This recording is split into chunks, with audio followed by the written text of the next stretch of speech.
Hello, hello.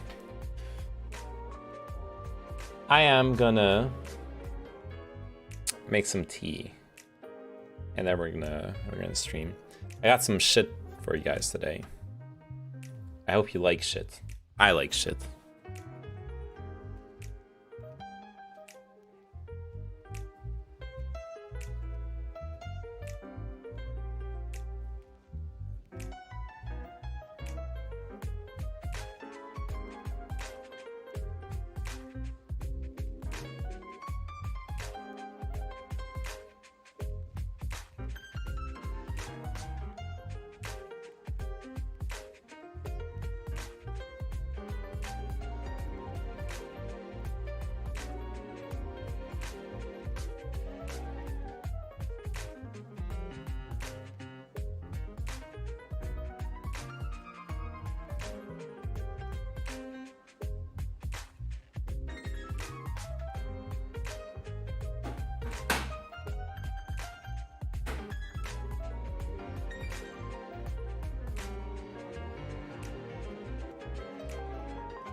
All right, got my tea. Got everything I need, actually.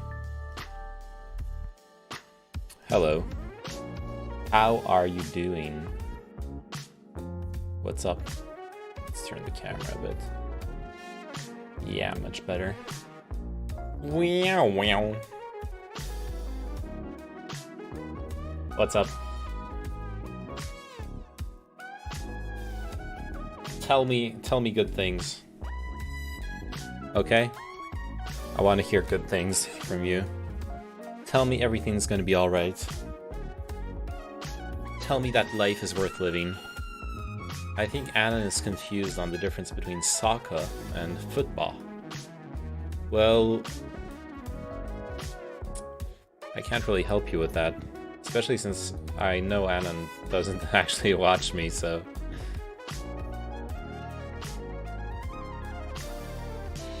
But also, wait, Jeremy, are you American? I always thought you were European. Yes. Oh, so that's why you're so wrong about the names of sports. I see.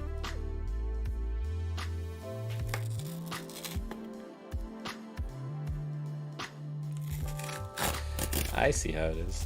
Wait, why? You realize the emotes arrived. Yeah, I saw that. Hey, Dark as Myself. You realize that it's only in the US that you call football soccer, and then you have a different sport called football. In the rest of the world, it's football is soccer, and then there's American football. Just for you. Pepe Laugh Americans. I know, Pepe Laugh. Alright. I got a package today. I hope it's not a dick. Actually, maybe I hope it's a dick. Okay, this is I thought my Americanism was pretty apparent though. Streaming while I'm working feels weird, man. Why the fuck are you working? Fan mail. No, this is not fan mail. This is a Raspberry Pi Model B and the box for it. This is an unboxing video. Okay, this is the case. We're gonna open it after. What for? It's to create a bonding device. I will DIY a bonding device to make the IRL streams more reliable. Alright, so we got a Raspberry Pi 4 computer right here. Model B, 4 GB of RAM. And so what's gonna happen is open here. Okay, there's a little open here. So what's gonna happen? Are you saying you're gonna bond with us? Not quite. What I'm saying is that a bonding device is a device that you connect a bunch of sources for internet connections to it, and then it can load balance, it can fail over, it can handle aggregating multiple internet connections into a single one. So the idea is going to be that this Raspberry Pi is going to be connected to like a bunch of 4G dongles, and I'll have a much more reliable IRL stream thanks to that. That's the goal.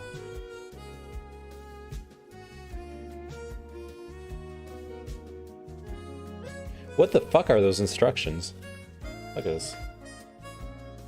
Like, what is this? Please look at a carpet. Oh no, it's an instruction manual. Please look at an instruction manual. Okay, I get it. That's so dumb. Okay. And then we have a little booklet. Comes with it. It's nothing special. I'm not gonna read it. Who the fuck needs to read the manual? If all my years working as a software developer have taught me anything, it's that you don't need to read the instruction manual. Instructions are for losers. Alright, this is cool. I will actually need to read the instruction manual though. I'm memeing.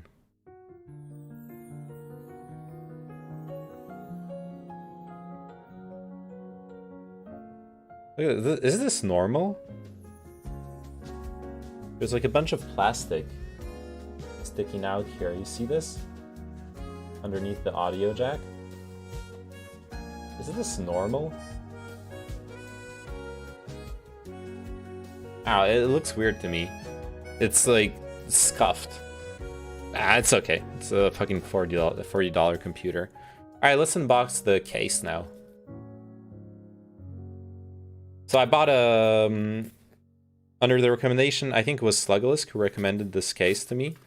Under his recommendation, I bought a case that has a heat dissipation built in.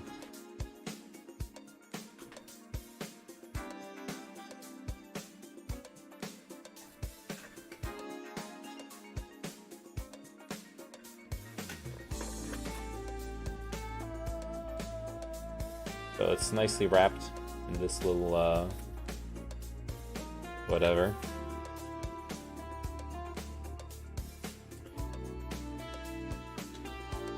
Alright. There we go. Okay, so it's got a plastic underbody. But this is like this is the whole metal part. That's the heat dissipation. Right here, this is going to be in contact with the CPU. We got a little thermal pad here, as well as the 4 screws to set it in.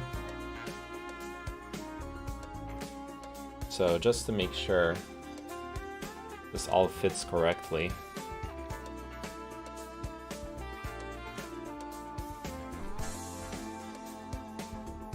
Yeah, this goes in like this.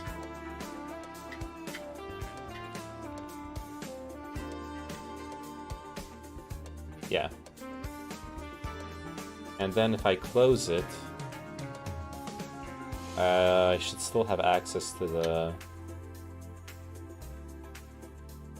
Yeah, I still have access to the SD card slot here. So that's good. I'll be able to switch it out. And all the connections are available. Okay, we can set it up right away, right?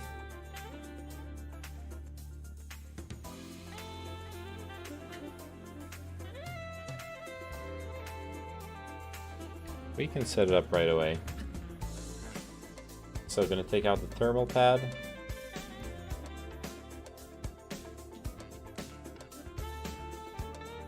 I assume it doesn't matter which side is connected to which, but maybe it does matter.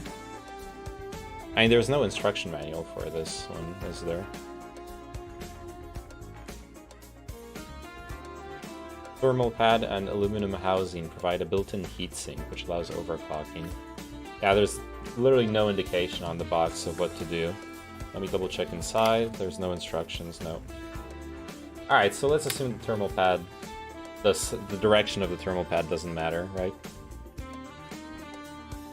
I think that's fair enough.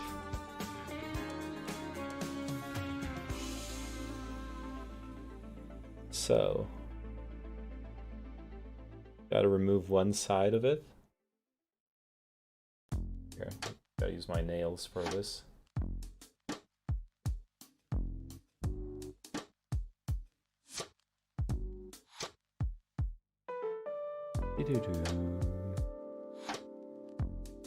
Ah, just center it roughly. Press it down to make it stick. Ooh, that's what she said. All right, and then remove the top.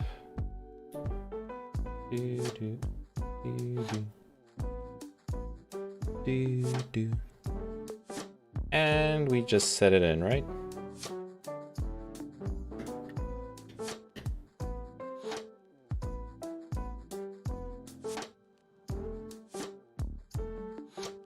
And I'm assuming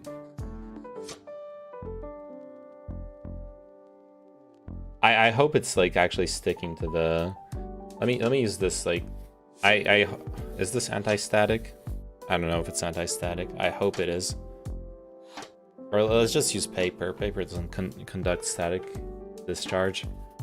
Just press down a little bit here. Because I want to make sure the thermal pad sticks to the CPU.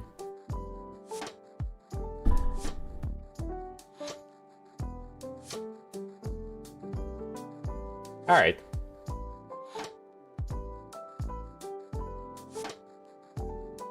Now you just need to screw it in. I won't bother with flashing the SD card and configuring like that stuff I'll do off stream for the most part. I don't think that'll make for amazing content unless I mean, it depends how it goes, I guess. I was thinking it could be nice to make like a video tutorial of how to set this stuff up.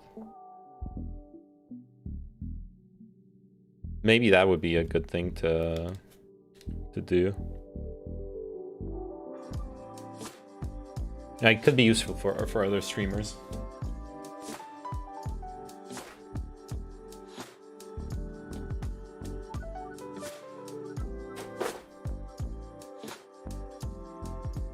Now I just need a screwdriver.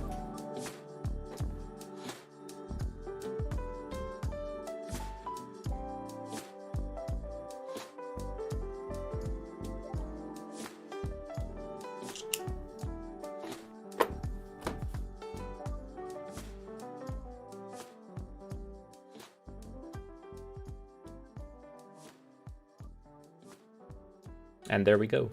Just gotta spin. Spin to win, baby.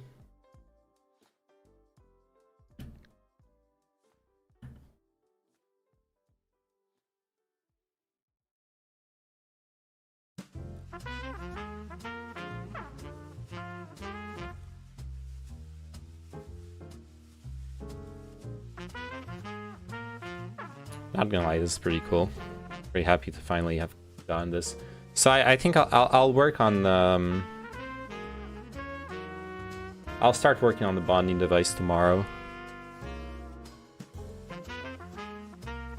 I guess, because I still I need to flash the SD card. That doesn't take so much time, but then I need to figure out how to configure properly the software. I already know exactly what software I'm going to be using.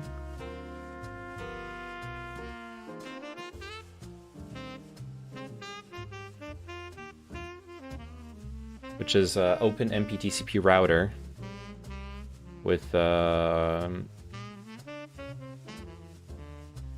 running inside OpenWRT OS, compiled for the Raspberry Pi. All right, cool. We're Gucci. It's we got our Raspberry Pi and it's in a case. It's all good. Gonna set it aside for now. Don't really have a use for it until I've actually set it up and configured it.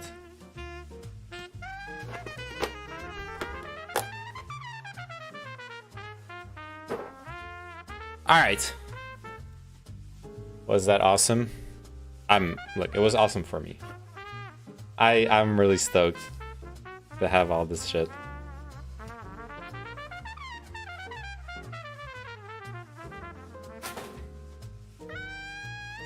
Alright, I'm gonna need the instruction manual just to make sure I connect it properly and all that stuff. So I'm gonna keep this box, and boom, we're done. Alright, what else? That's actually all I got today. All the fan mail. Fucking $80 fan mail, dude.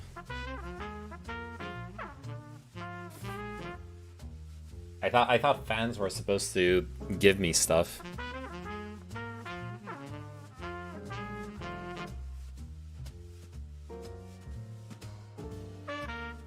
No, I can't complain. Because like when I was doing the shopping for the Raspberry Pi, Magic Turtle like donated a bunch of money to help me out.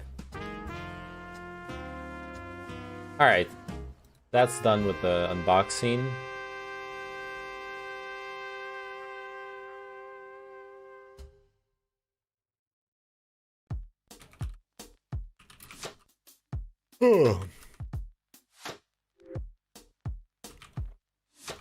Alright, let's catch up on some reading and politics memes I've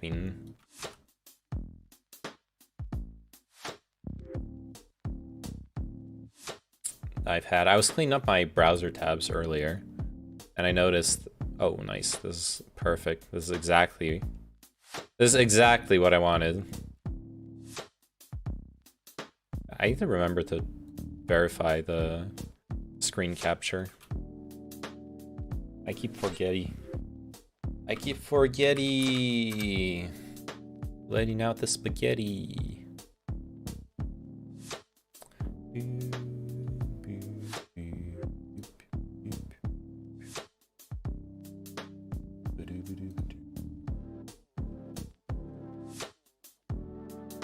All right. So someone linked this tweet earlier. Written a book revealing that Mark Meadows has written a book revealing that President Trump tested positive for COVID 3 days before your first debate. Do you think the former president put you at risk? I don't think about the former president. Mr. Thank President, you. What a Chad response. Yeah, perfect answer. I don't think about the former president. Get it over with. Stop with the free publicity. Alright, so there's this... It's not that huge, but there's this article I've had sitting around. Let me switch categories to politics, actually. Let's get the fascists out of the woodwork. Not talking about you guys. You guys are chill. But you know what I mean. You know what happens when I stream in the politics section. So this article is about the concept of skimpflation, which is one of the ways that inflation can be a lot worse than the tools economists and governments use to measure it. All is not so happy at the happiest place on earth. Oh, let me lower the music. Rereading. The guests of the Magic Kingdom are restless. Despite reopening more than 6 months ago, Disney World and Disneyland have yet to restart their tram services to and from parking lots, forcing visitors to walk nearly a mile to enter and exit the parks. Some Disney fans are acting as though the company is a kind of greedy Cruella de Vil, willing to slaughter cute puppies and turn them into coats for a profit. Customer service is gone at Disney, says commenter James E. on Facebook. It's all about maximizing profit now. They haven't brought back the trams because it's saving Disney money, writes Daniel P. Trams need to be driven by multiple drivers. It's all about greed, says Harry Z. It has nothing to do with COVID at this point. A couple of weeks ago, amid mounting online fury over Disney's transportation issues, the company announced it was finally reopening its famous monorail system. But, the company said, its trams to and from parking lots will remain idle for the foreseeable future. What's happening in the Magic Kingdom is happening across the entire economy. Domino's is taking longer to deliver pizzas. Airlines are putting customers who call them on hold for hours. Restaurants, bars, and hotels are understaffed and stretched thin. The quality of service seems to be deteriorating everywhere. We've all heard about rising inflation. The price of stuff is going up. And if you read this newsletter, you've heard of shrinkflation. That's when the price of stuff stays the same, but the amount you get goes down. The economy-wide decline in service quality that we're now seeing is something different. And it doesn't have a good name. It's a situation where we're paying the same or more for services, but they kind of suck compared to what they used to be. We propose a new word to describe the stealth ninja kind of inflation, skimpflation. It's when, instead of simply raising prices, companies skimp on the goods and services they provide. Skimping has a derogatory connotation, and, we should note, not all companies are Cruella de Vil or Scrooge McDuck. Many businesses, especially small businesses, are struggling to cope with surging costs and pandemic-related expenses. They're having a hard time finding workers at the wages they used to pay, and some businesses may be unable to afford paying what it takes to recruit workers in the current environment. Nonetheless, whether it's because they can't afford to, they don't want to, or they're being greedy, instead of enticing workers with higher wages, many businesses are cutting back on the quality of their services in order to stay profitable. And the Oxford Dictionary definition of the word skimp seems to fit what they're doing. Expend or use less time, money, or material on something than is necessary in an attempt to economize. While it may lurk in the shadows, make no mistake, skimpflation is a form of inflation. As with normal inflation, it means we're getting less for our money, and some argue that the government is failing to properly account for this kind of inflation when crunching official statistics. Obviously it is. I mean, anyone who's read how any kind of inflation statistics are calculated, this is absolutely a loophole. A very easy way of having inflation happen without it being properly monitored and tracked. The Inflation Awakening of Alan Cole. Alan Cole first woke up to what we're calling skimpflation this summer. He was on a road trip, driving from his home in Washington, D.C. to Vermont to see his family. It was during those glorious weeks when most of us were vaccinated and life seemed to be rocketing back to normal. You know, before the Delta variant put that to a screeching halt. And I was on the New Jersey Turnpike, and I went through rest stops. And I noticed the little things that were off, Cole says. Stores had spotty hours. Napkin, utensil, and condiment dispensers were empty. Fast food restaurants weren't fast. He could see help wanted signs everywhere. The rest stops were struggling to keep up the same level of service that they had before. On his way back from Vermont, he stayed at a hotel in Poughkeepsie, New York. The morning after his stay, he woke up to a sad and pitiful breakfast that consisted of a plastic-wrapped, mass-produced pastry, pre-packaged raisin bran, and lukewarm milk. The hotel was now skimping on its hot breakfast buffet, as well as maid service for guests who stayed more than one night. This, Cole realized, was happening across the entire economy, and he began to think the government wasn't fully capturing the decline of quality in official statistics. Cole was formerly a senior economist at the Joint Economic Committee of the US Congress, where he used to advise Senator Mike Lee and write official economic reports. These days, he is a writer at Full Stack Economics. For most of his economics career, he says, he had believed that official government statistics actually made inflation seem worse than it really was. He had thought they didn't fully capture improvements in the quality of products and services when quantifying changes in prices. For example, a couple of decades ago, you had to fork over a lot of money to buy physical albums if you are a music lover. Now you can use Spotify and listen to basically every album ever recorded in history for free or a low monthly fee. Some products, like electric skateboards, didn't even exist in the recent past. The government tries to capture such innovations and product improvements with a process called hedonic quality adjustment. But Cole believed that the government, while accounting for quality improvements, still failed to capture how much better products and services were getting. He did not believe it was some sort of Illuminati conspiracy of Satan-worshipping pedophiles juicing the statistics. It's just super hard to systematically account for changes in quality when measuring changes in prices. How do you gauge the priceless improvements to our lives brought about by things like Google's search algorithm, the one-wheel electric skateboard, or Baguette's slippers? What the fuck? Oh my god. Yeah, that's a hard one to quantify. Why is this in women? Those are slippers. Those are fucking slippers. Those are not... My advanced intelligence can be used like an octopus to suffocate and pull apart my enemy's arguments. Slippers are not gendered. Anyways, thank you for the follow, Zili Kodrinu 23. How are you doing? Welcome to the club. TLDR, you suck, stop spreading nub. Did you give up on IRL streaming? No, I did not. In fact, what I did choose to do, those are clearly loafers. You're a loaf. What I chose to do, TLDR, why are slippers not gendered? Because both genders wear slippers. It's not feminine to wear slippers, and those slippers have no like even superficial feminine quality to them.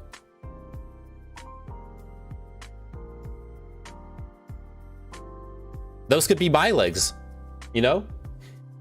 Anyways, IRL streaming. No, I have not given up on it. In fact, both genders wear shoes, but there are still men's and women's shoes. Yes, but slippers don't present any characteristics that are unique to a gender. Women's and men's shoes actually are different in design and shapes and etc. Those are just fucking slippers. Anyways, TLDR, I'm gonna IRL stream. In fact, the most important thing I needed for IRL streaming was this. This is a Raspberry Pi 4. I'm gonna spend the next couple days working on turning it into a DIY bonding device that will greatly improve the quality of my IRL streams. In fact, I tried doing an IRL stream last week. I tried showing off a Christmas market here in Paris, but it was a disaster. It was super scuffed. On my end, it said that the stream was perfectly fine, and on your end, you were getting a slideshow. And I had no indication that it was a slideshow. It sucked. It was a terrible experience. So I really want to finish the bonding device first. I'm going to have to configure this Raspberry Pi with a software called Open MPTCP Router and buy a couple 4G dongles and use them to have multiple... I'll connect the 4G dongles here by USB, and that way I'll have multiple internet connections that will be shared by the stream, ideally. It might be a bit more complicated than just that. The main problem is that the classic setup that people use for this, they actually install FFmpeg or some like lightweight form of OBS in the Raspberry Pi, and then they have a camera hooked up to the Raspberry Pi. So they actually stream the video from the Raspberry Pi. French people have nothing without colonialism. Not nothing. But yes, the wealth of the French country is built on colonialism. I agree with that. But nothing is a false statement. Y'all are the mooches of this world. That's unfair. That's unfair because every developed nation is...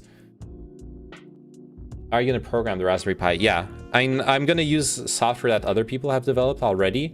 But yeah, I'm going to have to fuck hardcore with the configuration. Because the problem is I'm streamed directly from my phone that I'm using right here. Also pay Algeria for all your crimes against them. I agree. France has committed war crimes and crimes against humanity during the war against Algeria. Also, fuck Charlie Hebdo. I mean, Charlie Hebdo is a shitty. For the most part, I think it's a shitty publication. But I understand that you're dog whistling for supporting the terrorists who attacked Charlie Hebdo, and that's unacceptable. So I'm just gonna ban you.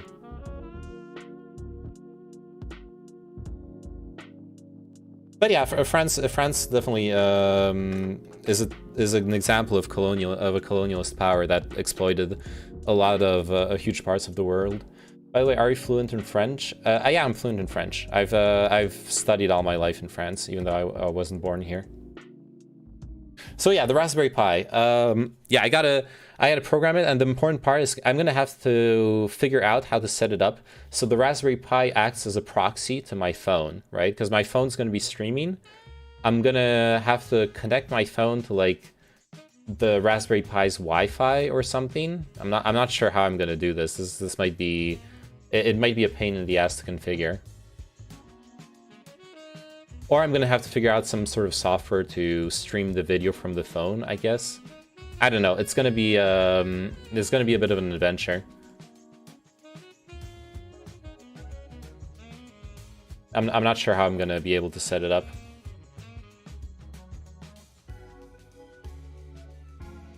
Yeah, I'm not French. I'm an American living in France.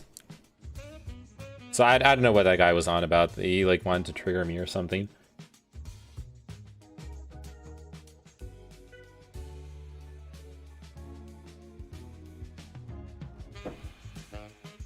Anyways.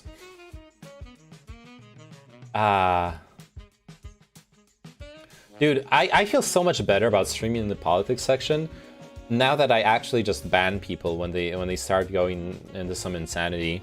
It's so much better for the stream and for myself. Why did I not do that sooner? Yeah, so the big challenge for RL streams is going to be yeah, setting up the proxy stuff. Maybe I'll try tomorrow, though I still need to buy dongles and cell phone like SIM cards to be able to do the bonding device memes. I'm probably not gonna have it done by tomorrow, but it would be cool to do an IRL stream tomorrow. I can try. I could do an IRL stream tomorrow, honestly. I'll think of something to do. I'll just need to avoid. It just really sucked to like carry all the equipment, set it up, go through crowds to show like a really beautiful Christmas market, and then nothing, like it didn't work. It really sucked. But anyways, I'll think of something to do for tomorrow. Maybe I'll just play Age of Empires 4, I'll be honest. I do want to finish like my bonding device setup first. Alright, back to the article. Mismeasuring inflation has important implications. For example, it's common to hear people argue that the real or inflation-adjusted wage of the typical American worker has stagnated in recent decades. But if the government has been overstating inflation in statistics, this means American workers' paychecks actually go further, and living standards have gotten better than official statistics say. I thought that the world was getting better faster than our official statistics would suggest, because product quality was getting better, Gold says. That's what I was saying for a decade, and I would have been saying it longer, but I'm not that old. But while he was eating that pitiful hotel breakfast, it hit him that the inverse was now happening. Instead of failing to capture improvements in the quality of products and services in economic statistics, the government was now failing to fully factor in deterioration in quality. In other words, the official statistics aren't showing how bad inflation actually is. Hotel prices, for example, may be the same or higher than before, yet hotels are skimping on the services they used to provide. We're getting less for our money, Cole says, and that's fundamentally what inflation is all about. You could chalk this all up to the pandemic and a slow adjustment to normal, and, Cole says, we should cut leaders and businesses some slack as they try to fix a difficult situation. That said, we're now approaching 2 years of this pandemic, and, he says, it's time to try to account for quality degradation, and aka skimflation, in the service sector. Cole points to official government statistics that now say the economy, adjusted for standard inflation, is bigger and more productive than it was in 2019. That kind of suggests that the goods and services we're consuming now are better than they were before the pandemic, and I don't think that's true.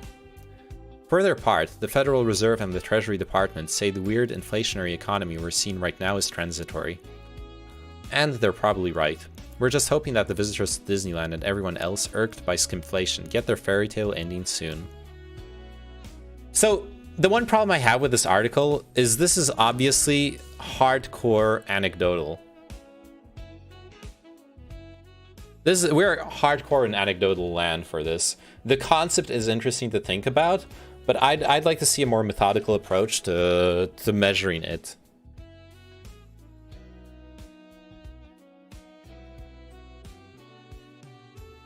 So that's I don't know if there's anything to retain from this article at this point.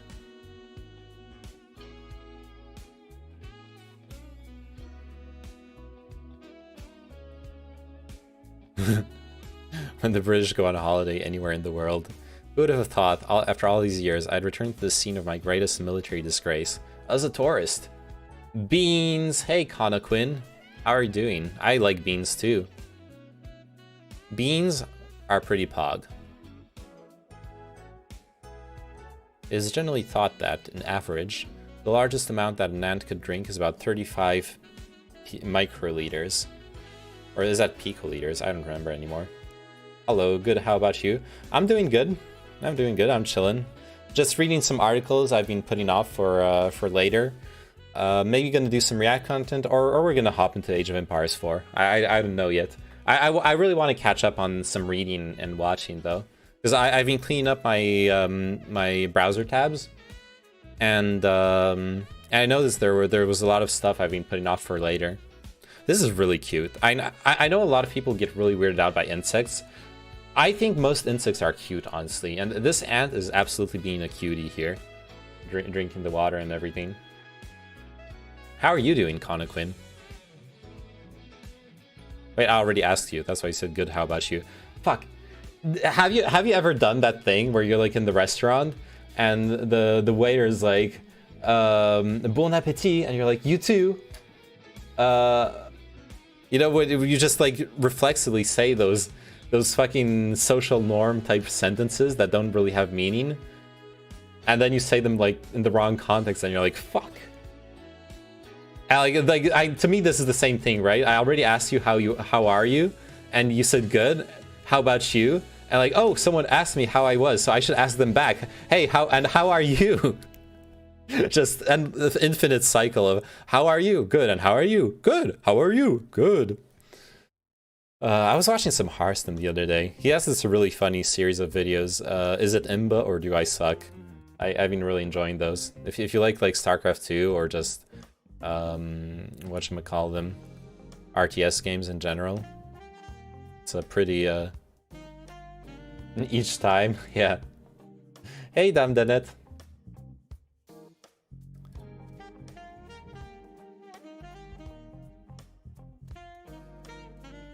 Oh fuck, this is a fucking roller coaster. I don't know if this is great react count. There's nothing to read here. But this comic is a fucking roller coaster. I was so happy to discover it, especially during phone conversation at the end. Oh my god, yes. Ending a phone conversation is such a pain in the ass.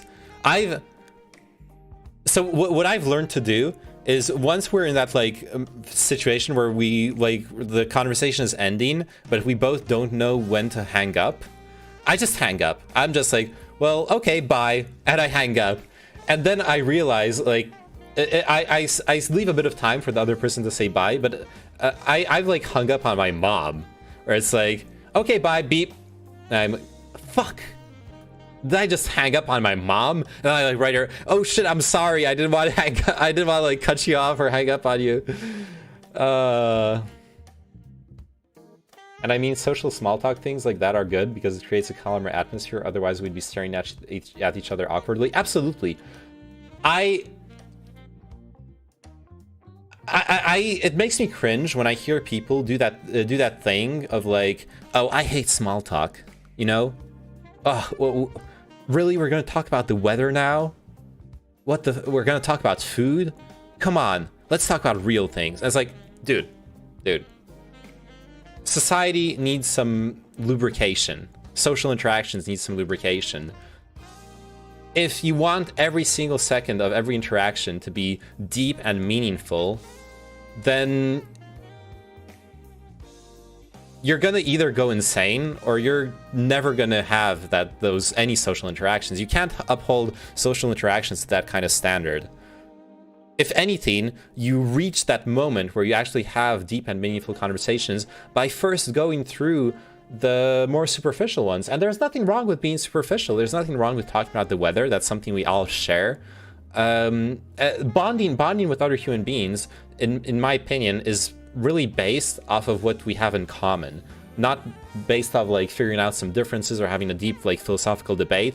It's the fucking things we have in common. What do we have in common? When we step out and it's raining, we get fucking wet.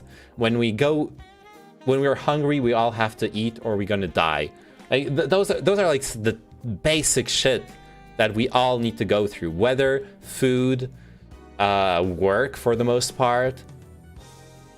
I don't know, dealing with our parents. There's more and more specific things, but all those, well, dealing with our parents, not if you're an orphan, I guess, or if your parent, so hit or miss with that one, especially as you get older. More and more people have actually lost their parents, so never mind about that one. But I mean, sure, if you don't want to talk about the weather, we can talk about how you're a bitch on your period and you should go sip some chalky milk to calm your tits a bit. Yeah, exactly. Like that, but that's exactly what I'm talking about. If you can't deal with some level of small talk, you're not being like a hyper intelligent person who's transcended small talk. You're being a bitch. You're being a dick. You're being whatever genitalia you wanna you wanna designate mean people as.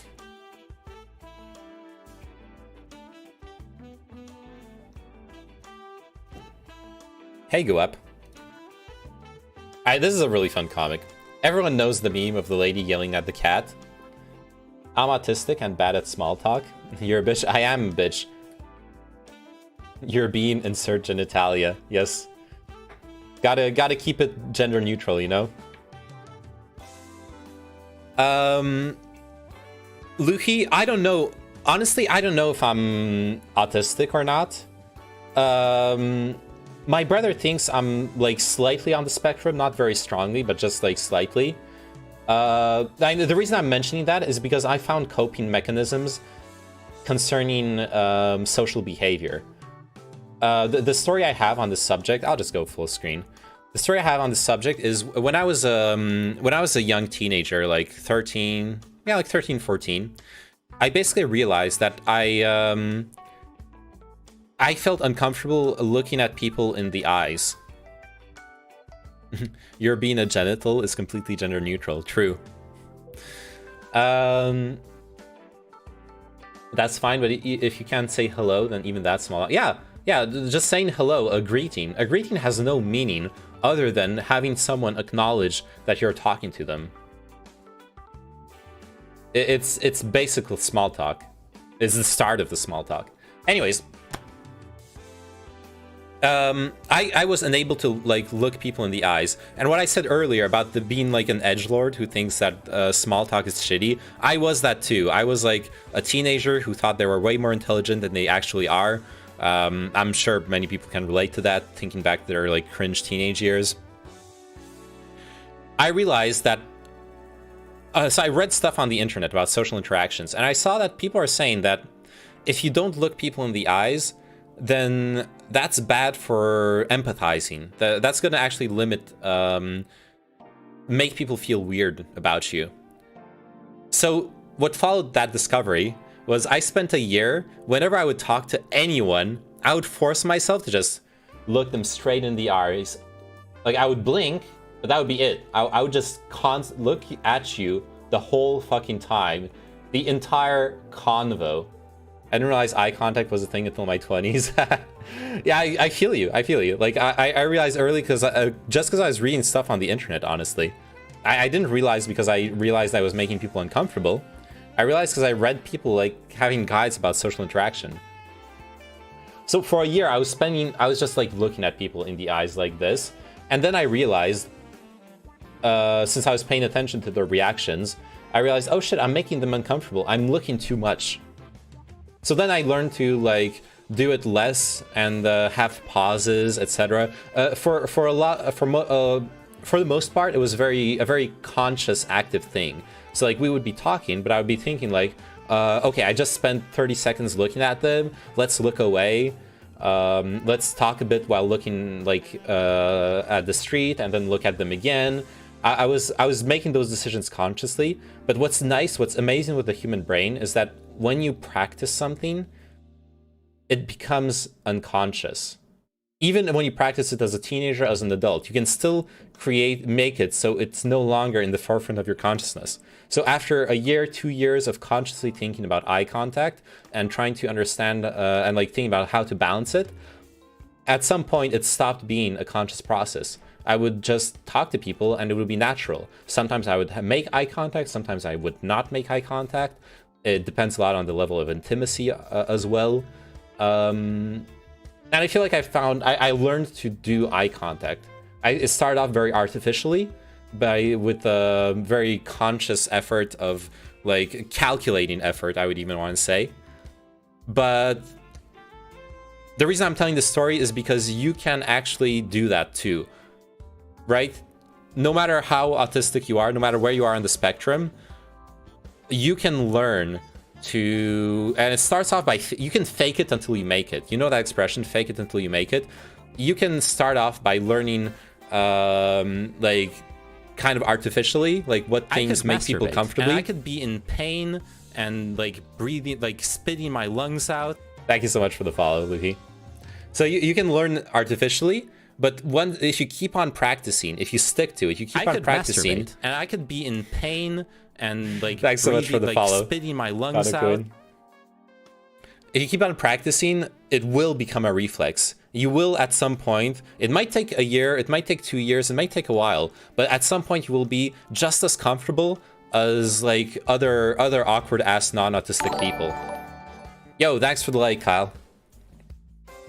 I used to look at people's forehead or between their eyes when eye contact was too much for me.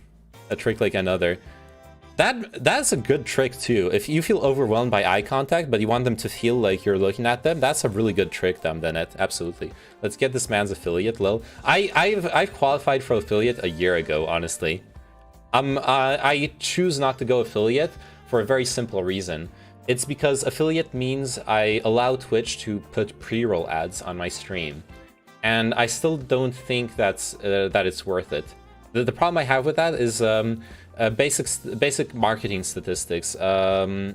what's his name? That guy who used to stream on Twitch, who heads an influencer talent agency. Devin Nash. He says that according to the stats from his talent agency, 30% of the people who click on your stream from like the Twitch front page, they if they have a pre-roll ad, they leave the stream right away. So think about it. I'm like here, small time streamer, 10, sometimes 20 viewers. It depends on the day, depends on the like how many of my regulars are there. But like 10, 20 viewers, small time streamer, no big deal. I'm not gonna make money off of it. I know a few people have said that they would sub to me if I went affiliate, and that would be cool. That would be like, you know, to €2.50 per sub, or $2.50 per sub. That would be real cool. I'd get like, after 10 months, you know, I would get like $100 because Twitch only pays off if you get over $100, by the way. So if you don't reach $100, you never get paid off. But anyways, it's gonna be small. It's gonna be chump change. Like even if like the 20 regulars I have all sub, then that would actually be pretty cool. That would actually be pretty fucking cool. That would be 50 euros. That would be $50 a month. $50 a month would be pretty fucking awesome. Neymanen sérieusement a l'air plus français que polonais. But my genetics, whatever the fuck that means, are Polish, Gabriel. My parents were Polish. They were born in Poland. Their family is Poland. Like, goes back generations. But yes, I live in France. And I definitely have that like white nerdy French guy look. I know that. Also, I stare people in their eyes, so we're uncomfortable. Good. Assert dominance. Assert dominance with people by making them uncomfortable. Absolutely. Get them Bezos bucks. I know, it's just... So originally the thing I've decided originally was that I wanted to reach partnership qualifications before signing anything with Twitch.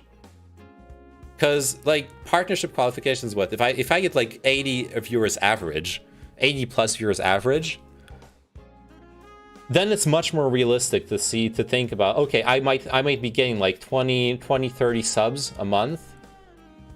Once again, that's actually like real money that I could reinvest in the stream, buy equipment, buy like do fucking esports tournament, like whatever the fuck. I could do a lot of fun stuff with that money. How can I become a dictator? So first you take a tater, like a potato, a tater, and then you stick your dick in it, and that creates a dictator. Listen, Chin, my coffee addiction doesn't pay for itself. Wait, you're a streamer, Conaquin? Thanks, sir. No worries. You can always come to me for advice. Nah, not yet. Okay.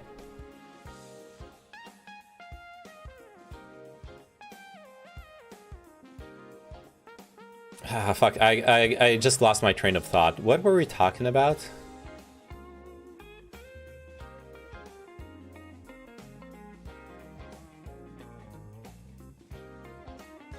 Name once he has 80 viewers. I gotta be at least as big as Hassan.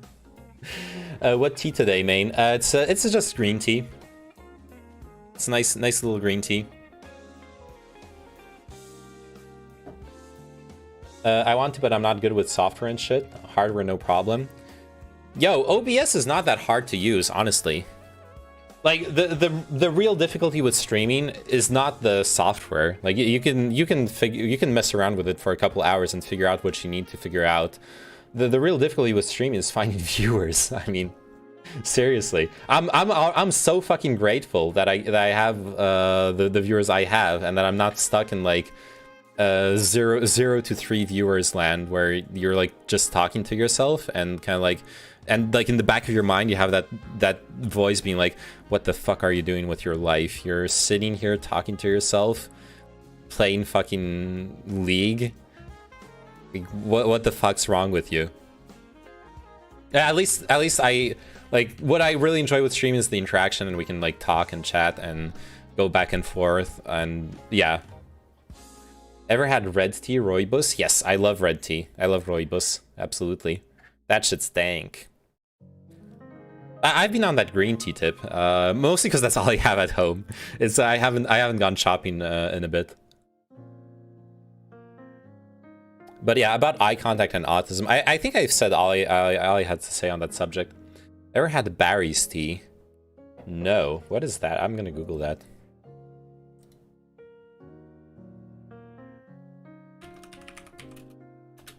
Good old Irish dirt.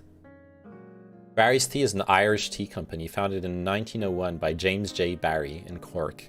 Until the 1960s, tea was sold from a shop in Princess Street, but thereafter, the company expanded its wholesaling and distribution operations. Yeah, this doesn't look like this doesn't look like dang shit, I'll be honest.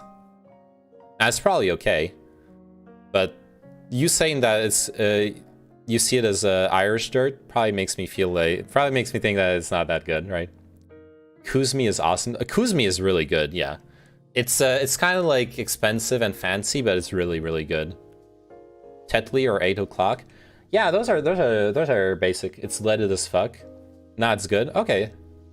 I want to try streaming. It might motivate me to keep momentum when working on programming projects. I heard it from others too. Yeah, that's actually a good idea. As long as you don't mind that, especially for something like programming, it's gonna be really fucking hard to make it entertaining. And some people can do it, but the people I've seen who make programming entertaining are the people who already have their shit ready. So there's like a streamer I've followed recently that's like really fucking cool. Let's see if he's streaming right now. No, he is not. I don't remember the name. It's somewhere in like the streamers I follow. Let's see. Why is Amaranth recommended to me? Why?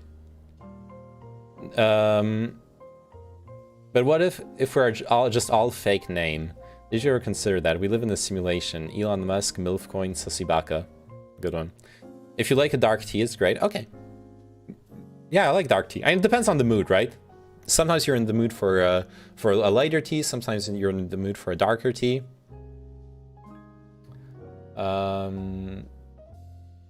Alright, let's just go to the channels. Not as expensive as Mariage Frère. Mariage Frère is so fucking good, though. It's actually really fucking good. And I want to say that you need to balance out how expensive it is with the fact that you can actually, you can like double brew it. You can brew it twice, no big deal. It's still gonna have a bunch of taste in it. It's so savory. Amaranth, Coomer. I am a Coomer. I've never hidden that. Hey, Kinlean, how are you doing? Michael Reeves builds like robots on his stream is cool. I don't know that one. Let me see. So the guy I'm thinking of is the guy who does the software development for, oh yeah, Security Live. This is the guy who does the software development for Sushi Dragon. He designs all the meme filters and all the special effects for Sushi Dragon. And like, if like the one time I haven't watched him much, but the one time I popped into his stream, he was like in his workshop. Like look at this fucking workshop. So he's like, it's like, this is the boring part of programming, okay? You're messing around with stuff and everything, but like the time I hopped into the stream, you follow OnlyFacts, Why People Happy? I do. I haven't really watched him yet. But he like his cameras are on, he can show off so much awesome shit in his workshop.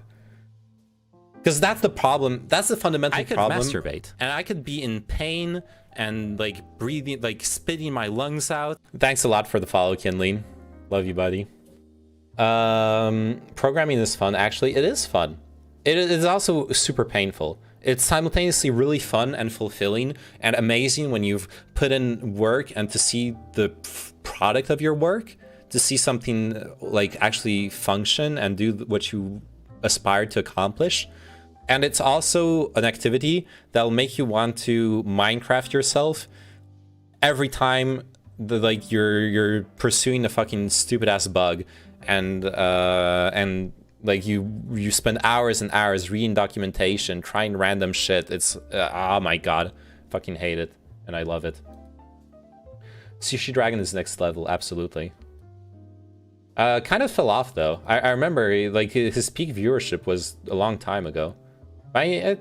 He's got his stuff going on. You're Vietnamese, Kinlin. Okay, are you? Do you live in Vietnam, or do you live in another country? I mean, it helps me pay my rent, so I can't say otherwise. Yeah, I feel you. I feel you. Right now I'm between jobs, but I've worked as a software developer for 4 years, mostly web development, but I've also done a lot of Windows COM object programming and direct show filter programming for media. I worked, like the main stuff I've worked on outside of web dev bullshit was a really big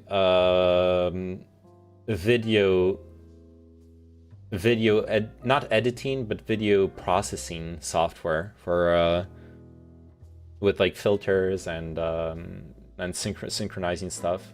I'm doing Angular Node mostly. Okay, I've never messed around with Angular, but I heard it's good. I've done a lot of Node though. I was full stack JS, so Node in the backend, absolutely. Mostly used to do Express, then moved on to Koa. Haven't done any of that in like a year though, honestly. But I know it'll come back fast. It's not that complicated. Wow, cool. I love pho. Wow, someone says they're Vietnamese, and the first thing you talk about is you love pho. Good. Actually, pho is delicious. But I wonder how offensive that is, honestly. There's so much amazing Vietnamese cuisine that's not pho as well. I'm just memeing though. I'm sure it's all good. Speaking of which, I almost went out for pho today because I live in the Vietnamese quarter in Paris. So there's a bunch of like amazing pho places all around where I live. What else is he supposed to say? Great job versus the Americans? Yeah, actually. Congratulations. You fought well. Oh my god. Yeah, like I'm French and others, oh oui, baguette. To be fair, I also have to say I don't feel offended by that. Like I just expect it. If I say I'm French and others are like baguette, omelette du fromage, I'm like, haha, you did the meme, ha, you're so funny. Oui, baguette, voulez-vous coucher avec moi, haha. Like, okay, and then we can actually, you know, move on. Would you ever want to get another job in what you are doing, or would you rather do something completely different? I would love to do streaming professionally. That right now, like streaming and like working with people to like what I'm doing now, like working with people to publish videos on YouTube and stuff like that. I would love if that was like a professional outcome for me. Now, realistically speaking, sometime during the next year, I'm probably gonna have to just start looking for a job again. Though I might figure something out that's not gonna be streaming, but that will be a stable source of revenue. It depends on some circumstances that I'm not free to discuss on stream. Jill Scott Heron made a song called The Viet Cong. I love Jill Scott Heron, and I've never heard of that song. You know, we're gonna let's fuck the VOD. You know, I'm gonna stream some copyrighted content. Let's go. I want to hear that song now. Go pho yourself, name. I love Vietnamese culture, and pho is a super cool dish. It is. Pho is an amazing dish, absolutely. I don't disagree.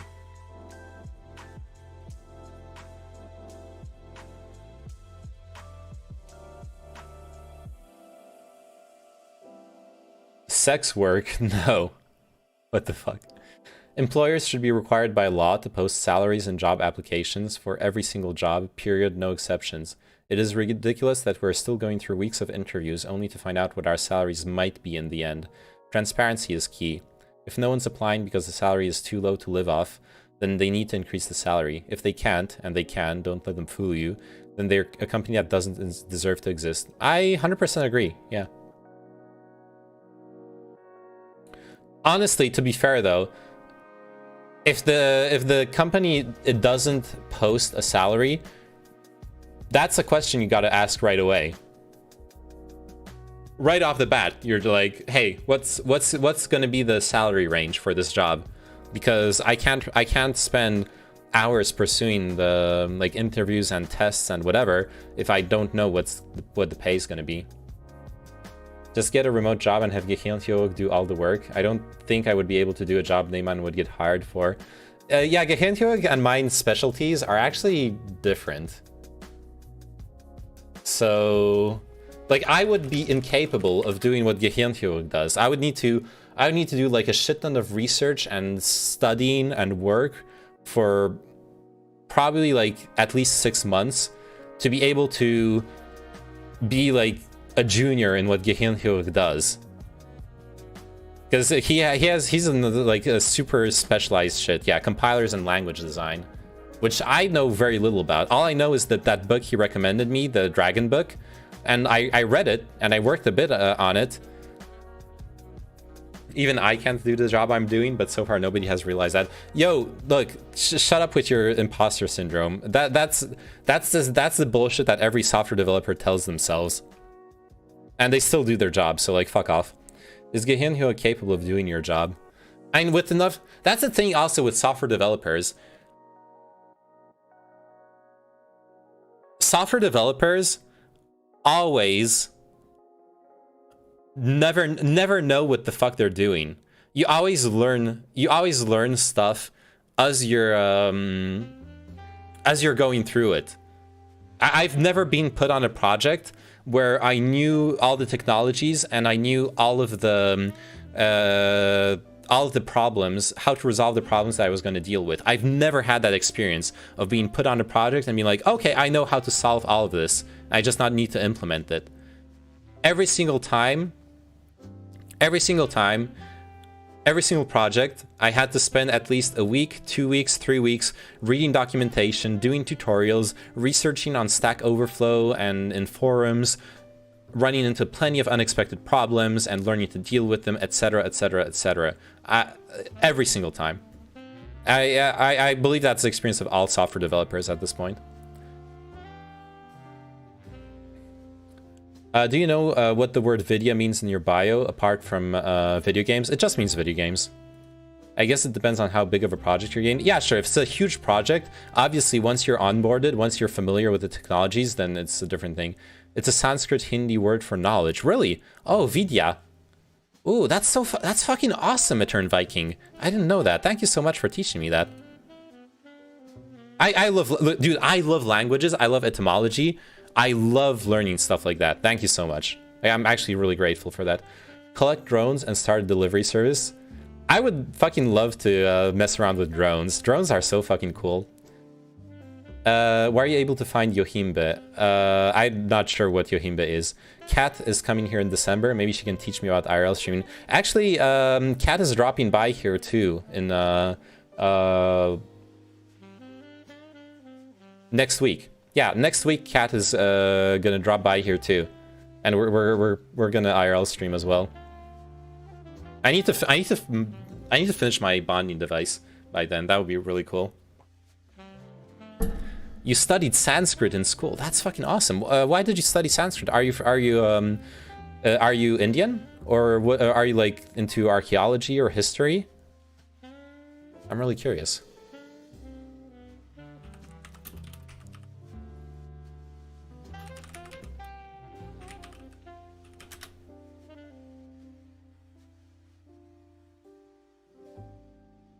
Jill Scott Heron doesn't seem to have a song called Viet Cong, so I'm assuming you were talking about a song that's named differently, but that's about the Viet Cong. You're Indian. Okay, that's fucking awesome.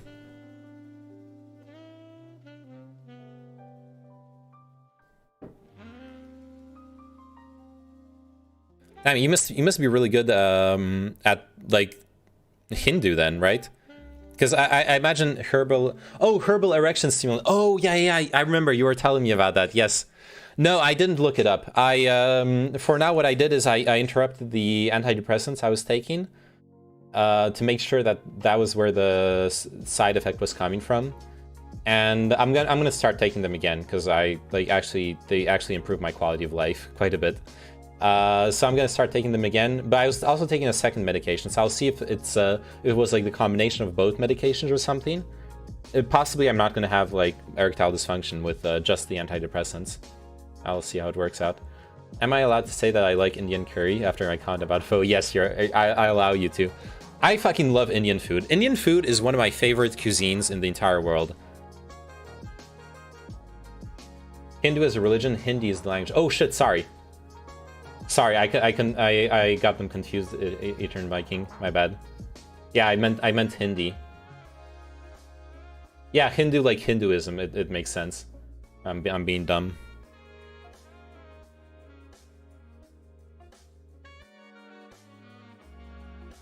Ooh, the combo. Yeah, because I was taking a dopamine affecting medication and the antidepressant together. So I don't know. I'll see. It's okay, I mean, it's a common mistake.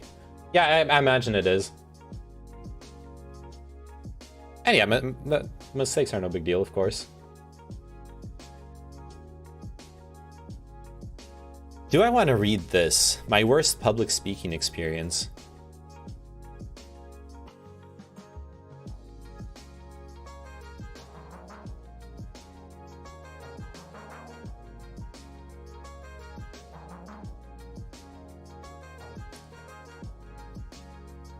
I'm gonna read this. I have no clue what this is. This is just like one of the random tabs I had.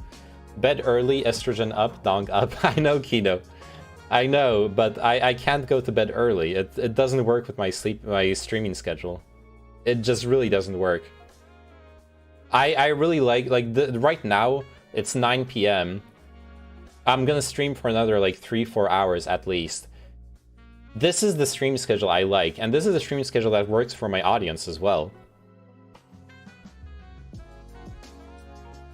Bed late, estrogen down, dong down. I know. What are you catching up on? Mostly I'm catching up on random tabs in my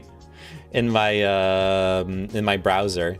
I was like cleaning up my browser tabs, and I stumbled upon a bunch of articles that I wanted to read. Some that are like more or less related to different like economic, political stuff. Right now we got like derailed, which is completely fine. There's like no set subject for this. Chat is perfectly allowed to derail me right now. But I got derailed with just like talking about random stuff with the other chatters. I don't know, like here, this is like a blog post, my worst public speaking experience. I don't know why I have this here. There's the metal air electrochemical cells. Oh yeah, this is from when I had the... Oh yeah, I need to read this too. This is from when we had the discussion about the ecology and the COP26. The metal air batteries were mentioned. I need to read up on that technology. I've never heard about it before. I once got an antidepressant pill from a friend. While I'm not depressed, it didn't do anything for me. Honestly, taking antidepressants isn't supposed to be a drug. Like the antidepressant doesn't do anything to me either. You know what I mean? I don't get high. I don't feel like altered. I feel some like subtle differences, but it's subtle, and it's supposed to make me feel normal, not make me feel anything other than normal. The only thing that it gives me, and the reason that it was prescribed to me, is it takes away this constant ball of anxiety I've had my entire life in my stomach that I thought was normal. I thought everyone lived with that. And then when I started taking those antidepressants, it was like, oh, I don't need to have a ball of anxiety in my stomach? I don't need to live like that? What the fuck? It just makes me feel normal. I don't think you can find the Jill Scott Heron song I have on vinyl. He was giving them props for defeating USA in NAM. Ooh, I imagine that's very controversial, yeah. Well, if you can find the title, I'll search for it online though. I'm sure someone has to have posted it somewhere. But yeah, like having it on vinyl, I imagine, is really rare. Last week, I was invited to the Rabobank, a Dutch bank, where the bank and the Utrecht JUG hosted a small 2-day conference. Oh, and the effects begin after 3 weeks of taking. For me, the effects begin like after 1 week, honestly.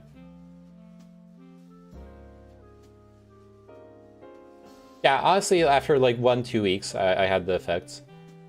But definitely, like the effects settle after a month. That's when like you're stable on the effects, absolutely. The first day was about clean code, and the second day was about architecture. The main attraction of this conference, Robert C. Martin, also known as Uncle Bob. He is one of the founders of the Agile Manifesto and wrote numerous very good books on topics like clean code and clean architecture. He's also the main advocate for the solid design principles. This presentation of mine turned out to be my worst public speaking experience yet. One thing I want to make clear though, I absolutely don't want to discredit the Utrecht JUG or Rabobank in any way. They are doing awesome things for the community. I just want to share my personal experience. Also, Robert C. Martin, Uncle Bob, is a great speaker and writer. His talks are inspirational, entertaining, and just very, very good. I would never count on meds. I'll end up with a dumb peasant mentality. That's, if I understand correctly what you're saying, Vermilion, that's a really toxic point of perspective to have on mental illness medication. The problem is, you don't look at antibiotics and think that taking the antibiotics will make you weak.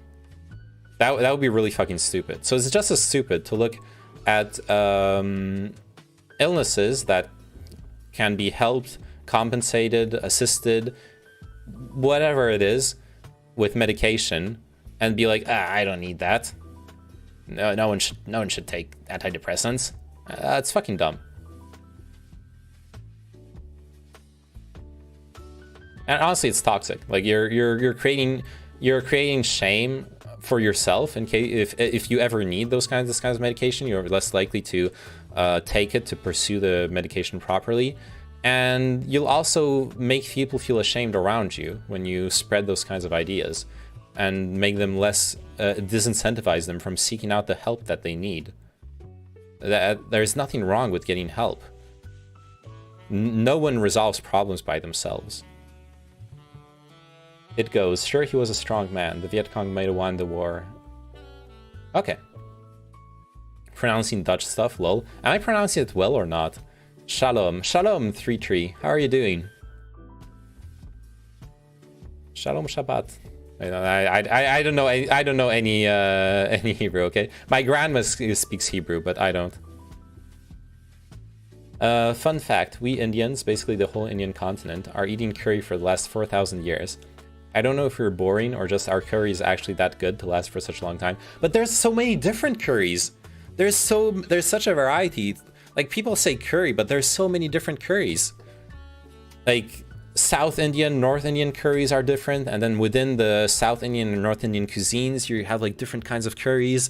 Then there's like it got exported all across the Asia, so now you can have like Japanese curry, you can have Thai curry, and they have like their own special kinds of curry. I don't know. Like curry is just a word for sauce, basically, right?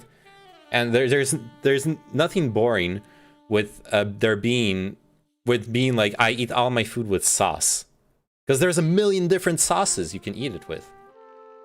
Question: your thoughts on the Israeli-Palestinian conflict?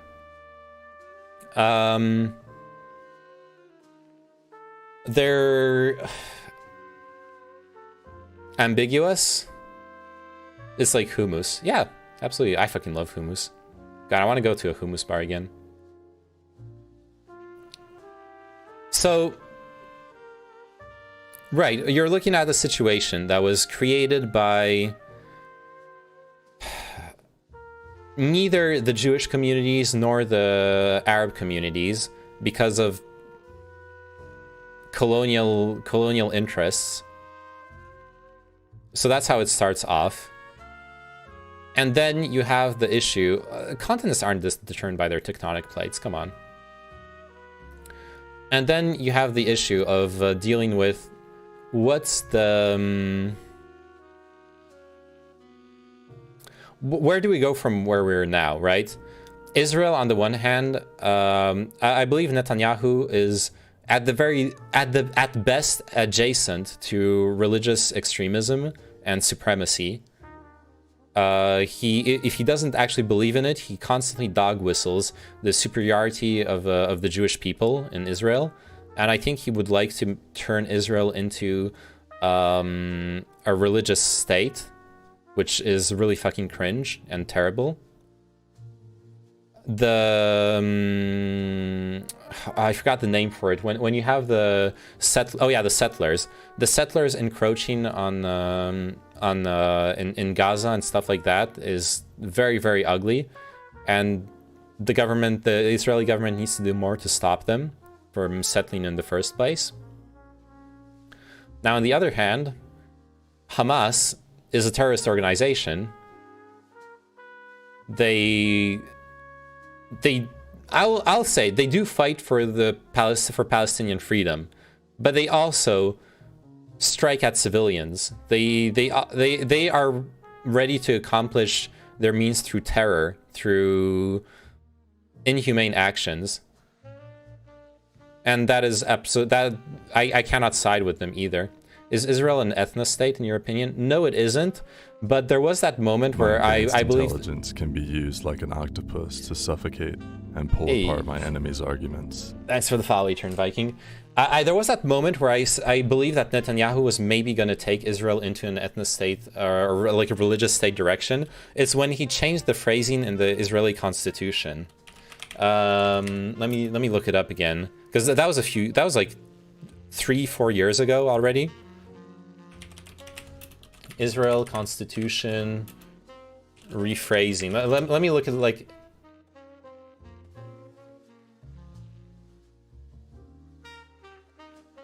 I want to look up like exactly what happened.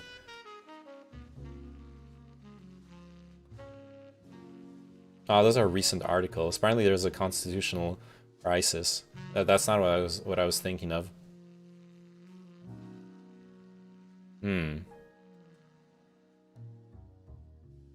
Israel Constitution rewritten for Jews. I don't know how to search for it. Otherwise, Israel has no written constitution. Wait, it doesn't have a constitution. Then what the fuck was I reading back then? I don't know. I remember reading this article quite a while back, according to which a specific text of law, I guess it wasn't the constitution since they don't have a constitution, a specific text of law was rewritten to say that Israel was a state for the Jewish people. And then there were like PR statements like, no, you can be Muslim and live and Palestinian and live in Israel. That's not a problem. But officially, Israel is a state for the Jewish people. Like they were creating an official precedent in law, a statement that the state is for not only for the Jewish people, but it's going in that direction, right?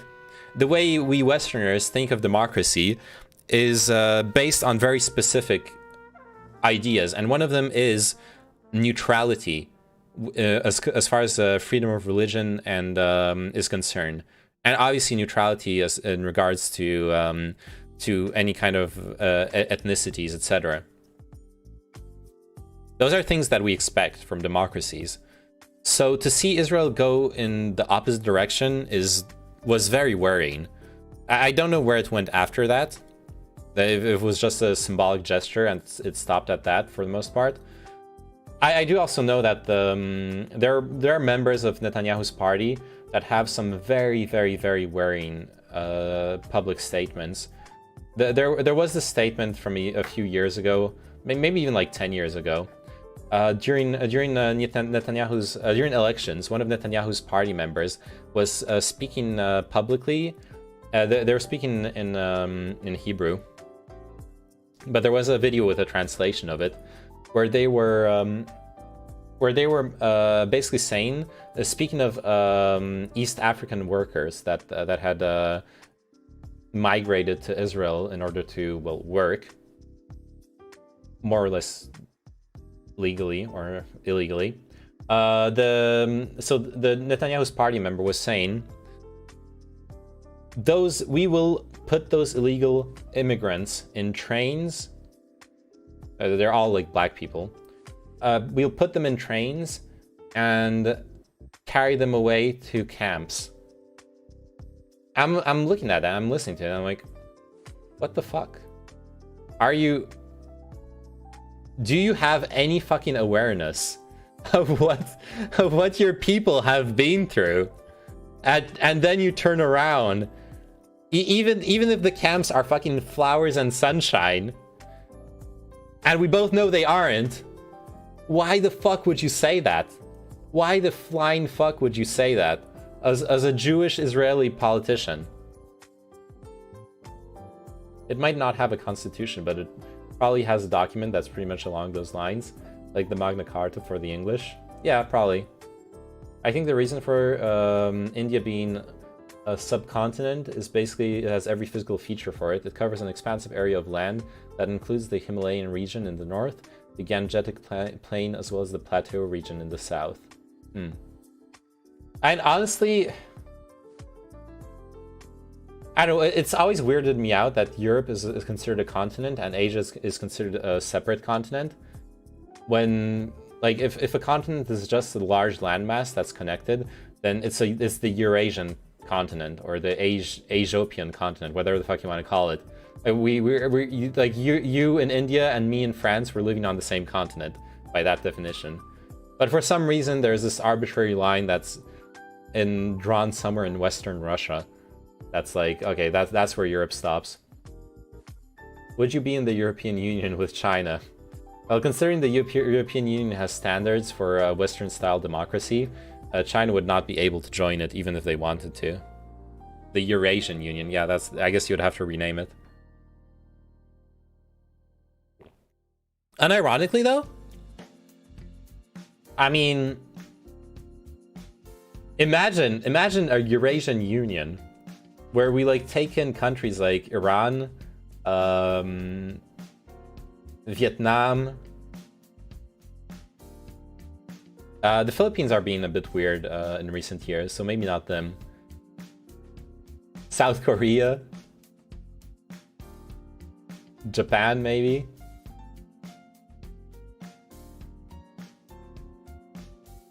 But yeah, if Europe is a separate continent, then you can absolutely justify that India is a separate continent, for sure. What am I drinking, big guy? I'm drinking green tea for you. China in the EU, lol. Eurasian Union, Rus, Mongols, French, British. Oh shit. Yo, we need to do that next time next time we're doing 4v4s in AoE. We're gonna do the Eurasian Union, yeah.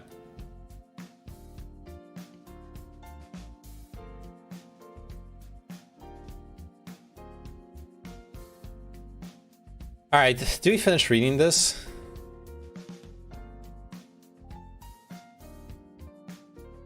Breakout sessions. I was asked to present one of the breakout sessions. Those sessions had a rather unique form. 2 breakouts on one stage. In the green corner, Justin Rozan. In the red corner, Brian Verm. 2 speakers are presenting at the same time on the same stage. The speakers and the entire audience had to wear a silent disco headset. The audience could switch to whichever side they wanted to listen to. Technically, this worked perfectly. Kudos to the organizers. I have never seen this kind of setup work as well as it did. The only other place I've seen headsets at a conference was in the overflow room of JavaZone. Initially, this setup didn't scare me. I'm not an anxious person. It sounded novel and quite frankly fun/entertaining. I did ask 2 fellow presenters whom presented the day before about the setup. They said it was a bit weird at first, but they got used to it. Nobody prepared for me for what followed though, my worst speaking experience to date. The first complication of the day, fever. I woke up with a splitting headache. My kids had been ill for a couple days and now it was my turn. Mucus-filled sinuses and a bit of fever. I'll spare the details. When I was setting up my laptop before the presentation, a colleague of mine made a joke. A joke about his height and the small wall which was being set up on stage. This wall divided the stage into 2 parts for the breakout sessions. One of the organizers, again, who did a great job, it isn't easy to organize such an event, I love the Utrecht JUG's effort, came to me and gave me a firm and surprising warning. Roy, one thing, I have to warn you, don't mention the wall. Don't mention any wall, not this wall, not the Trump wall, don't even say the word wall in your presentation. Don't mention Trump or guns or anything political, please. Just don't joke about it. This was one of the requirements from Uncle Bob. He is very sensitive and clear about this. No mentions or jokes about his political views. We don't want to upset him. If you ignore this advice, we'll switch all the headsets to the other presenter and you are done. What the fuck? This was very surprising to me. Uncle Bob is one of the most outspoken people I have on my Twitter timeline. He often gets into public discussions making his views very clear, engaging in debate. For example, I voted for Trump because I thought it was the better of two extremely bad options. Trump says crazy things, he's casual about the truth, but many of the policies he has enacted have been positive. I support the good things, I don't support the bad. Uncle Bob Martin tweeted in 2018. And surprisingly, this. The forces of political censorship that are gathering on the web are a toxin that must be resisted and eradicated with extreme prejudice. Says the guy who's a snowflake who doesn't want to hear anything about Trump at the conference he's speaking at. Okay.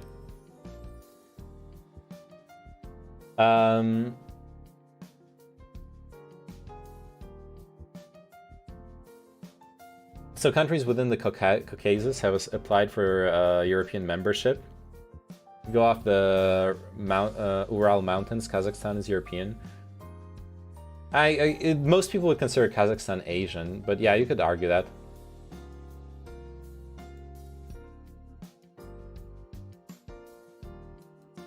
Master Voltaire, Twitch TV, says, on October 22nd of 2020 in Nashville, Tennessee, then presidential candidate Joe Biden said this, 220,000 Americans dead. If you hear nothing else I say tonight, hear this. Anyone responsible for that many deaths should not remain president of the United States of America. Okay, cool story, bro. I actually wanted to start my talk with a small joke about the wall to break the ice, to point out the irony of having a wall on stage at a conference named after Uncle Bob. Because I've seen people attacking him, saying he's a dumb Trump supporter. It turns out other breakout session presenters got a similar warning before their talk. It was not just me. Finally, it was time. I put on the headset and microphone and waited behind a closed door. The announcer called out my name and that of the other presenter, and we both made a grand entrance. Him entering the stage from the left, me from the right. We met in the middle for a friendly handshake and... ready to rumble. Silence. Just a deafening silence. Normally you hear noise, people clap, cheer or laugh, or at least they breathe. Now there was one big nothing. With the headset on, I felt so alone, inside my little bubble. It was like recording a webinar or podcast, only my own voice, heavy breathing, and my headache. Nothing else. This was something I just couldn't cope with. Whenever I made a joke, nothing, just the echo in my sinuses. 400 plus people wearing headphones looking at me apathetically. Some of them with blue LED headphones to the stage next to me, some with green LED headphones looking directly at me, still hearing nothing. There was a complete disconnect with the audience. My style of presenting is entirely based around the audience, around instant feedback and interaction. I want the audience to have a good time, to be entertained, and learn something new at the same time. I'm not someone that replays a recording, throwing information into a void. I just wanted to crawl into a corner and cry. Okay. Cool story, bro. Imagine doing podcasts, am I right? Yeah, really cringe. Magic told me to buy Monero. I bought $100 of Monero on Kraken, but can't log into my account now. What? Why? Okay, what did you tell Magic? Okay, first off, you're trolling, and I know you're trolling me, Kino. But let's assume you're serious. Why would you buy Monero if you're not laundering money? Like, for reals. They want you to send me an approval code. 100% not drugs. Yeah, okay. I see what's going on. Color me surprised. A metal air electrochemical cell is an electrochemical cell that uses an anode made from pure metal and an external cathode of ambient air, typically with an aqueous or a protic electrolyte. During discharging of a metal air electrochemical cell, a reduction reaction occurs in the ambient air cathode while the metal anode is oxidized. Okay, so anyone unfamiliar with basic chemistry listening to this? So batteries work by ion transfer. I guess I would have to like explain ions. What's the topic now? There's no topic. I'm just like catching up on the bunch of tabs I had open for weeks that I just wanted to read at some point.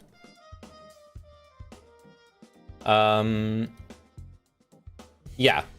So like batteries work by transferring ions, which are electrically charged. Yeah, ions are charged basically. Yeah, ions are atoms that have an electrical charge. They either have a surplus of electrons or not enough electrons compared to their stable, electrically stable status. Electrical stability mean having as many electrons as they have protons, since the charge of an electron balances out the charge of a proton. Anyways. From me, no, I'm just going randomly through them. There's no, I haven't yet gone through the stuff you sent me, Turnit. So this is an interesting concept. A battery that has ion transfer with a pole that's made of air. Types by anode element. So a lithium air battery. The remarkably high energy density of lithium metal inspired the design of lithium air batteries. A lithium air battery consists of a solid lithium electrode, an electrolyte surrounding this electrode, and an ambient air electrode containing oxygen. Current lithium air batteries can be divided into 4 subcategories based on the electrolyte used and the subsequent electrochemical cell architecture. These electrolyte categories are aprotic, aqueous, mixed aqueous aprotic, and solid state. I don't know what aprotic means. Let me Google that.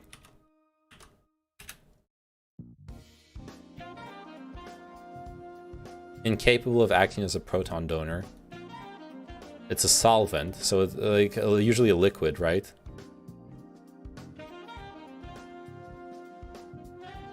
So it's a solvent that have no dissociable hydrogen atom. Yeah, well, that's what like in chemistry they mention hydrogen atoms and protons interchangeably very often, because hydrogen is the atom that contains only one proton. Magic Turtle wants me to go full ape on Roblox. What the fuck are you talking about? Kino, I love you, but...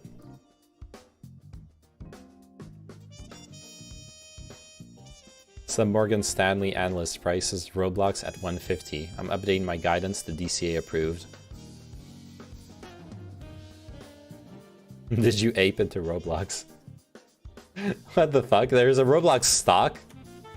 RBLX.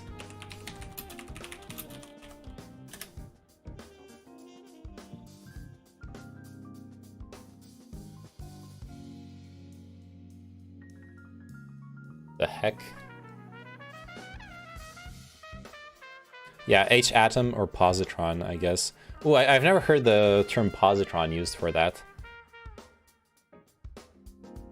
Magic Turtle confirmed that 100% of his investment portfolio is crypto. Yeah, I was there. You're like asking him that, and I asked him, and he confirmed, yes, that he's 100% in crypto.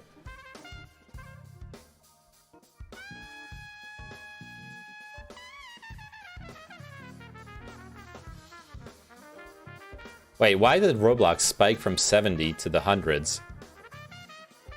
Oh boy. Why is Roblox stock a thing? I guess it's a really profitable company, but still. Damn, the market's crashing down. Amazing. They are not profitable? Wait, Roblox is not profitable? Really? Is another one of those companies that are just hyped? We looked at their balance sheet. Oh no. Oh no, another non-profit company. Jesus Christ.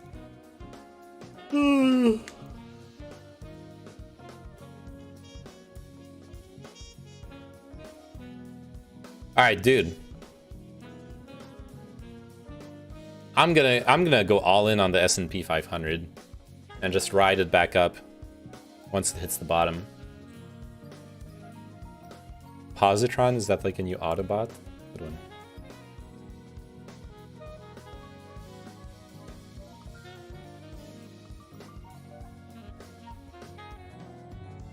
Nonetheless, efficiency of lithium-air batteries is still limited by incomplete discharge at the cathode, charging over potential exceeding discharge over potential, and component stability.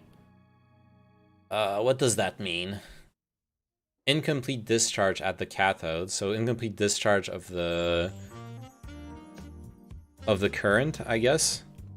Charging over potential exceeding discharge over potential. So you can like charge more energy into it than it can discharge from usage, if I understand correctly. In electrochemistry, overpotential is the potential difference between a half reaction's thermodynamically determined reduction potential and the potential at which the redox event is experimentally observed. Okay, I'm going too far down the like chemistry Wikipedia rabbit hole. It's like once you open this kind of article where you need like you're gonna need to research every single term in a sentence to understand what it's talking about, and like I'm sure it's understandable in lay terms, but I would need to research every single term there to get a clear idea of what that sentence means. And then like I'm already like 7 articles in just to come back here and read the next sentence. Which I'm down to do that from time to time, but I don't feel like doing it right now, honestly.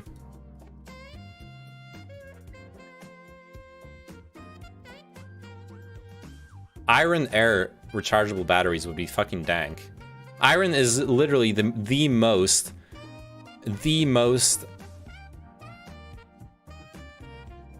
what is the term I'm looking for? The most common element in the universe. Yeah, I need to go back to classes with those kinds of articles. Yeah, I know Wikipedia is specialized language in the end. It's not supposed to be understandable by lay people. Anyways, gotta go and sleep. It's already 2 AM here. All right, see you at Turn Viking. Thanks for dropping by.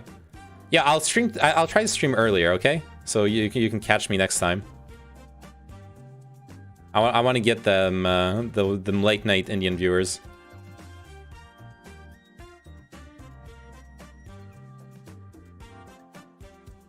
Yeah, I hope to see you around. See ya. Have a good sleep. Sweet dreams.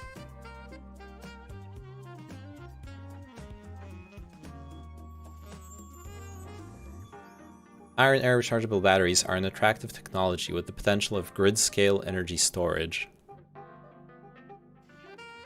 The main raw material of this technology is iron oxide, rust, which is abundant, non-toxic, inexpensive, and environmentally friendly. Wait a second. A battery literally made of rust? That's fucking amazing. Most of the batteries currently being developed utilize iron oxide to generate or store hydrogen via the FeFO reduction oxidation reaction, which is iron plus H2O gives iron oxide plus H2. In conjunction with a fuel cell, this enables the system to behave as a rechargeable battery, creating H2O via production consumption of electricity. Furthermore, this technology has minimal environmental impact as it could be used to store energy from intermittent solar and wind powered sources. Developing an energy system with low carbon dioxide emissions, absolutely. One way the system can start is by using the iron oxide redox reaction.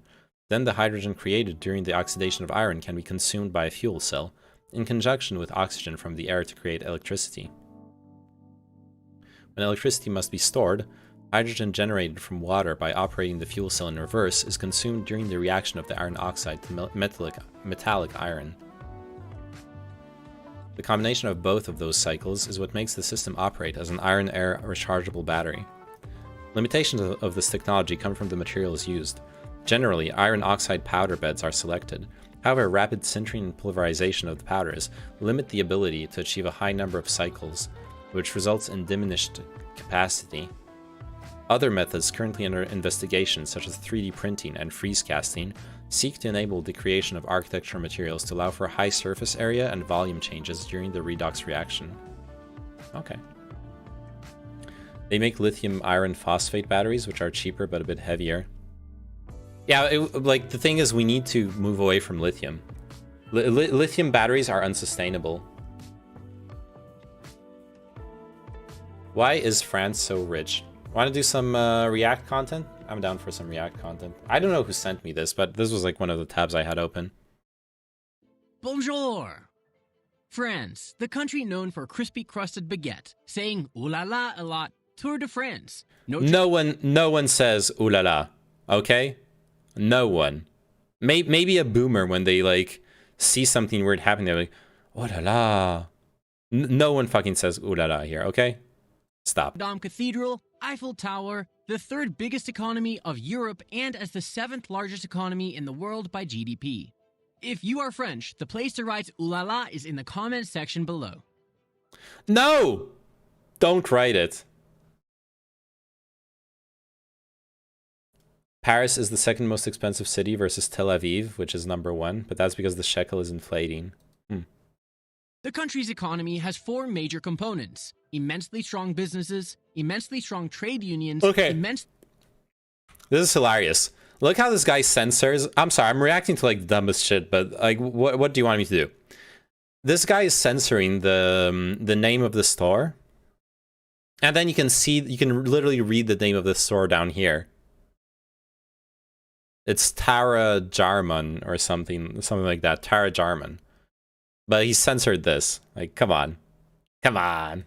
4 major components: immensely strong businesses, immensely strong trade unions, Honestly, I have immensely French strong friends. They said the and meme. last but not least, The ooh la la. immensely strong people. Okay. These 4 constantly oppose and negotiate with each other, but somehow sort of manage to make it work.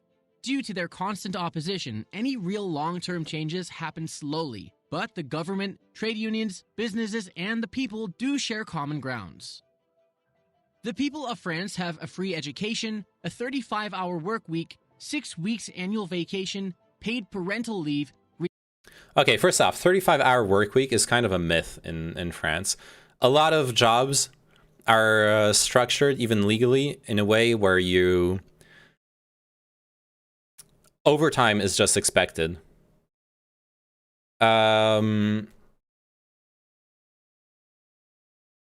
It's only in basic jobs that life on easy mode. Fuck off. No, honestly, fuck off. Like, it's not about life on easy mode. It's about having time to do things in life. Your job should not be taking away all your energy and all your time. I mean, yeah, but people unironically think that way. Like, maybe you are memeing, but that is a real thing that happens. People, you go on Reddit, you go anywhere else, you see people say, like, act like working 50-hour weeks makes them better people. And if you like your job, if you're passionate about it, if you want to advance your career and like go fucking ham on that, sure, do it. Like, do what makes you pop or whatever. This is not working from home. I typically put in 20 to 30 hours, best thing in my life. Absolutely.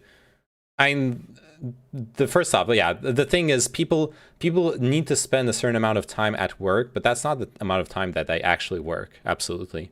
You only really put in, like, yeah, like you said, like 20 to 30 hours of actual work, regardless of how much time you spend in the office.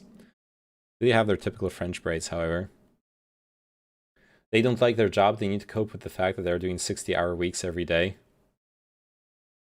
Every week, rather, yeah. If you're doing 60-hour weeks every day, you got a time machine there. And you're wasting it, killing yourself at your job. Nah, but seriously, there's just no... I hate this idea that your job should be the end goal of your life. There are moments where I've enjoyed my job, and even in those moments, I was very happy to just go back home. Retirement at age 62, an attractive welfare safety net. Retirement at age 62 is a myth. Like, no one currently working in France believes that it's not going to get pushed back. Even the fucking center-left politicians are dismantling social things in France. This shit isn't going to survive. If you're not killing yourself over your job, are you even alive? True. and a free universal healthcare system declared the best by the World Health Organization. But these benefits didn't just fall from the sky. These rights were fought for by the people over the years. You may have heard about the Good French because people get always older? on strike. Nah. French, while not Miss me with that completely shit. saints, do not go on strikes. People deserve to be able to have active lives outside of fucking working. I mean, the only thing where people getting older makes sense with pushing back the retirement age is if economically it just becomes unsustainable, right? The boomer generation, they're going to live longer. There's going to need to be a lot of money to pay for them. So we're going to need people to work longer to pay for that. Maybe, like, just pragmatically, that makes sense. But what does France make money mostly on? I guess this video will talk about it. But I hate this idea that we've made so much progress in society, technologically and socially. We've become so much more productive. We've become so much healthier. We become so much more educated. And we can't benefit from those things. We literally cannot benefit from any of those things. You're healthier and you can live longer. So instead of enjoying a longer life and spending more time with your family and spending more time with your passions and hobbies and like putting your energy in what makes you want to live, you're supposed to work another 10 years. That's fucking insane.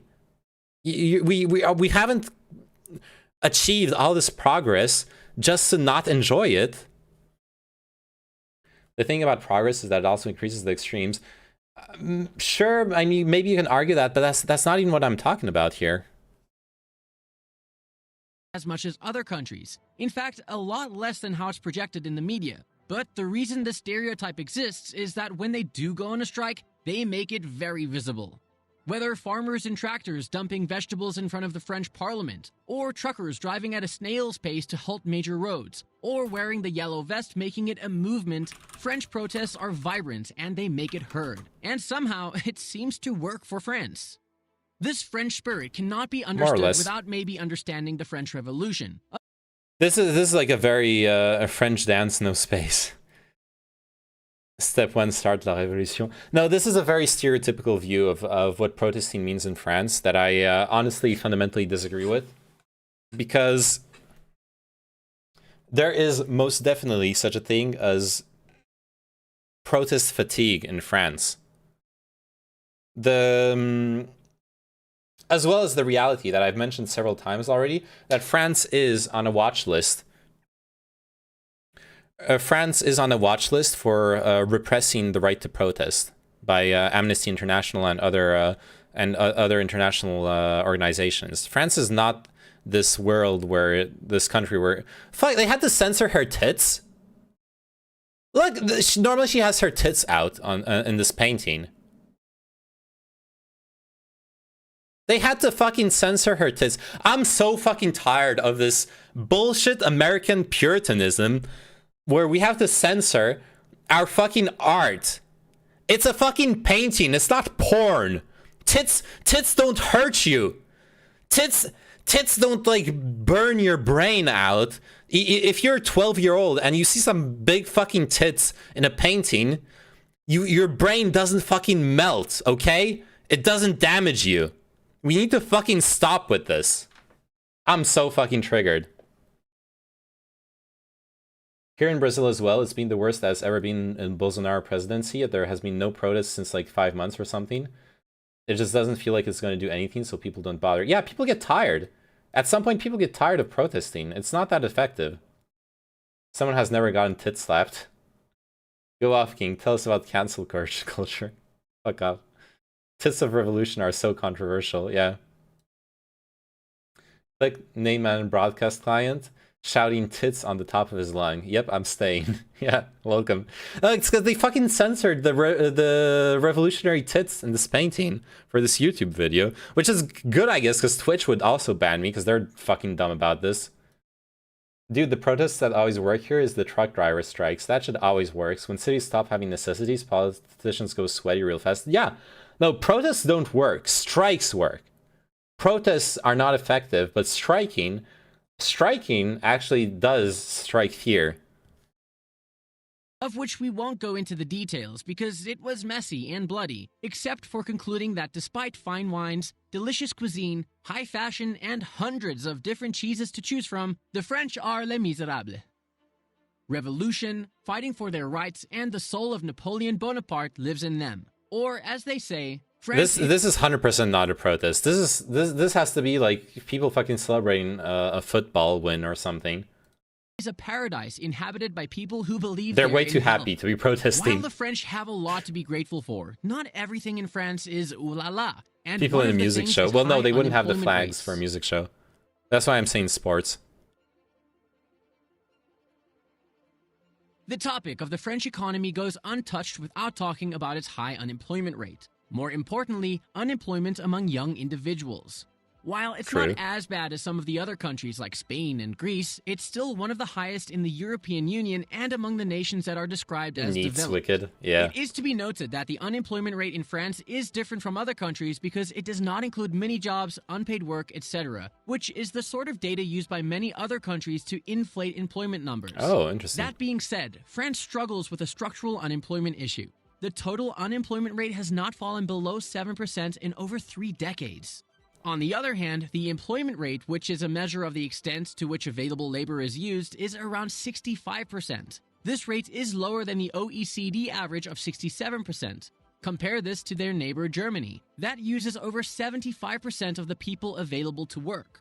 This means the social security net responsible for helping the unemployment is powered by a smaller proportion of the population. In other words, a high number of people are not contributing to the economy while using the public benefits. There are Okay. Let me just be a fucking lefty for a second. There is no such thing as not contributing to society. Or there's far less of it than people think there is. And I'm talking about the concept that there is no such thing as a healthy human being who is idle. If you're not if you're not in employment, education, or training, and you're healthy, you will be doing something. You'll have a hobby. You'll be passionate about something. You'll fucking make a bee farm on your roof. I don't know what the fuck you'll do, but you'll do something, even if it's like some crazy ass art. All Buddhist monks must die. Absolutely. You will provide something to society. You'll learn something. There's no such thing as an idle human being, if they're healthy. Which is a bit like, you can do everything in an education setting, but try to show tits or say certain words in an educational setting, that's just an easy ban, yeah. Multiple reasons behind the unemployment issue. We will discuss 4 of the major ones. French work fewer hours compared to other countries, 35 hours a week. The minimum wage in France is There's such a thing as an idle villager, yeah. Euro, which is one of the top 5 in the world if we ignore the micronations. There has always been a correlation between... If they consume, they do something, even if it's not much. Yeah, it's not money lost to the economy either, because they consume, absolutely. No one's on unemployment and saving money on unemployment, you know what I mean? That money's going to get spent. Minimum wage and the unemployment rate. In simple words, when wages are low, businesses hire more people. When wages are high, why are we looking at a businesses hipster pull back drinking and coffee hire fewer employees? while typing on a High MacBook? employment or high wages? The fuck? Which one is better? Well, you decide. This sounds like a trade-off. When you fix one thing, the other becomes a problem. But can we have the best of both? Hey, what park is this? I don't actually recognize it. Is this... Oh, yeah. Okay, the Eiffel Tower is like down here. Okay, I recognize the place now. Because she's French. I don't think she's French. Worlds. I think that was just stock footage. You can't just lower the minimum wage to fix the unemployment issue. That was literally just stock because footage. There would be protests, and in France, there would be an even bigger protest, stronger than the head of Zinedine Zidane. In short, once you... Why are you so passionate about NEETs? Because I used to be one. It's the Champ de Mars. Yeah, it's the Champ de Mars. Absolutely. Give something to the citizen, you can't just take it away. And yeah, that's you can. True for any country. So the way you take away social benefits from French citizens is you erode them. You erode them slowly and progressively while spewing right-wing anti-social propaganda on the main news channels. That's what's been happening for 20, 30 years in France. It can be done. It absolutely happens. As long as it's, you know, it's like the meme where if you put a frog in water and you slowly boil the water, but slowly the frog will die, will get boiled to death, but it won't notice because there's no immediate temperature change. As long as it's progressive. And that's that's what happens in France and many other countries with the social programs that get defunded. So our question is unemployment really an issue? Because it seems like, intentionally or unintentionally, France has chosen to keep the wages high compared to having more workers employed. Another perspective to ignore the high minimum wage is its relation to the cost of living, which is different in every country. France is no Switzerland or Norway when it comes to the cost of living, but it's still in the top 20 list. So lowering the wage is a big no, as well as comparing wages of different countries. Another factor for the high unemployment rate is related to the education sector that produces more graduates in fields, you know, the arts and social sciences, that are not in sync with the job market. Although this factor is true in many developed nations and has not been raised as an issue yet. There is a problem, there's a cultural problem with education in France, where on all levels of society, certain kinds of education are extremely looked down on. Much worse, it's a universal problem. It's not just a uniquely French problem, but learning to become, like, it's not just like learning to become a plumber or getting a university degree. Like, okay, every single OECD country, they'll look down on the plumber, even though that might be like a better paid job, etc., etc. Definitely more essential than a lot of like jobs you'll get out of university. Anyways, in France, there's a caste system in education where people who go down the scientific route are the elite. They are those who will become engineers, who will even to go into fucking politics. You're better off going down the scientific track and then switching to politics in higher education, because it's the elite education. It's the elite high school diploma, the scientific one. It's dumb, but that's the way French culture is prejudiced towards it. And then behind the scientific one, there's the economic sciences one, which, like, you would imagine that would be the one for you know, like business school or politics, etc. But it's the second best one, and the last worst one of the general high school diplomas is the literary one. And then there are the professional diplomas, which are like considered garbage by the elitists in France. It's a very, very skewed way of looking at education that I think forces people into study things that just don't work for them, don't work for society. It's just wrong in so many fundamental ways. Okay, I feel like that's a good thing that scientific laurels have an implied value in comparison to absolute negligence. Sure, if the alternative is to have an absolute negligence of scientific fields, then sure, I guess that's good. But the scientific studies are not inherently better than any other studies. Not everyone can or should become a fucking engineer. A society of engineers is a really fucking sad one. It's so messed up here in the Netherlands. You can actually make more money by not having a higher education. Yeah. And there's specific jobs. There's specific low education jobs here in France that are way that pay way more than most of the stuff you'll get out of university. Absolutely. True, but it's the meta. Yeah, and but like what I'm saying is, like, there's problems with that meta. There's very fundamental issues with it. The third factor is the employment tax. It is common sense that if you have to discourage something, you put high taxes on it. That's why stuff like cigarettes have high taxes on it. But why would you put high taxes on employment? France has one of the highest payroll taxes in the world. Employers pay a big chunk of these taxes compared to employees, which directly impacts the job market as employers need to figure out how many employees they can hire based on the cash available. While you certainly can argue that this money goes to support healthcare and retirement benefits, It does. It directly goes to support healthcare and and retirement benefits. That's why it's so high. It literally funds the social security net. Like, it's a good strategy, but it might not work for everyone. Kind of like following a build on PoE. Yeah. Taxes, bad. Yeah. taxing employment is still ridiculous while complaining about the high unemployment rate in the country. Also, like earlier they were talking about minimum wages.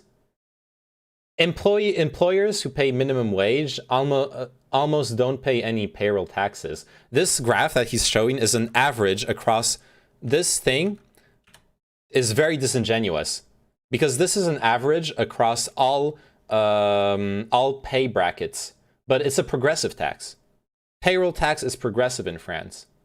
You do not, the employer does not pay this much payroll tax when their employee is earning a lot less. This is only true in the higher pay grades. Employers pay a big chunk of these taxes compared to Very employees, misrepresentative which directly of how it impacts the works. job market, as employers need to figure out how many Do you pay employees your they taxes? can Of hire course I based do. on the cash available. While you certainly can argue that this money goes to support healthcare and retirement benefits, taxing employment is still ridiculous while complaining about the high unemployment rate in the country. The fourth factor is strong labor laws, which no doubt have their benefits. It's difficult to fire people, so the businesses make it difficult to hire them in the first place. Businesses hire only if it's absolutely necessary, and there is no way around it. Once you Yeah, are this is a problem that France. My gotcha didn't work. This is a problem that France has encountered. There was this idea that was very common in French politics a while ago. The idea was that if you lowered the amount of hours that people work at their jobs in France, you would automatically have higher, the jobs would be more spread out among more employees, right? So instead of working 40-hour weeks, if we work 35-hour weeks in a business that has, say, 7 employees, to have the same number of hours worked in the business, you would need to hire an 8th employee for a 35-hour work week, right? I think the math checks out. Anyways, the problem is that it just doesn't work out in practice. It doesn't work out that way in practice. So, yeah. there are limited working hours and Hashtag long lunch Team breaks Macron. that results in limited output compared to what they could have produced otherwise. But the French believe in joie de vivre, and that's the choice. Wait, to wait, cope wait, to what wait, they wait, feared. There are limited working hours and long lunch breaks that results in limited output compared to what they could have produced. Mr. I do my okay, this motherfucker has done a bunch of research for his fucking video, and he's spreading this stupid ass idea. France productivity rating.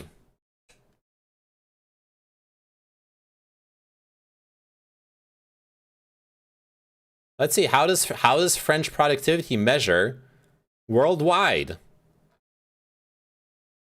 Let's see. In praxis, lib praxis. Can I compare it to other countries? Oh, fuck me.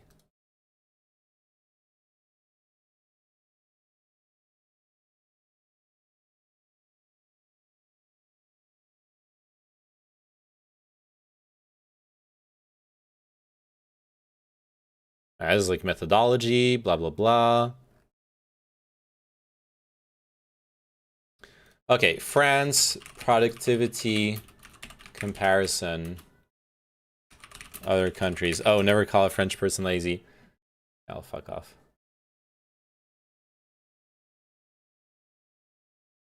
French aggregate productivity in France is high. It is about 25% higher than the OECD and your EU 28 averages. It is also higher than the G7 average. Okay? Mr. French. The French take too many breaks. That's why they have a problem with the economy. They take too many breaks. They're lazy. They have the joie de vivre. Motherfucker. First off, that's not like people who work actual jobs. That's not their experience, okay? You're in the fucking rat race. Me must work 12 hours per day, Pepega. Yeah. Looks like someone did their research very well. Yeah. Like, where was that sentence here? Aggregate... Control F. Aggregate productivity. There you go. Aggregate productivity in France is high. However, French aggregate productivity growth has slowed down with respect to previous decades. Sure, but like those are other concerns. Meanwhile, somewhere in France, they're protesting about the packaging of cheese.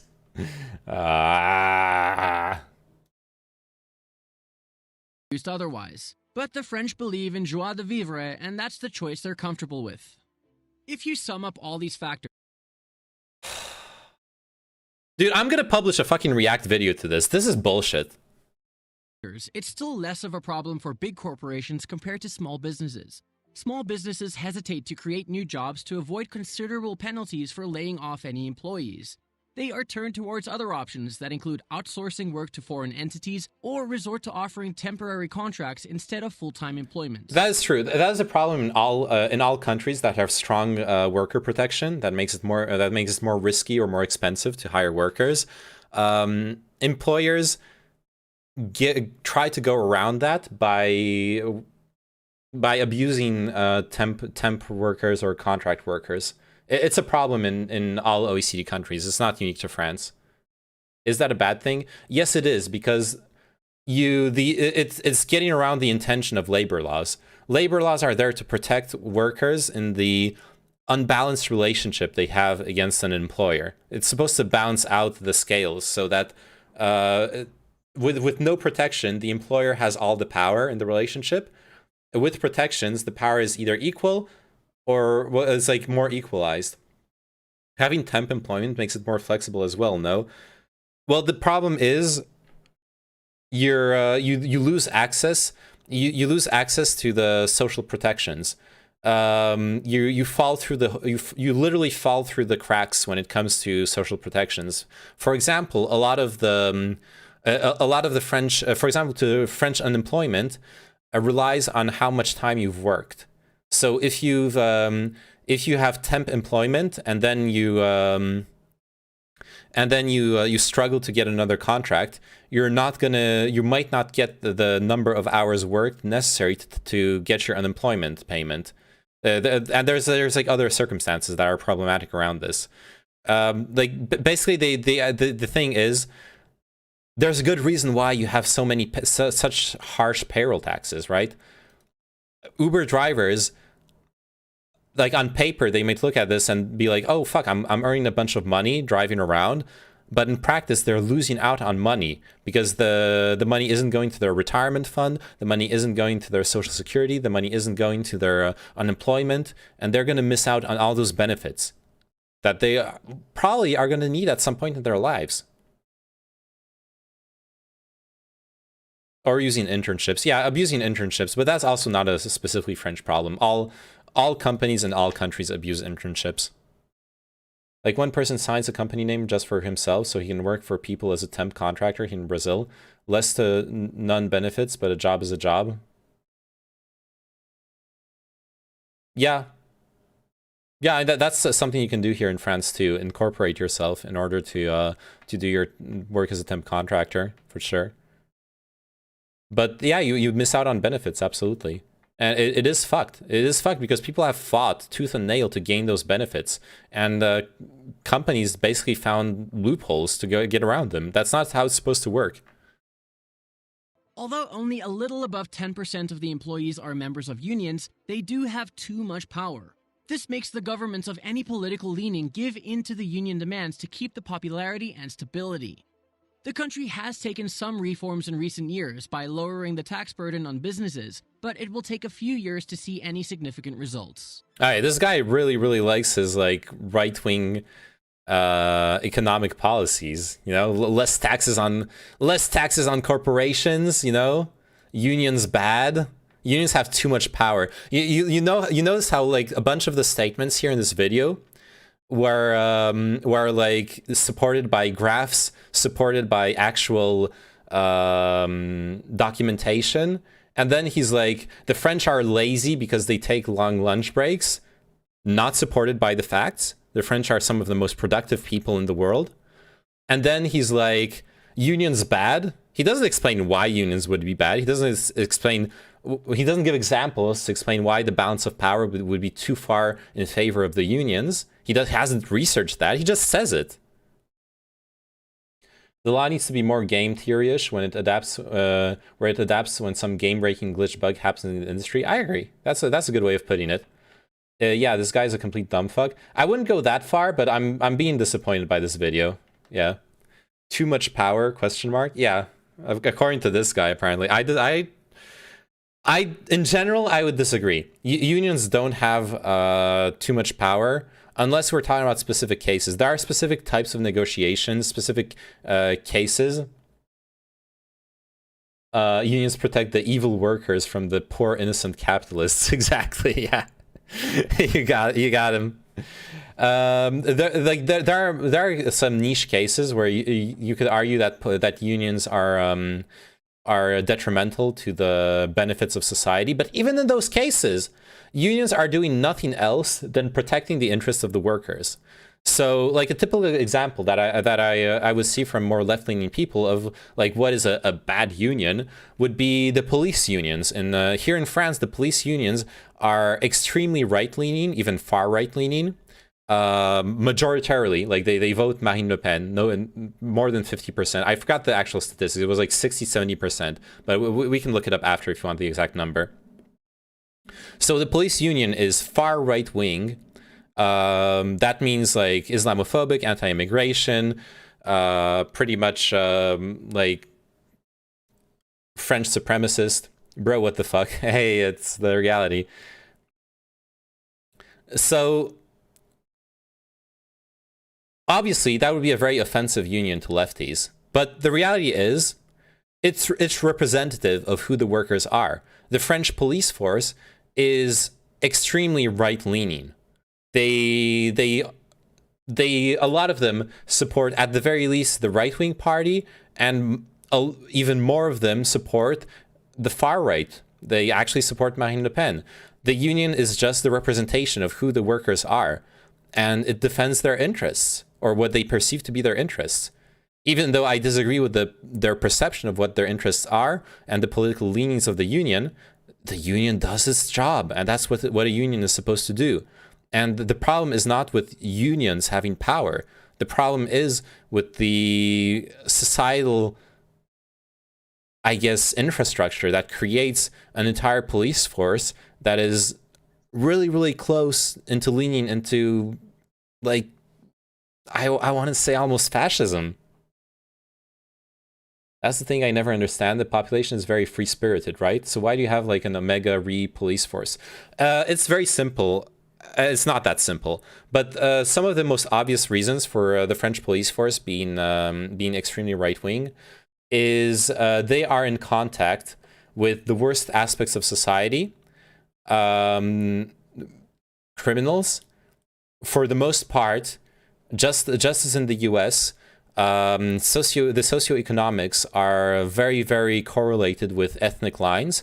So and socioeconomics are the main predictor of criminality. So you're going to be looking at people who every day are interacting with mostly people of color who are mostly criminals. And a lot of those people are, for example, recruited outside Paris. They haven't grown up in a cosmopolitan culture like that of a big city. There are other big cities than Paris, but regardless, a lot of those police people, then get sent to Paris because that's where their highest demand there is for police work, and their interaction is negative with people of color. They just have a negative interaction with people of color every single day. And even if they didn't have the biases originally, it's very, very hard to fight against that kind of everyday confirmation of racist biases.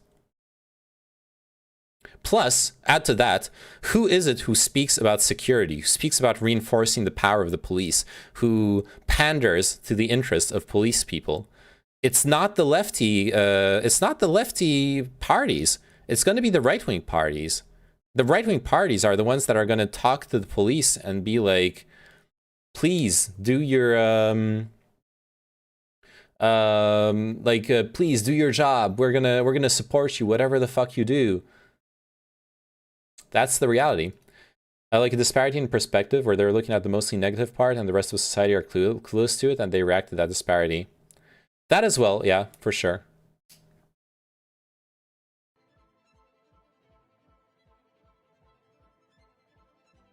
The French economy is robust in many sectors, including aerospace, automotive, railways, power generation, defense, as well as cosmetics, luxury goods, pharmaceuticals, agriculture, and hospitality. France has a complete economy. From satellites to nukes and submarines, from planes to cars, from ships France to is trains, a nuclear country. The French economy is diverse enough to produce almost anything it wants to with resources in hand.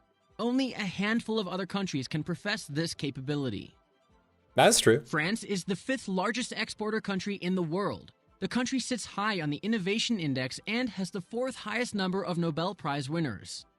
Wow. When talking about the economic drivers in France, you stumble upon what's called dirigism, which is not just regulatory or minimum intervention, but a more directive role by the state. It has been the country's biggest strength as well as its biggest weakness. The government's directive role in the economy is more regulatory than post-Reagan America and post-Thatcher Britain. France may not be the #1 by tourist spending, but it's the most visited country in the world. The travel and tourism sector contributes nearly 10% of the total GDP, but that it's face when you'll never walk around the Eiffel Tower with your cutie French waifu. Tourism sector contributes nearly 10% of the total GDP, but it's one of the most important. Also, if you're a tourist and you're coming to France, fuck off with the stupid ass locks on the bridges, okay?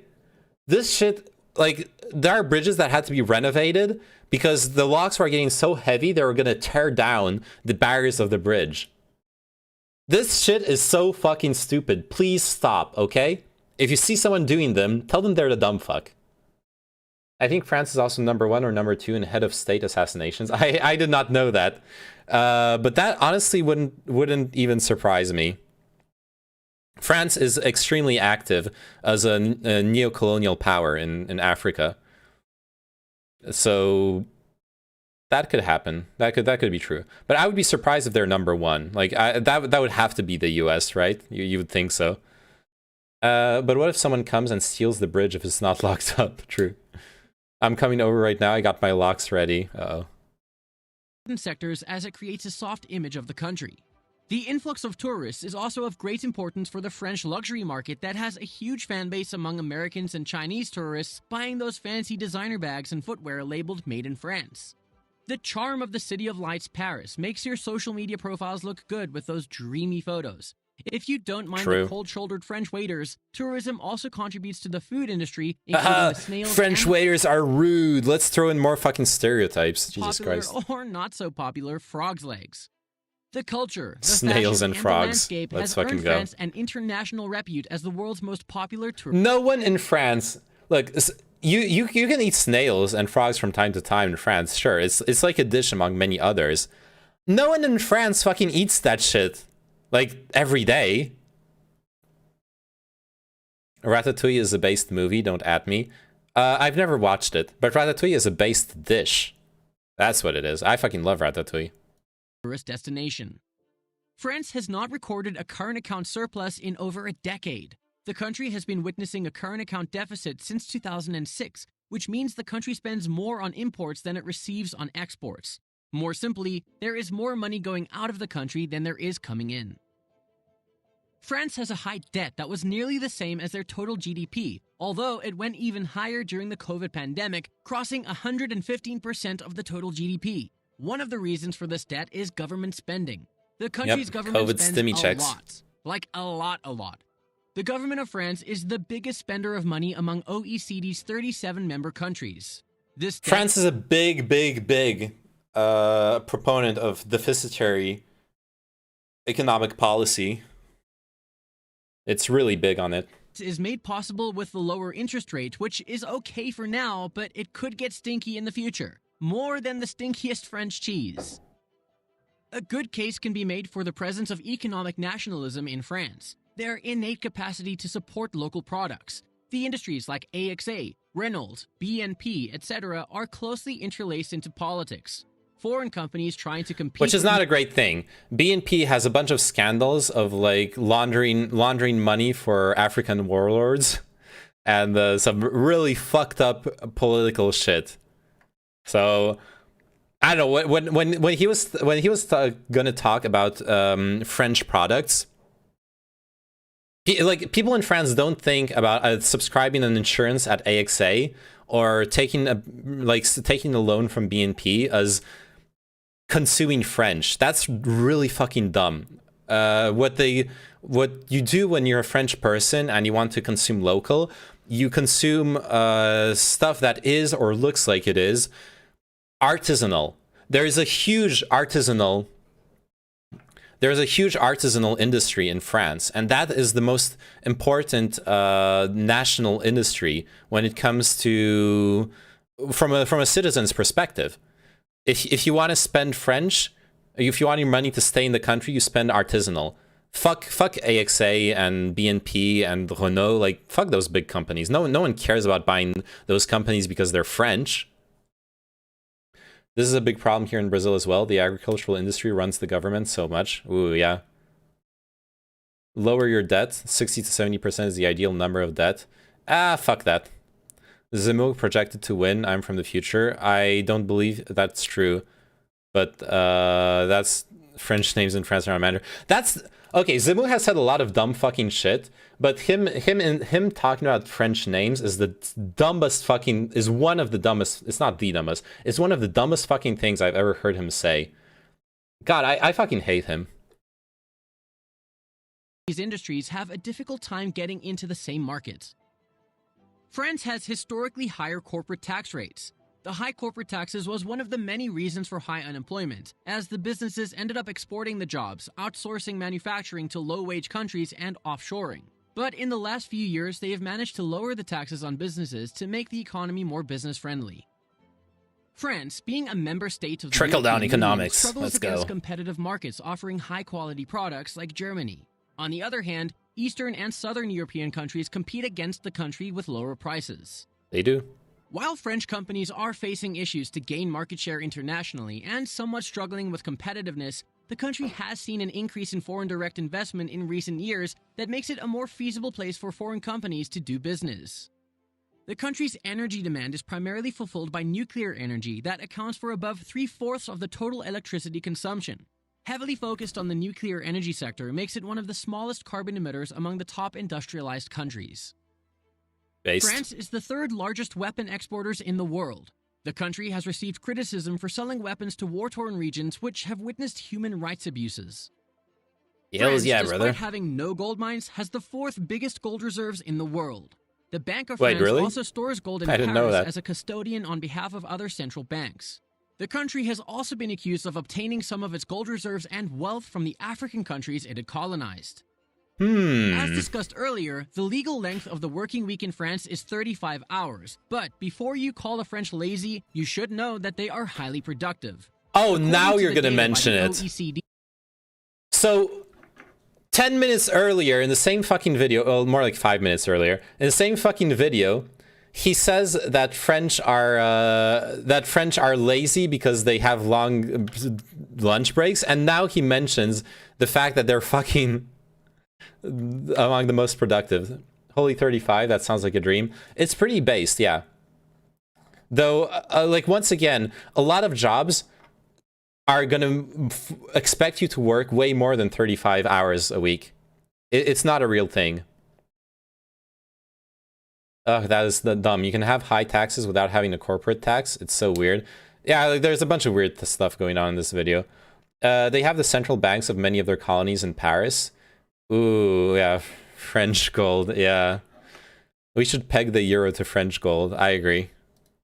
France seems to compete quite well and even beat some other countries when it comes to GDP per hour worked. That was a joke, by the way. Although I don't believe in the gold counterclaim to this standard. argument could be that France has fewer people hired from the total number of people available to work, so they are just using the most productive people. But this is an endless debate with tons of different arguments. But Come on, it's a 10% difference between, like, Germany was at 75% of the hireable people being hired. France was around 65%.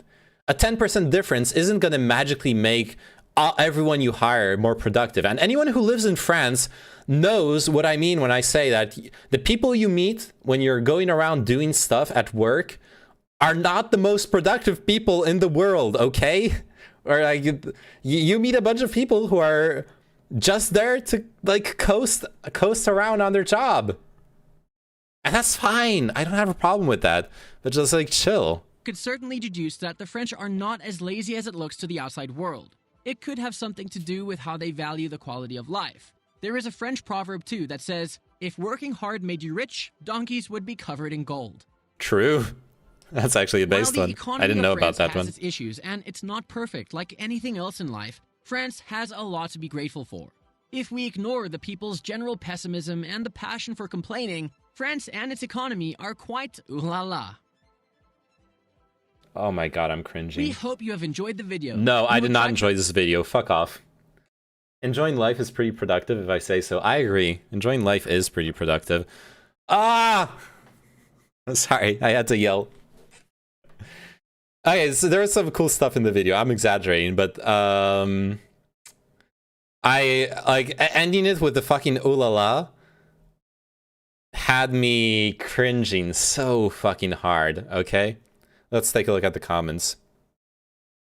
Great content. There are a lot of misconceptions, or rather misgivings, about the French labor force, especially in the English-speaking world. Yes, the legal working hours are lower than most other countries, but it's difficult to find anyone that actually works 35 hours. That's what I kept saying. No one in like big jobs actually only work 35 hours. Most jobs are perfectly fine letting you know, hey, you know, we expect you to stay an hour longer every day. You're actually working 40 hours or more. It's almost always more than that, sometimes by a lot. And on productivity, a case can be made that taking longer breaks and appreciating little things in life can make you more productive. The French case being a case, those are contradictory, right? You can't say at the same time that the 35 hours aren't ever respected, and then like you take breaks and that motivates the productivity, right? But sure.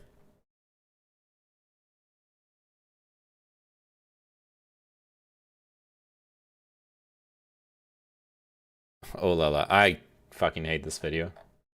All French girls do this walk in front of the Eiffel Tower. Yes, absolutely. He's stating the fact than his opinion, I think. Sure, but they're contradictory. He is stating that, dark as myself, but they're literally, it's a literal contradiction. French, like, if French are more productive because they work less, but French actually work just as much as other people, then there's a problem here, right?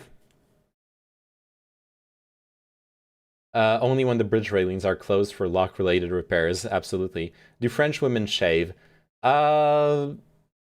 Honestly, most of them probably do. I'd say it depends. It depends on like the traditional self-image is still the same like Western idea of beauty where women are supposed to shave. That being said, a lot of women who are going to be like into feminism or alternative socialization, not socialization, alternative cultures, will probably have different opinions on shaving.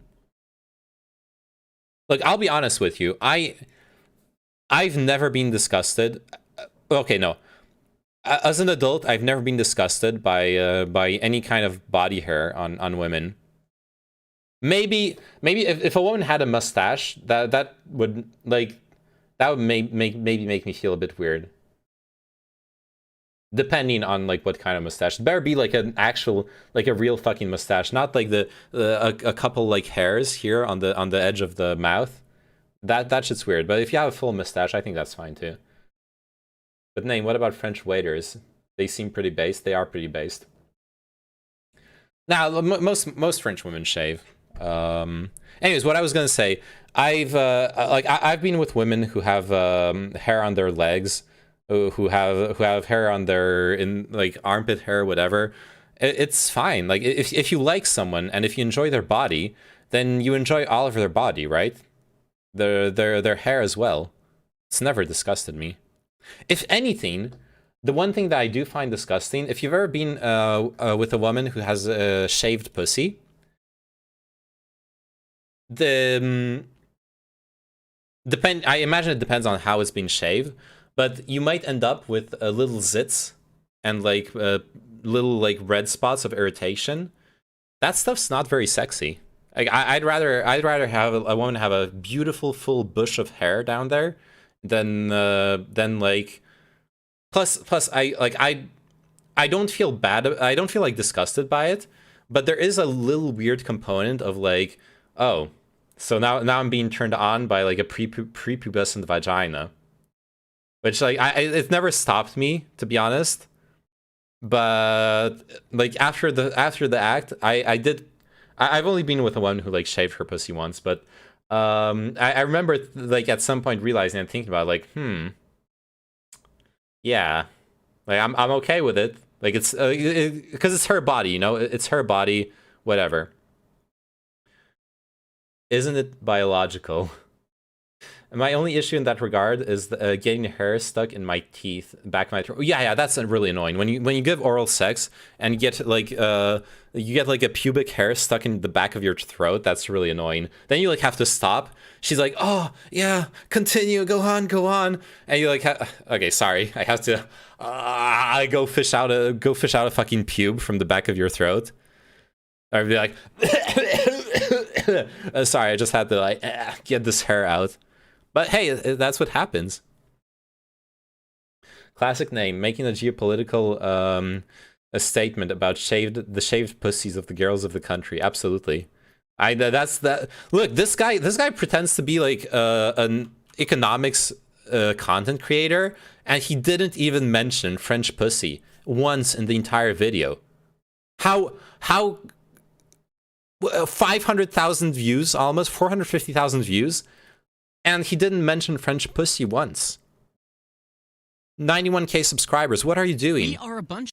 What are you doing with your life? Siema, Gubaszny Piotrek. Jak się masz? Ziomek z Polski jest w czatu. Got a Polish buddy in chat. Yeah. I think economists should always include, like, any economics essay should include a paragraph talking about the like whether pussies are shaved or not. French puss is rich. I agree. Yeah. Oh, by the way, speaking of React content, there's some shit I wanted to watch from Chao. Fuck, it's like 2-hour long videos though. Oh man. Like I need a good video game or activity that I can do while doing the like React content shit. You know what I mean?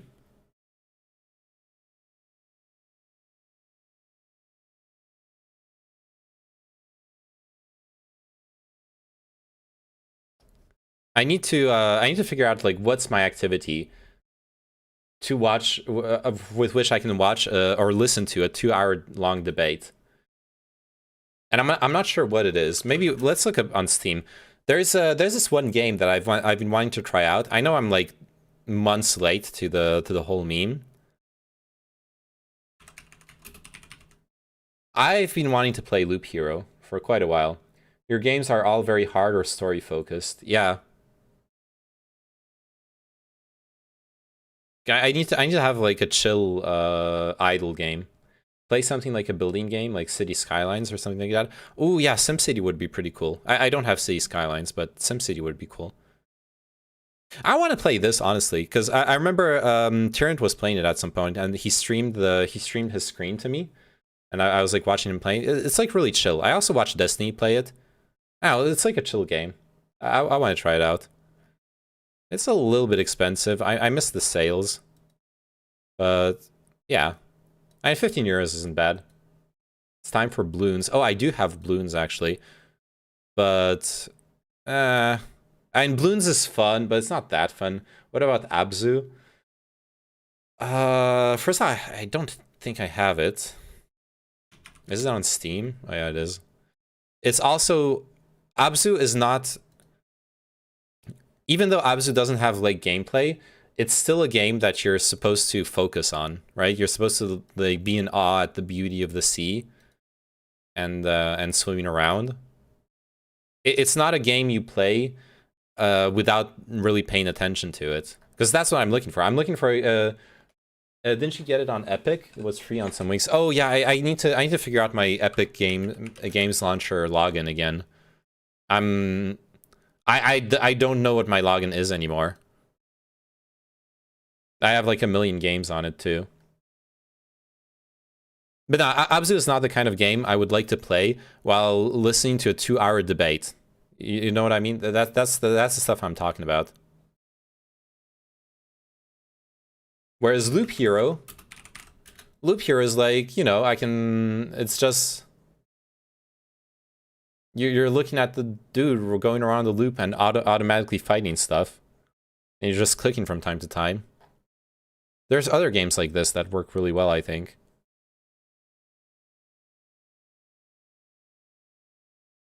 But like, yeah, so stuff like, I mean, SimCity would work as well. Has to be like a roguelike you can spam. Yeah. Oh, I could play Slay the Spire. Maybe Slay the Spire actually takes a bit of attention though, like strategizing and whatnot. There is one game I could do that I already have. Let's see if I can find it. Let me just make sure I don't dox myself.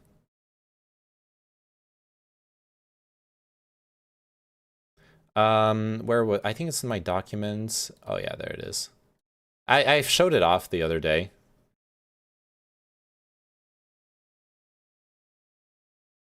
City Skylines is 91% off today. Oh my god, okay. That's really fucking cheap. Okay, I'll buy it. I'll actually buy it right now. On Steam? That's amazing. Oh, not on Steam.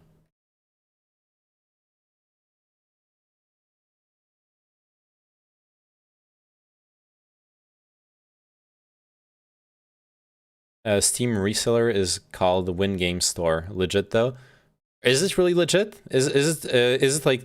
Are you sure it's not one of those websites that uses stolen credit cards and stuff like that, or that allows us like stolen keys gotten from stolen credit cards?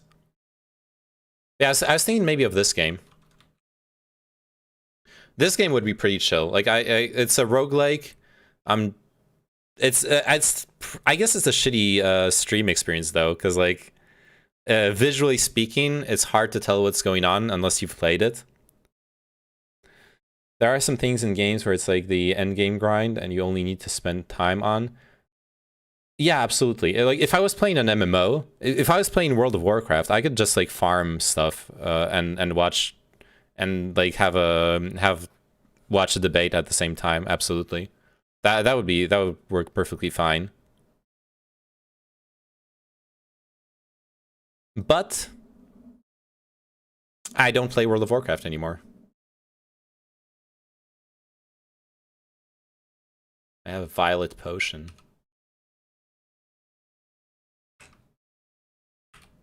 Apply Violet Potion. It's a potion of confusion. Nice.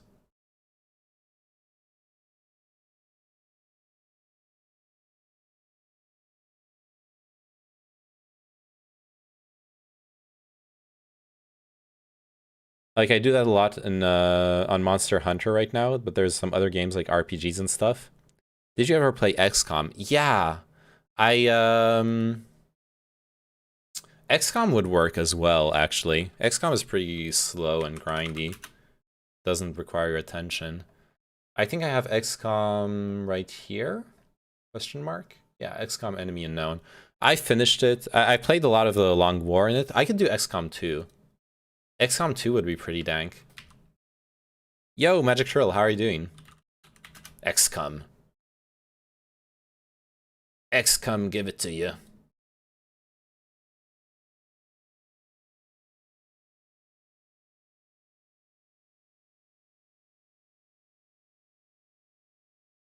Wait, there's so much fucking DLC. Jesus Christ. What is this?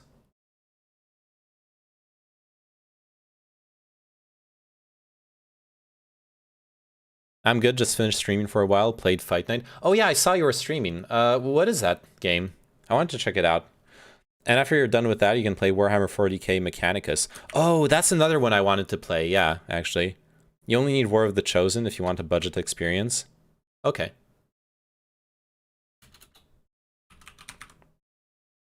Fight Night. Oh, this looks like some Devolver Digital shit.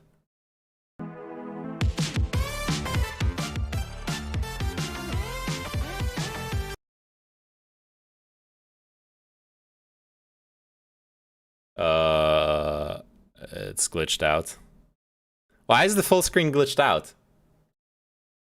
Come on. Oh my god.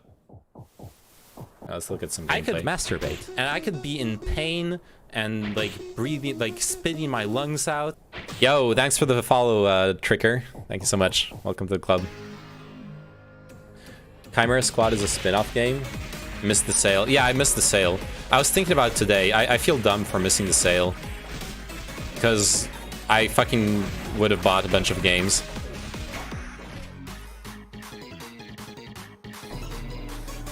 Okay, this is not like a game to watch a debate on, but it looks pretty fun.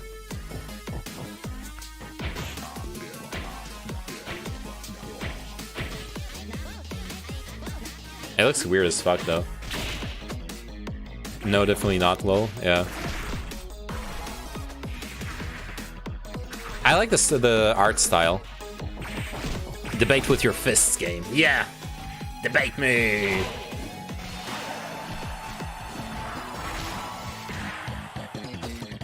I could just go like full irrelevant and watch the 2-hour-long debate without, you know, without actually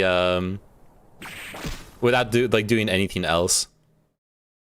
But I'll be honest, I'm not ADHD, but I have a little bit of that ADHD brain like a little part of me is a bit like that, where like I kind of want to have something I'm doing at the same time. All right, let's check out the store and see specials. Are there any specials right now? Dead by Daylight expansion pack. Ugh. Garfield Kart Furious Racing? No. Oh no. I actually want to buy this. This looks so bad. This looks so dumb. A little ADD. Yeah. Oh my god, no.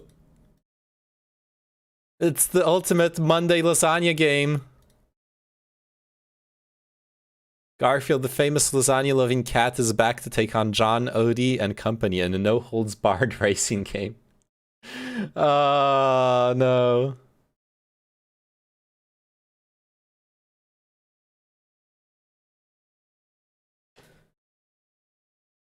That is quite the meme. Wait a second. This is a bundle? Is this the second game? Or is this like a... There are 2 Garfield racing games.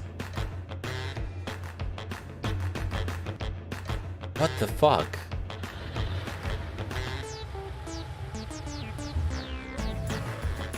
This looks even more scuffed than Tuck's card. Honestly. Look at this.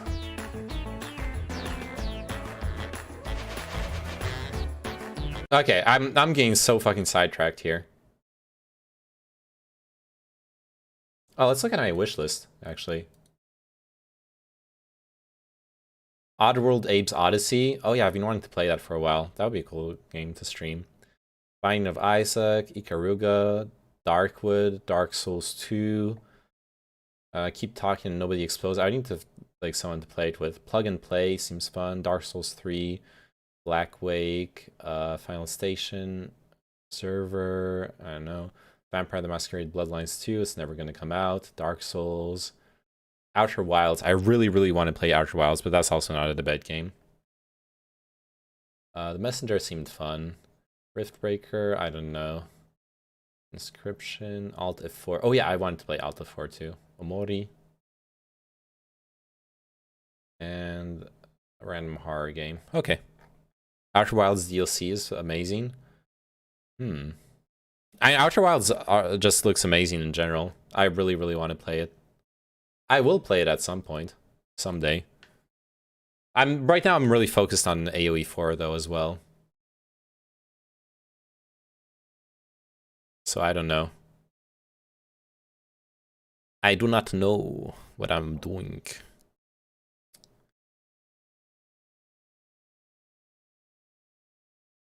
What is this? Air plus sea plus land plus combat. DCS world.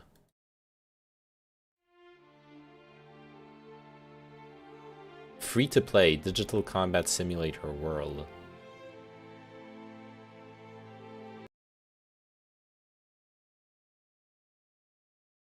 It's a free-to-play digital battlefield game and simulation environment. Oh. That's very ambitious.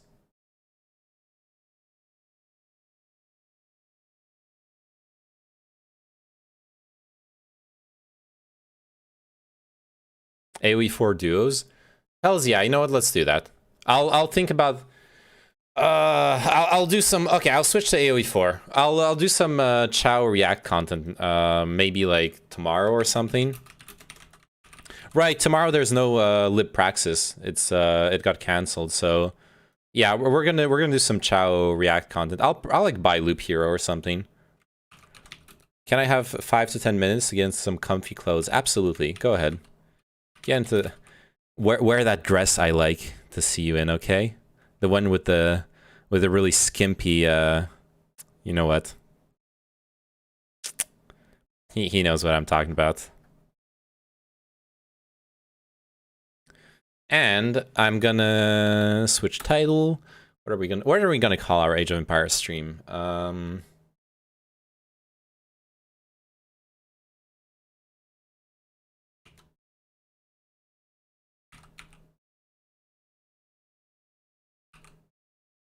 Infinite range streaming. Keck. There we go. Referring to current events. In case you don't know what I'm talking about the bug. The bugged bullshit in the bugged bullshit in the game since the latest patch.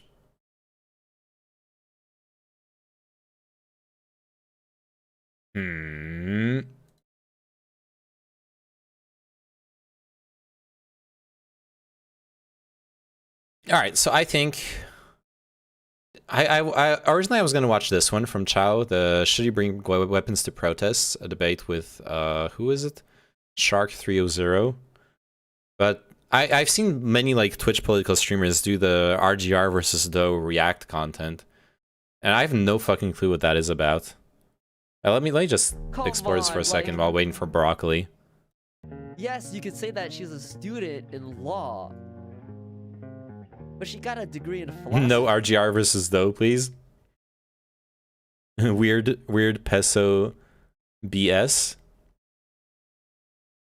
Like, I don't even know what it's about. Let me just hear what the debate is about, okay? Give me a second. Like 4 years is. You got it. You could teach. You could fucking teach. All right. Here's the thing. I don't need to have a PhD in fucking math to teach somebody what 2 + 2 equals. All right. It's fucking 4. They don't know what it's about. It's just bullshit. It seems like saying Ico Rules has been streaming it to death. Yeah, that's the one I've seen constantly in the Twitch politics category. Absolutely, you're right. That's the one I've been seeing all the time, like up there with like 100 viewers. In public, you consent to everything that could happen to you from Doe's perspective. From Doe's perspective, you consent to everything that could happen to you. Hey, but like, what's the debate about? By the way, we're going to be I'm going to be looking out for Doe's response to RGR's thing about fee and whatnot. But for the most part, I'm going to be... Okay, never mind. This is not going to teach me like what it's about. Let me just... Chud Logic called it Twitch soap opera. Dude, anyone who thinks that Twitch content, no matter how advanced and political is any different from reality TV is deluding themselves. Like, unironically... Twitch is reality TV. It's reality TV where you watch people play games, where you watch people like argue with each other, you watch people like go out and eat, whatever. It's still reality TV fundamentally. All depends on the content. There are exceptions to that, but they are very few and far between. My content is reality TV. I'm like the basic bitch content here. I'm just talking. Yeah, I am reality TV. Absolutely. I'm literally hosting like a weird ass talk show. And then like playing video games for hours while not talking and being boring, and then like I don't know what, like reacting to some content and stuff. The difference between you and them though is you're real. Am I though? Are you sure? Are you sure I'm real? Okay, RGR versus Doe debate. Destiny reviews. Of course there's a Destiny video about it too.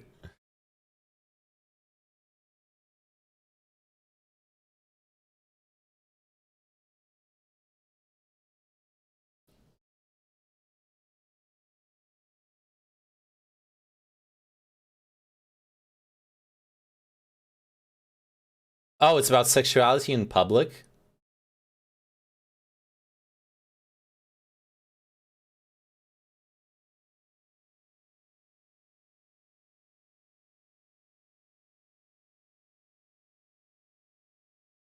Oh no.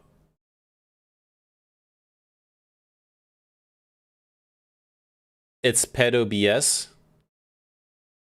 I'm ready. Oh, you're ready. Apparently Riley is one of Destiny's minions. Ah, come on. People are so black-pilled on this. You can have information and be entertaining. Of course.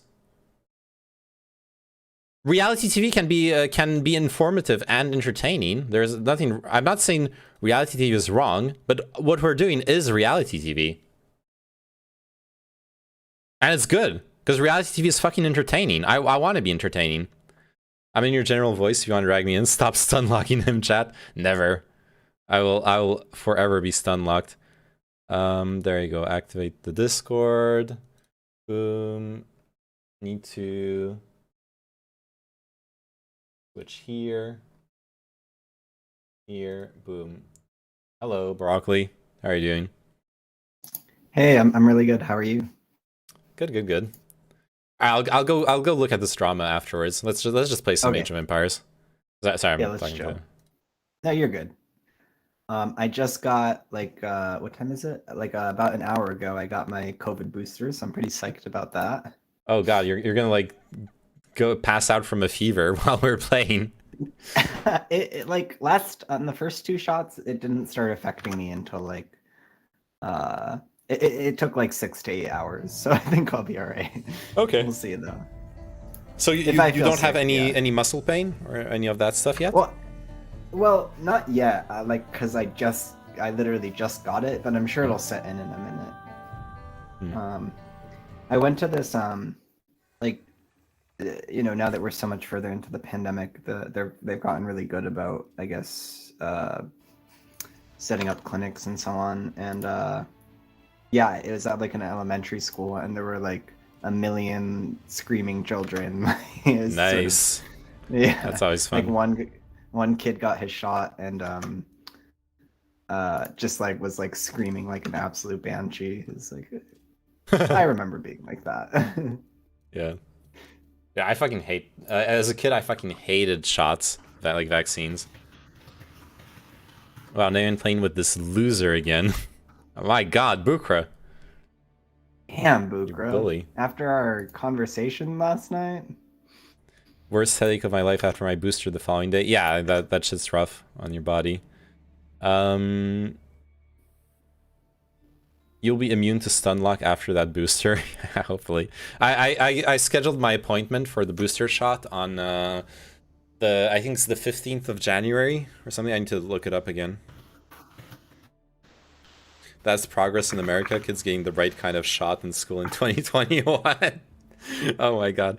Isn't there like a very controversial though, like vaccinating kids in the US at least?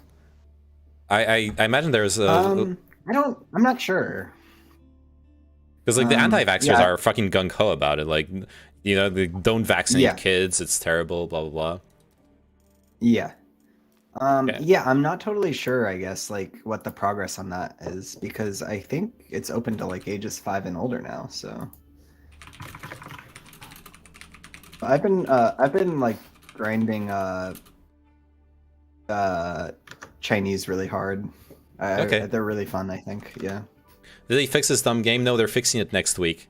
They're fixing it next week, and they haven't removed Abbasid from the queue. Speaking of which, Broccoli, if one of them picks Abbasid, we need to feudal age ram rush them with archers. Okay, no Abbasids, good. Okay, they're both. So we can they're play gonna, like a normal game. They're gonna walk us down with men at arms. That seems like double HRE seems kind of scary. Yeah, they might go for a feudal age men at arms cheese. Absolutely. That makes your French knights not quite as good, actually, right? Because Nah, the French knights are good against them because of are the they? like Okay. better mobility, and it's heavy armor versus heavy armor. So like then it's more like about the macro and whatever. yeah, that makes sense. That makes sense. What I like about the Chinese is like, basically the greedier you play, the better, which really sort of suits my play style.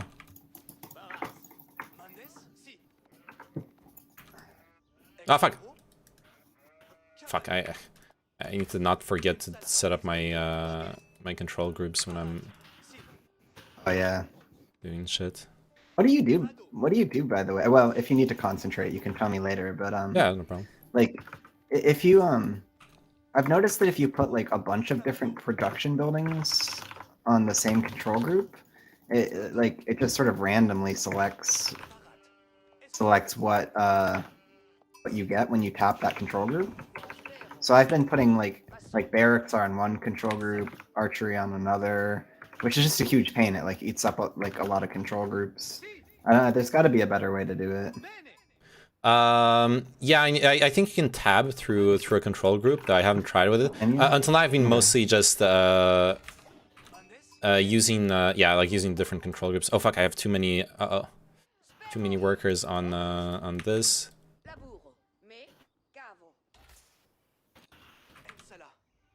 So are you gonna do your like night pressure again? Harass, yes, but I'm gonna go for a Yeah. greedy build. I'm gonna go Okay. for the 2TC build. Okay, I'm gonna do the same. So I'll try to like keep a scout near their base just so that we know what's up. Because if we're both greeting, that can be pretty sweaty. Yeah, we need to be ready. If they cheese, we need to be able to like wall off and hold off the greed. Yeah, this is probably a pretty rough map for walling, but we'll see what happens, I guess. Oh, true.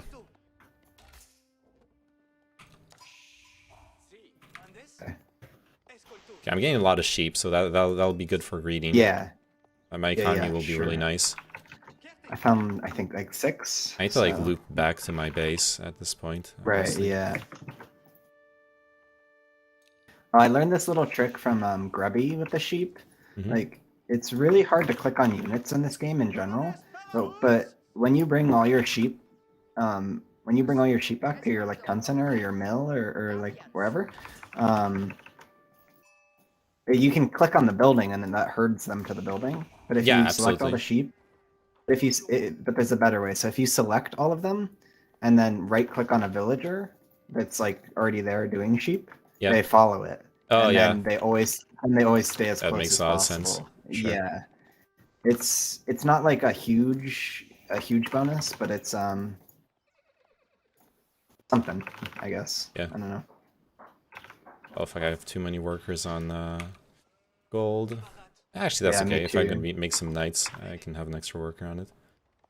Not enough workers on food, actually. Oh Okay. man, this guy just got to 2 sheep right before. Oh, 3 sheep right before me. That's brutal.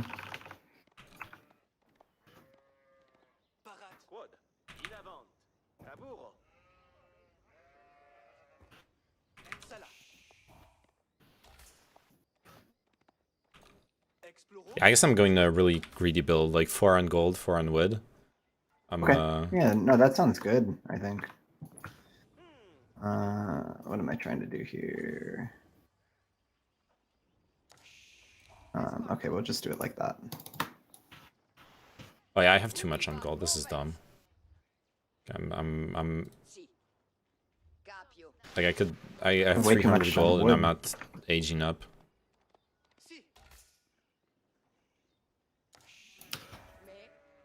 But the other thing that like makes the Chinese like incredibly satisfying is all of their buildings build way like they have a building speed bonus meme, which is really nice. Oh yeah. Oh, I found what the like this guy has a million on gold. Have you seen that? Yeah, I see it. That's just bad. Like there's That's nothing just he can do with yeah. that. That's good for us, honestly. Anything. Yep, it actually is for sure. I need to like watch some pros in this game or something. I need to read some builds because what I don't know how to do at all is I don't know when to get. Oh, you all took of him off the- gold. Oh, he's teching up. Oh, okay, so it's Go just harass free. him. I don't know when like the right time is to get all the Just be annoying. Oh, no, Sorry, I'm trying to Oh, max sorry. out at the same time. Like when do you get, for example, like wheelbarrow, like the upgrade Oh, I'm getting it for now. Yeah, I'm getting it now too, but is that like wrong, do you think?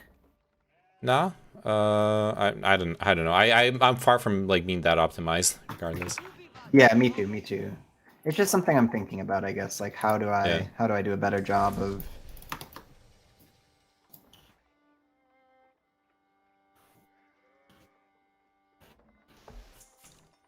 Yeah, I like the wheelbarrow research. Right now they're 3 on gold. They reach fuel. There's a relic up here. So is the other guy like in the corner of the map, do you think? He must Yeah, be, right? yeah, definitely. Okay. Alright, I'm gonna try to get all the way back there. So this is the Aachen Chapel. Okay. Yeah, I need to scout out what they're doing as well. It's probably gonna be similar. Okay, got my knights. Boom. Gonna have to. Oh, where are they going? Probably building. Gonna go for the deer, I think. Yeah, probably.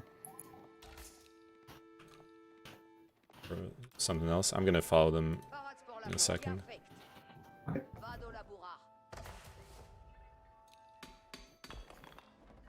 I have way too many workers on wood. Actually, nah, that's fine, because I'm gonna build a blacksmith. No, you definitely want the wood. I need to build a bunch of shit, actually. Archery range, 2 of them. Okay. Oh wow. Okay, Town this guy's center. going Oh, he's greedy going too. second TC. Yeah. Okay, there is going for greed cheese. That's It's actually fine. really good for us. Yeah. Yeah. I'm gonna send my early knight right away. Maybe I can get a kill on him right off the bat. I need more workers on gold. That's what I need. Yeah, I'm queuing to gold at this point because. Okay, they have a man at arms already, so they're doing something. Despite the 2 TC. I'll build archery. I'm actually gonna kill a villager with a scout. Can't believe it. Oh, there's green. You found him. Wait. Okay, yeah. He's actually really, like, close to you. Yep. Interesting. Oh, you can get the villagers on the... Oh, yeah. Good idea. Yep. That's what I'm gonna do. Nice. I'm gonna try to basically go straight Castle Age, by the way. I'm getting some archers because of the men-at-arms.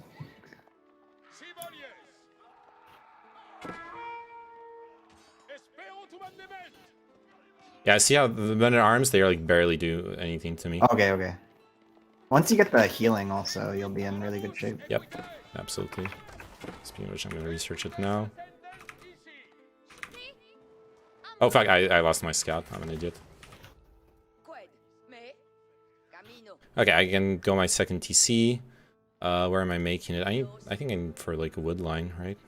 Oh wow, you have second TC already? That's really good. Yeah, and I greeted for it. Where I don't know where to put it though. I'm not quite sure on my like what I want to do with it. I think basically putting it on any double resource is good. So like if you drop it right here. Yeah, I can do that. I just don't want to put it too far, because that's that shit's like kind of cringe. But yeah, I'll if do you put I'll it do towards there. me, yeah, I think that's. And I'm not building villagers. That's really bad, actually.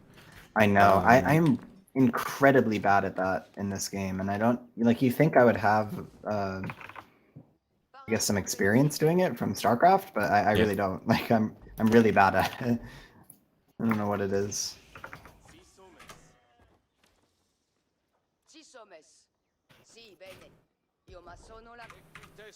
Okay, I'm the problem. Okay, I need to kill more villagers because I'm late on the second DC compared to that guy. And I definitely missed a lot of production on my villagers. We need to play catch up with the aggression.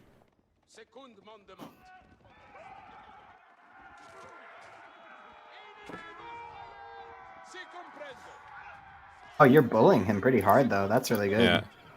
Watch out for the spearman. Yep. That's fine. Actually, wait, I should come with you. I have some archers. Yeah, I'm gonna...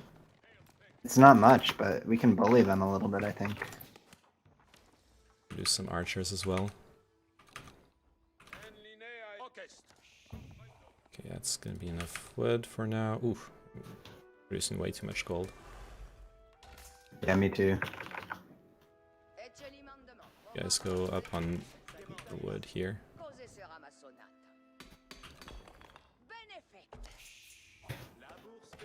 I'm gonna... God, this game is... It's so hard to talk and play this game. Yeah, it is. Like actually ridiculous. Okay, I'm gonna send my raiding party, like, around the... Oh, I'm gonna build a market, too, while we're at it. Yeah, wait for my archers to show up, because then we can really bully them, I think. Sure. I have a market as well, so you can send it to mine, or you get more gold to the neutral markets. So might as well go to the neutral market because it's like behind me. Sure. Build it. Right. Do you want to push in a little bit with these archers? I'm getting attacked by... Oh, no, and the only one pikeman. That's actually pretty cool. Let me focus fire the pikeman. Yep. The thing is, I don't think I do any damage to the men-at-arms with archers. Not a lot. You definitely don't do a lot. I'm so slow.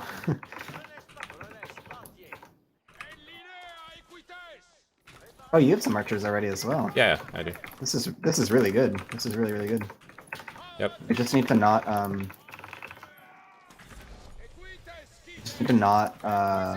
like suicide to defensive buildings. Yep.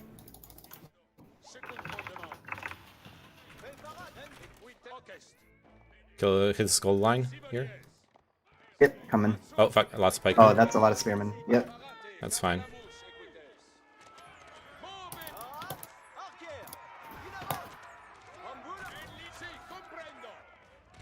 We're nearly one-shotting them, which is really good. Yeah.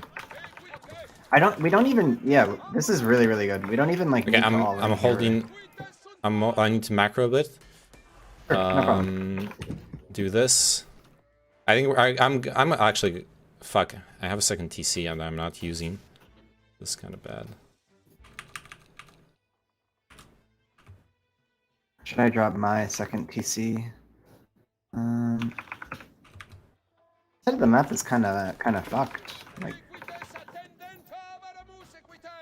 do you mind if I drop it on this gold patch that's kind of in between us? Not at all. Okay, I'm gonna do it. Okay, I'm moving my knights over to yellow. Okay. Wait, I'm coming. Gonna harass him on his second TC. You have a bunch of archers Yeah, and I more know. knights. So. Oh fuck.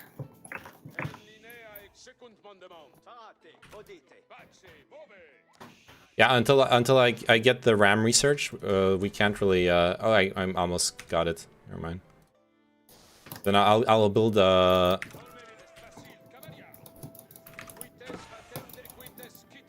Oh, this is a little sweaty. So I'm killing all his. Oh, never mind. I'm not killing all of them. Oh yeah, we're doing fine.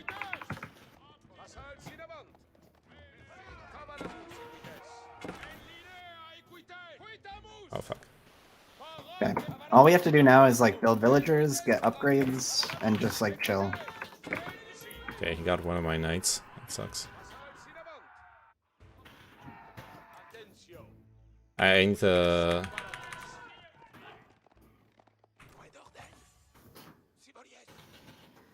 I think we can just like sit outside here. Like our presence is threatening enough. We don't even need to. Do Yeah, anything. and they're going to be like overproducing stuff. We're Yep, we're for chilling, sure, for sure. And even just like pulling the guys off gold for a second. Yeah, the idle time. Like, we for sure. This is really, really good. We're like way ahead.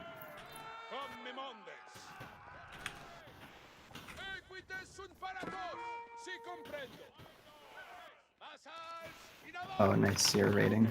Yeah. Okay, I need some economic upgrades.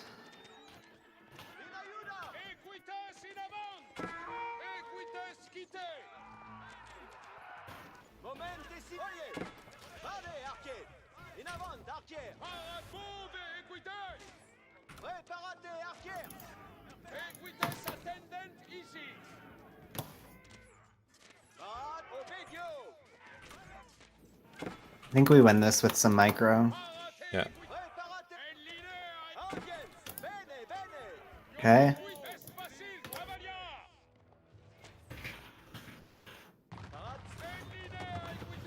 Need way more guys on food right now.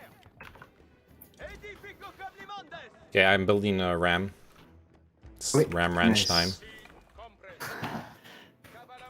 Oh jeez.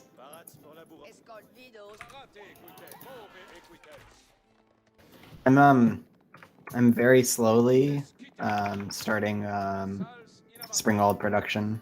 Cool.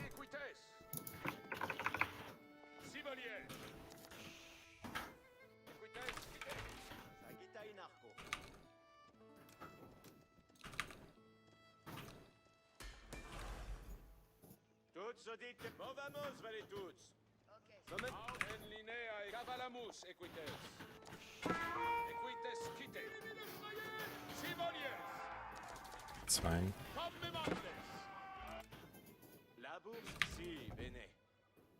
Still mining way too much gold.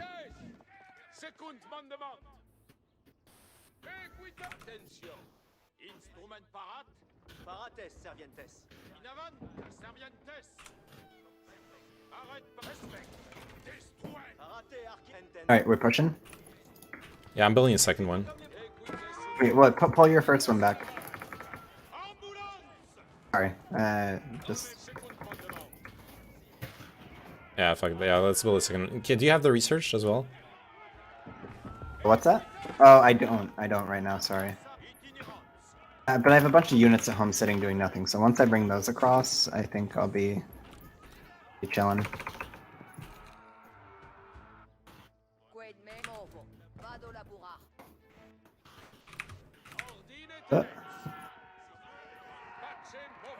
Am I crazy in saying that there's like where's all Wait, the oh gold fuck! I on lost this all map? my. I lost a big group of knights. Fuck me.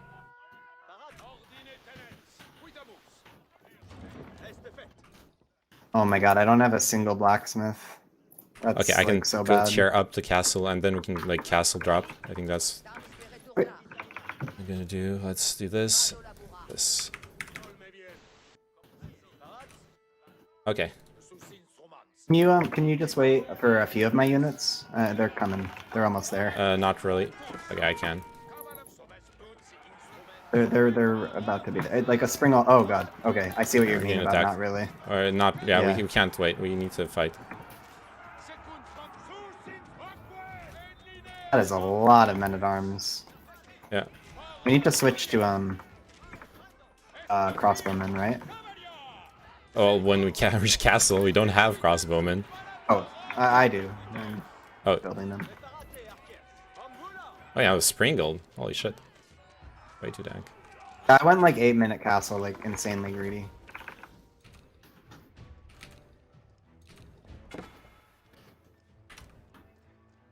Yeah, that's good.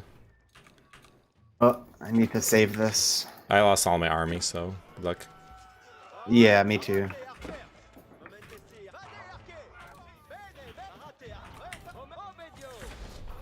But I just reached castle.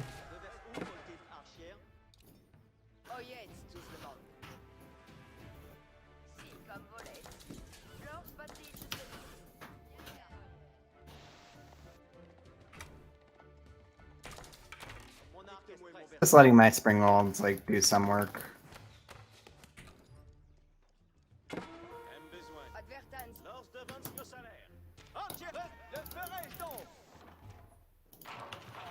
Yeah, Springles will work very well against those duders. Alright, I got a lot of duders. Put on food here. Let's put this. I have like 2k gold and nothing to spend it on. I don't know what I'm doing. I guess Well, I should that's just not go good. Imperial. Yeah. Yeah.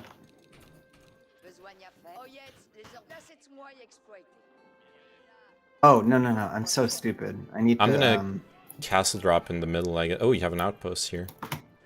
It's getting fucked. Yeah, I just built those for... Oh, they're for- ramming? Yeah. What the fuck? Okay. I just built those for, like, sight.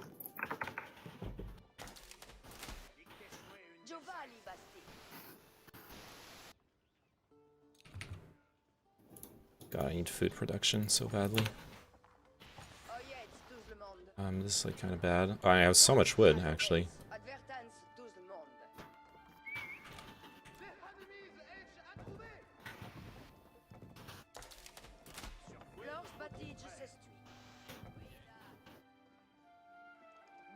What are you building, like, in terms of unit comm? Okay, cool. Perfect. Like my specialty stuff, yes. That's perfect. I'm gonna spam some scouts, actually. Yeah, that's a great Just idea. to take care of their ram and whatever siege they may end up having and stuff.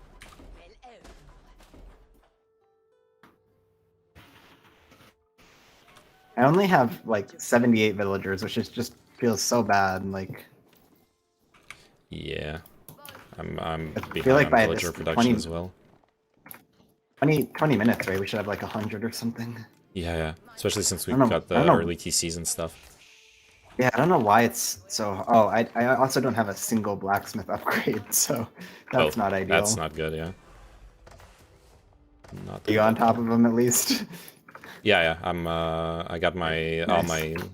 my feudal ones at least. I can like make them faster though, which is another nice thing about the Chinese. Sure.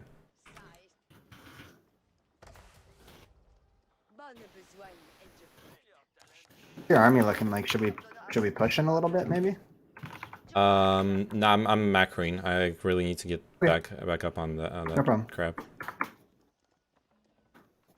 Building a bunch of farms because my food production is garbage.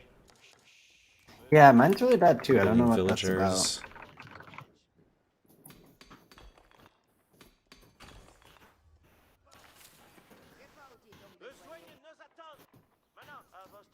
Build some traders if you haven't already, just so that we can get that late game gold. Yeah, I am right now. Okay, nice.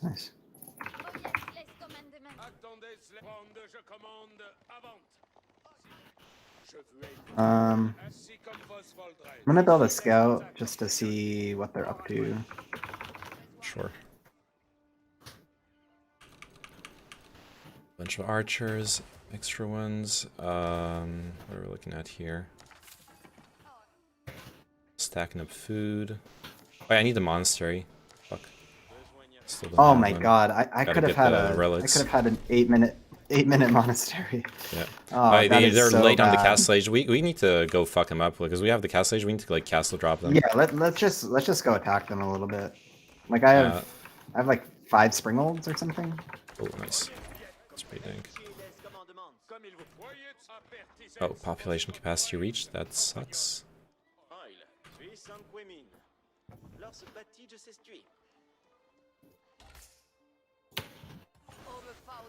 Okay, I'm gonna start moving across the map to like here. Sure.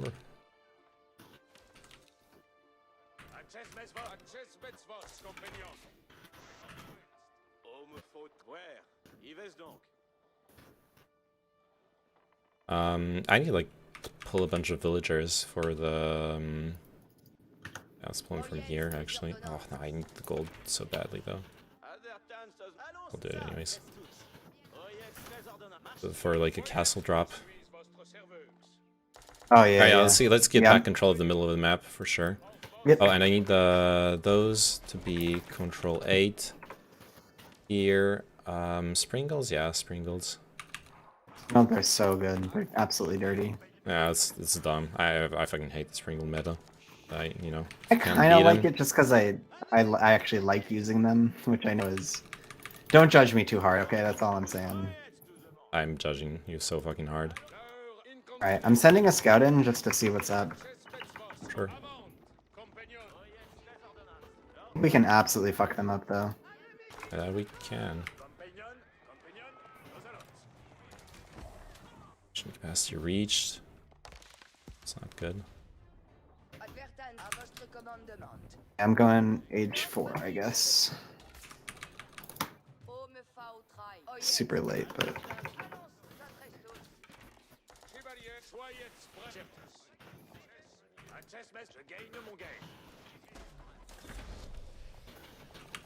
Okay, let's ready? go in. Gonna. Oh, this is such a nice spot to. Okay. Start sniping them, yeah. Yep. Gonna go flank with my cavalry. Oh, never mind. I think we just absolutely roll them. Like I I'm don't just think they dropping can the do castle anything. right here. Do it. I would too if I had enough gold. Oh, we're getting flanked. Yellow Or player stone. coming in. Okay. Pulling Springolds back.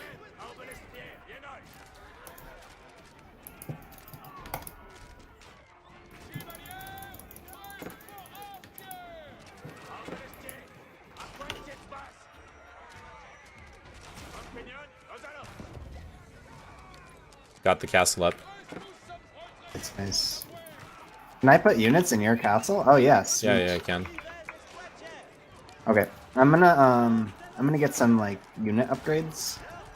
Oh fuck, I'm getting the Springledine's getting fucked. And by heavy.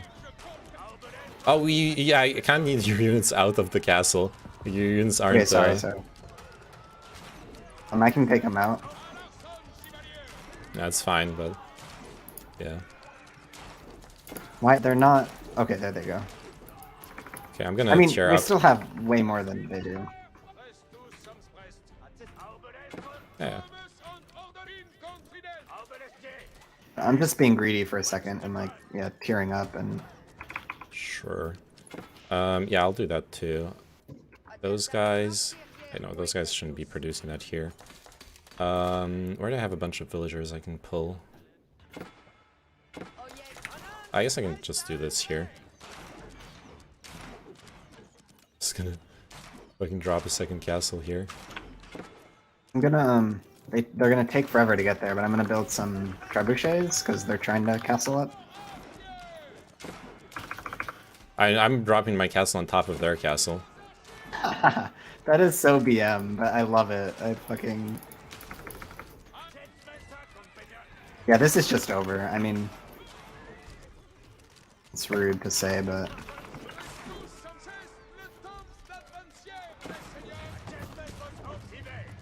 Oh, watch out, their yellow's coming back in.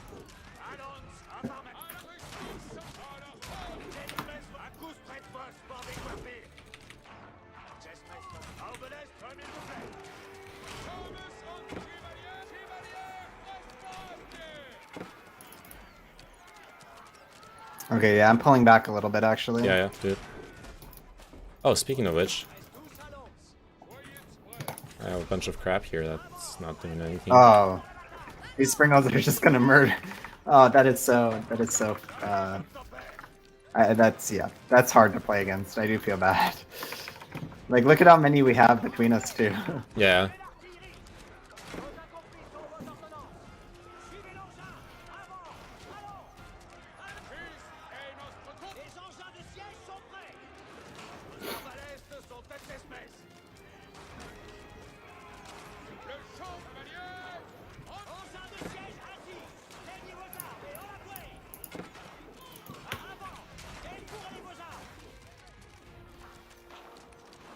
Yeah, I need the trebuchets. Why would I honestly, at build this point?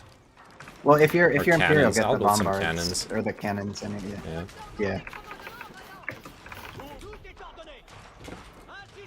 Springolds don't really do any DPS against buildings. I mean, they're not supposed to. Yeah.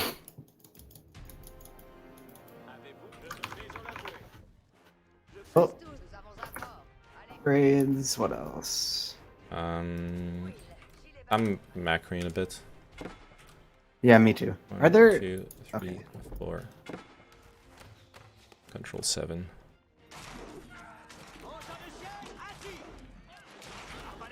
God, I hate how they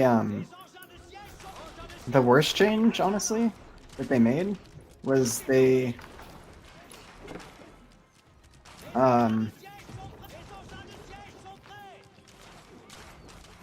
made all the icons on the map smaller, and it's like Amount of impossible stone. to.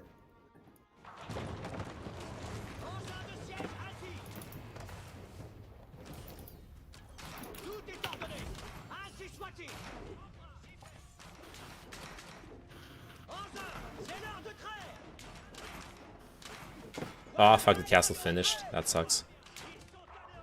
Oh, they left. We'll knock it down. There's just Oh. a yellow player left now. Once. Mangonels against Springles? That's the wrong production, my dude. I got your trebuchet. We just completely nice. out macroed these guys. Oh, I'm maxed. There's nothing I can do. Yeah. Oh, I just kicked you. Oh, I can kick out your units from the garrison. I just did it. Oh, really? You had a one in I'm my sorry, I first thought- castle. No, that's fine. I It's thought just funny. I didn't know I could do that. Yeah, yeah. I thought I got them out of there earlier, but I guess I didn't.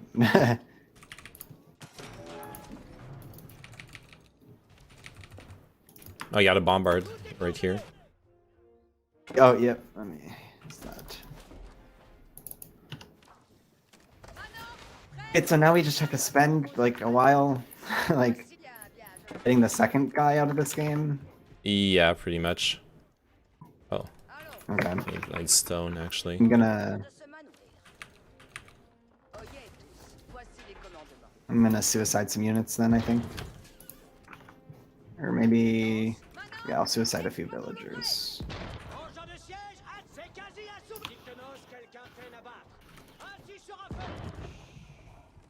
Oh wait, this is the guy that left, so we should go to the other Yeah, guy, we don't right? care about him actually. Yeah, except like taking his resources, I guess. Like, the keep I built here is my fucking it's my fucking landmark keep. Oh really? Yeah. Yeah, I thought it looked different and I couldn't tell, but you'll love to see it, honestly. I'll just read a little stream chat.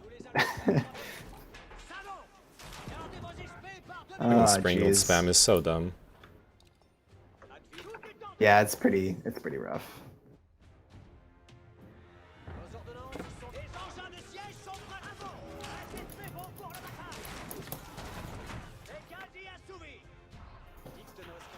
I'm pretty sure though that when we look at the like grass this game, we're just gonna see that we totally like out macroed these guys. Probably, yeah. And I know our macro wasn't that good, but it was probably better, way better than theirs, yeah. It is better, yeah, exactly. And I'm floating a shit ton now, but I'm not really paying attention either. Yeah, no, I mean if we're maxed. Oh, I've I'm actually not never built maxed. I'm these not guys maxed yet. at all. Yeah, I have like 7. Do you need any resources? No, you just said you're floating, so. Yeah. I need to like hotkey Oh, there my, you go. Surrendered. Okay, we won. Yep. GG. I need to... GG, that felt like kind of easy. I don't mean to be rude to those 4 players, but... Oh yeah, we're playing against worse players than us. Like both of them, probably. Like between the fact that maybe they... Like that guy who had like 7 workers on gold in Dark Age. Yeah. Like, there's a bunch of small weird. indicators like that show they're not optimizing at all. Yeah. I think the one the other guy just didn't know what he wanted to do because he built second TC, but then also had early man-at-arms production, which costs a lot of food. So. And it was reactive. He reacted to the early aggression, right? True. I think that was like his plan was to play passive and boom, and then he overreacted to like 4 knights running around and killing villagers. Yeah, I think having like in 2v. Oh, go ahead. No, but I was saying like I feel like that's the best realistic outcome to the early knight harass is not to just GG all in. But to like have them overreact and then get the early castle and roll over them. Yeah, I do think for sure the best way to play 2v2 is like exactly what we did, where one person puts on a little bit of pressure early, and the second person just like greeds. Because like I went 8-minute castle age or something like that into 2 TC. Like I don't think you can get much read here. Yeah. I think it's also a lot. Oh, sorry. Oh, go ahead. It keeps happening. I think it's also a lot about complementary unit comps. So like if I did do a lot of archers too, but like if I focus on knights and then you focus, I mean, we did that earlier. Yeah? If like focused on knights, you focused on archers. Then I also produce archers because we need more archers, but. Like if we build like both our specializations and they complement each other, then that works out really well. Yeah, the Chinese have that unit. I don't know how to pronounce it. It's like the repeater crossbow. The Tsuginu. Yeah. Yeah. Do you know what that's good against, by the way? Because I feel like it doesn't do that much damage. It's best against an armored, and now that they've they've immensely buffed it. Oh, did they? Now really? it's a huge like spam unit because it's only costs 20 food. Yeah. So like it's only 20 food. It's fast to produce.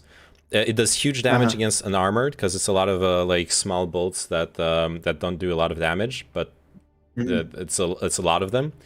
And I've read somewhere I would need to like calculate it myself. I read somewhere that they're like cost efficiency wise. They actually are going to stand up to men-at-arms because even though the men-at-arms armor is going to cover for almost all of the damage, they shoot a bunch, and there is like for the same cost, you have like 3 times as many. So I see. Yeah, I guess so. Like, there's no reason I should ever build regular crossbowmen. I should just build like spam those. No, I think they're meant to be anti-armor. I think considering we're against double Holy Roman Empire, spamming men-at-arms, I think that's the situation where you're just like, yeah, just make crossbows. It's fine. Yeah, true. They are like the counter. Yeah. Going back to what you said a minute ago, though, I completely agree. I think that's probably how 2v2 is meant to work. Like one person pushes, like with knights, for example, and then that causes them to build men-at-arms. And then I spam crossbows or something. Like it's like countering the counter, basically. Yeah. I'm just gonna go check on my cat really quick. I'll be right back. Okay. I'll catch up on the chat then. Yeah,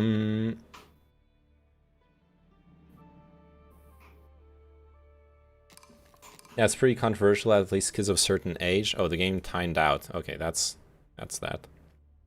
Yeah. Kill me like one of your French knights. Yes, I will. Don't clip that out of context. He likes the Chinese because they're greedy. I just went and blocked the Destiny, Hasanabi, Miskiff, so they don't show up in recommended. So much relief. Ooh. Yeah, that's something you can do, absolutely. I didn't think about it. That makes a lot of sense. Yeah, I mean, HRE only needs gold, food, and dark ages. But yeah, 3 to 4 usually max you on gold. Well, yeah, the thing is, dark, like, unless you're making a dark age play, which almost no one can really make a dark age play, you need 3 workers on gold to go feudal, and you don't need more. Like, any more your waste is wasted. Maybe 4 workers if you're gonna like go for like the French knights, they cost a lot of gold. Russ as well. Like knights cost gold, so yeah, there's that. I don't know. Guessing they just had bad worker management. Little scene they pulled off. Well, yeah. Barclay isn't brave enough to tower rush. Oh yeah, you want to see the Chinese tower rush meme? I wonder. I wonder if that's really effective. And building a couple towers near, if your opponent's resources are like far away from their town center, I feel like pressuring them off of their resources, making them fight for them is obviously like really good. Did we? So we're up against Delhi and last Chinese. Sorry? I thought we were on a different map. Did we? Like, No, they the lobby couldn't connect. Like either they dodged or there was just a problem with the server. Gotcha. Okay, yeah, Delhi Chinese. They're gonna have like a totally insane late game, like super strong. Well, Delhi supposedly is bad late game. I don't know. Yeah. I'm still skeptical of it like being as bad as people say. Sure, yeah. Simply because, like it's the same. Like people used to say Delhi sucked, and then they discovered the early that early like strategy of being able to cap the points and everything. So like I'm sure there will be strats discovered for the way Delhi are played now. You know what I mean? Yeah, I totally feel that. Yeah. And maybe they'll be inferior, but still there will be strats. Yeah, I think like it is really depressing. Like I felt bad for Patala, because like they weren't a particularly strong civilization to begin with, and then they like hardcore nerfed them. So it just feels a little weird. But yeah, I don't know. People will figure it out. I mean, this game is in such early stages that who knows about anything really. Yeah, that's what I'm thinking. On paper, it looks pretty bad, but I don't know. I think there probably will be people will probably figure out some dank strats. Definitely.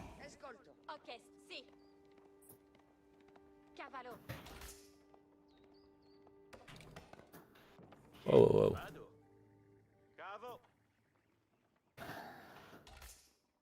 You gonna do any fishing strats this game, or fishing strat? Wait, there's no fish on this map. I think is there? I wasn't paying attention. There's some, like for example, you could drop a dock back here, but I don't know if it's worth it. Oh, do I have so do I have like water in the corner? Actually, you might. This map has like the whole thing with this map is like little pockets of water in different places. Oh, then yeah, I might. Right, how are we looking? I've definitely lost games from like over investing in fishing ships. Like yeah, I mess that up all the time. Happening. Whoa, this guy just showed up with his sheep and he's got like 15 following him. Oh, someone's been lucky or efficient. Yeah. Okay, I found a pocket of water here. Yeah. Oh, that one looks pretty big. Yeah, I don't know if there's much fish in it, but it's definitely big. Something, that's what she said, right? Yeah. Yeah, my boy.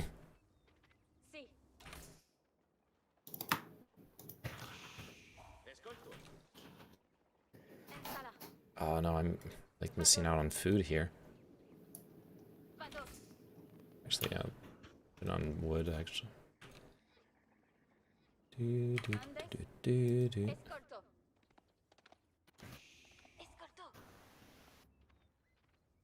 If that was not... I guess I found the fish, but that was not very efficient round of sheep for me. I'm trying a different scout strat for the sheep in general. Yeah? What is it? Like, I feel like I'm really bad at finding them. which consists of like going around in circles, so you can bring them back to the TC okay. before you run out of sheep. Like now that I have a bunch of okay. sheep in my TC, I'll like, actually go explore the But yeah, you got my quite a opponent's few. doing. Okay, I found the Chinese guy. Okay, instinct choices.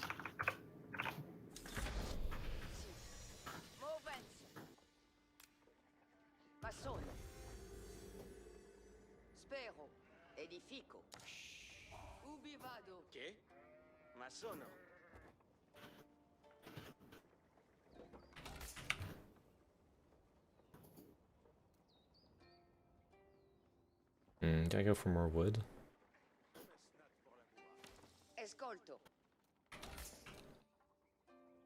Oh, okay. If you're doing your night memes, Chinese guy has a dock right there. Oh, It's pretty easy to harass that. definitely want to destroy it. Yeah. There's a scout AFK here. I'm gonna ignore it for now. Good to know though, because if we're pushing, we can avoid that spot. Yeah.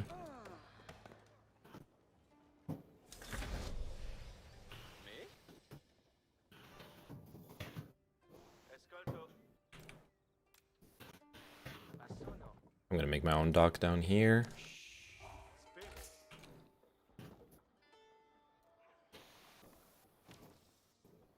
Can't really tell what they're doing yet. Well, I've only found one of them, and all he's done is make a dock. Well, that's pretty good.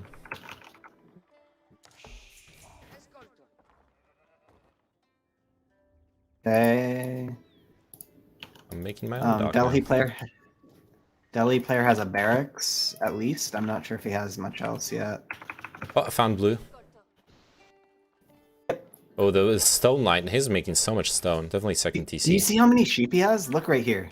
Oh, Like this is the yeah, guy. I know. I saw. Isn't that like that's actually so unfair? Like It's part of the game, but yeah, yeah. it's bad, man. Well, I mean, people complain a lot about like the RNG in this game, and like I kind of have to agree. I don't know. Okay, I feel like we This can seems wall off. We need to find out where to wall off. I think, On a wall unless off? we go on the unless we go on the offensive early and like, which we probably will. Yeah, But... sure. I don't have much wood right now, but these walls are pretty cheap too.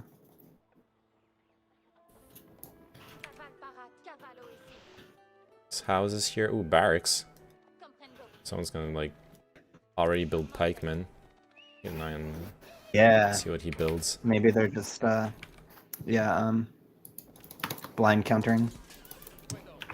Which isn't a bad strat, honestly. No, I'm not. I don't mean to shit talk it or anything. Oh.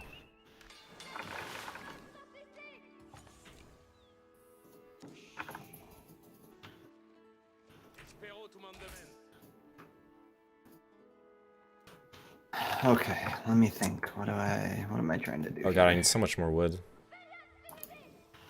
Yeah, I know. I have like no wood right now. Are you going second PC by the way? Well, that's why I just realized I need so much more wood. Oh yeah, sure.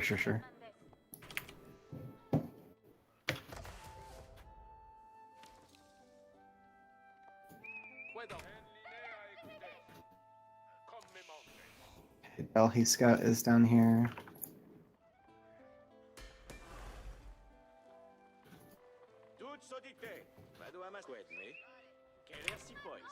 Okay, second PC dropping. Damn, that's good timing. Probably should not be playing quite this greedy, but what are you gonna do? Okay, I'm fucking up blue's wood line.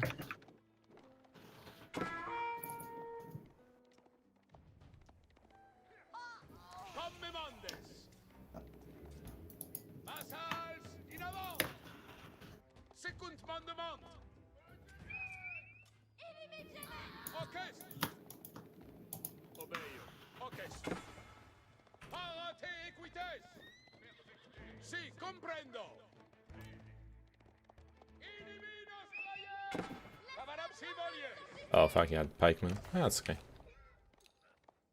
I mean, you can fight up to, like, two pikemen, right? Like 3 pikemen beat one knight or something like that. They got hella buffed, so I don't know. Oh, Okay, did they? spamming pikemen, which I means... should have read the patch notes a lot more closely. yeah, they're pretty important. Yeah, I know. I kind of just was like, I'll figure it out as we go. I don't know. This guy's fucking chasing me across the map, that's okay.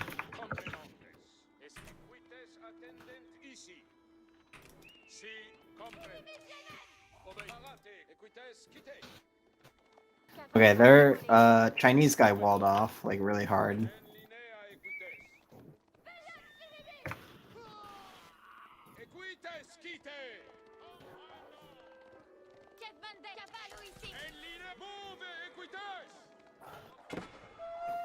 Yeah, okay.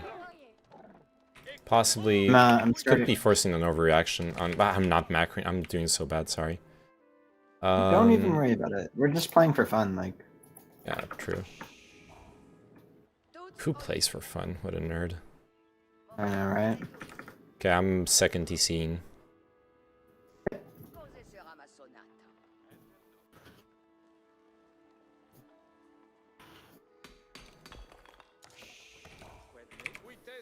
Oh, I forgot to build a market. That's like really, really bad. I forgot to build a market too. Reminded me.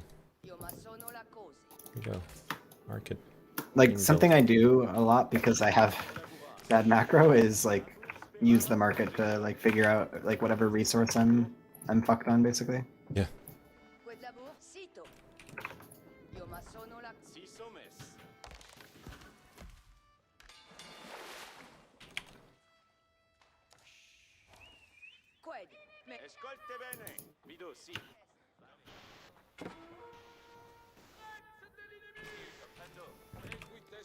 Alright, I'm gonna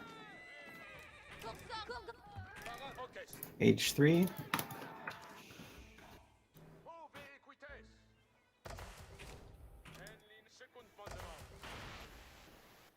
Yeah, I just need more workers on gold and I'll start looking at that. Blue pushed me like off, red walled, okay. Yep. Yeah, I need to be playing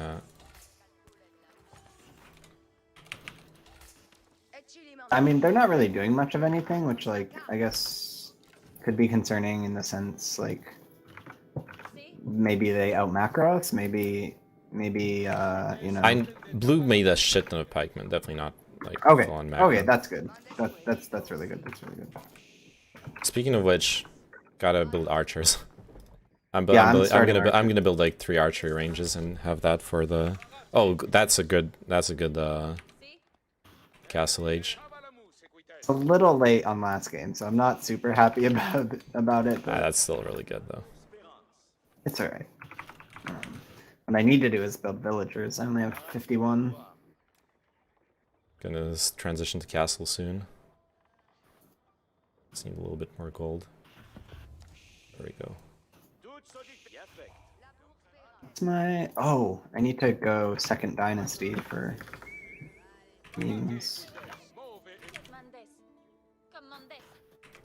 Oh, this is a TC.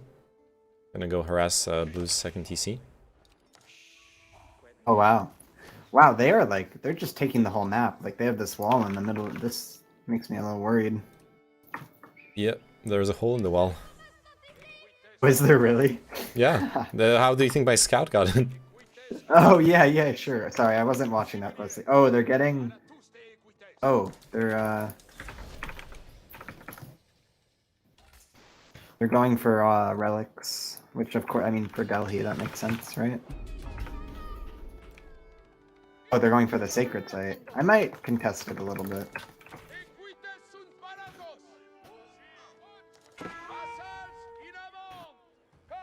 Sure.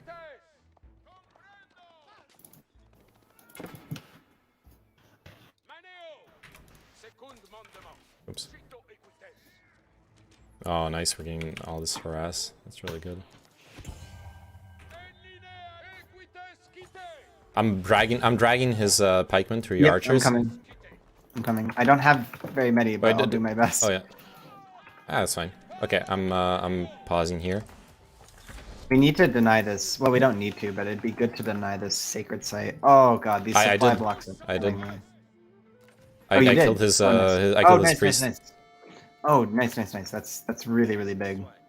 I think so too, yeah. Yeah, that's really good. No, that's like insanely good. Yeah.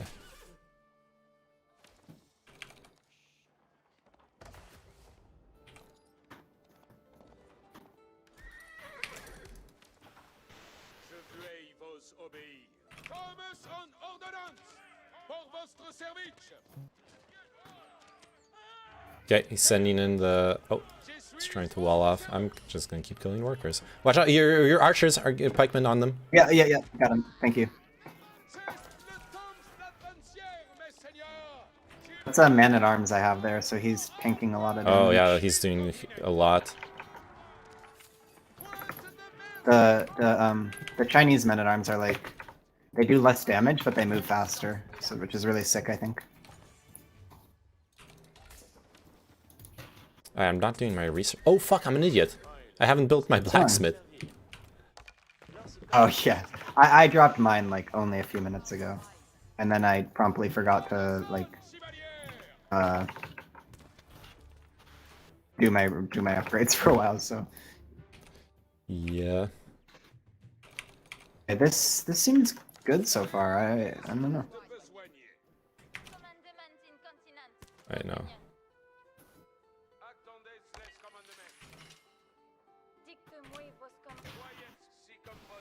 Oh yeah, let's go back. Let's go to the TC. Let's go fuck up the TC. I have a meme engine. A meme engine? What's that? The nest of bees. Oh. Yes. Oh fuck! I charged into pikemen. It's all on you. Oh my god, actually, wait, this is so good for my nest of bees. Oh, they're all clumped. Yeah. You need to drag them Fire, back. please fire. Oh yeah, I have a lot of idle villagers. I need to go find food and shit. Oh, now they're reaching castle age. Oh, wait, I can just go... I need to go in and drop a castle on him. Never mind. Oh, true. Do you have the stone for it? Yeah, absolutely. Okay, I'm gonna start mining stone too. I don't know why I... yeah, haven't been.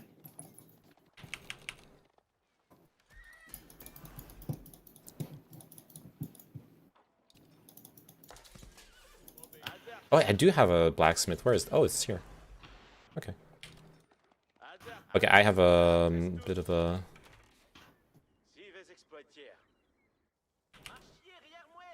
Let's just go here. This guy. Okay, I'm attacking supply this. block. Okay. This game is Oh, like I'm gonna be supply blocked as well if I don't. Build some fucking houses. embarrassing.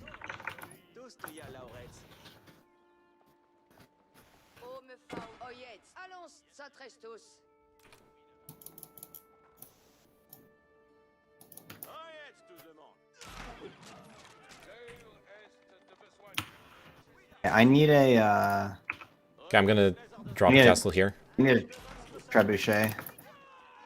You ready for it? I'm gonna Yeah, they're trying to flank us though. They're trying to flank the...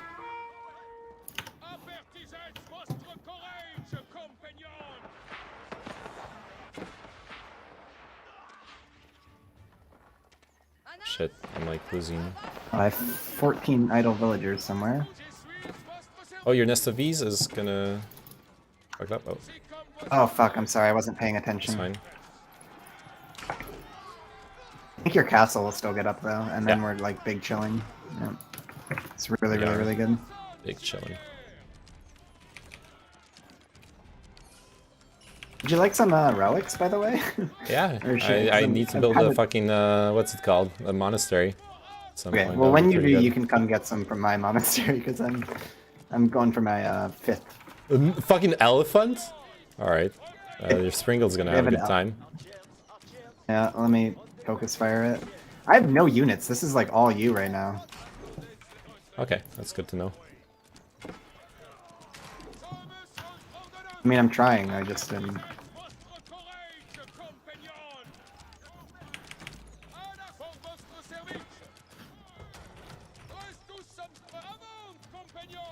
Your Springles are AFK in the behind my castle. Oh god, I'm sorry. That's not They're big coming. deal. I need to just fix my rally points. Yeah.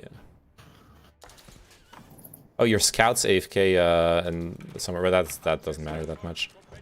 It's no big deal. Where is it though? Because it'd be nice to. Top right of the map.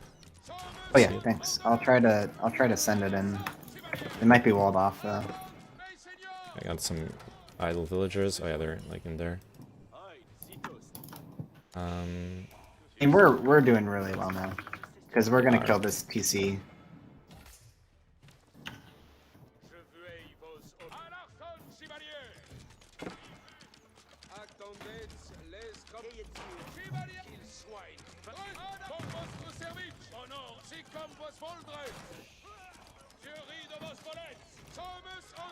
They're castling. I'm diving the villagers. Alright, I'm gonna treb it. Oh, there's already another castle here, by the way. Still gonna dive the villagers. Yeah. I'll treb. Wait, let me treb that one then. I'm building two more trebs.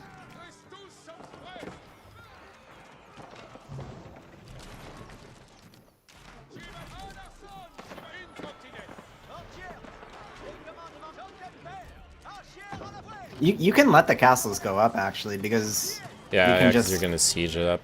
Sure. Yep.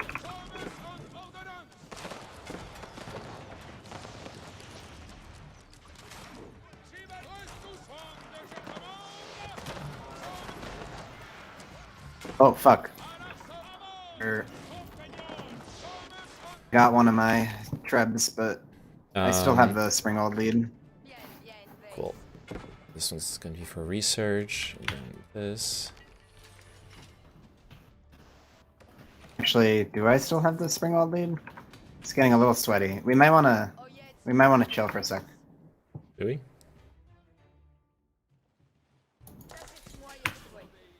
I need to rebuild a few trebs.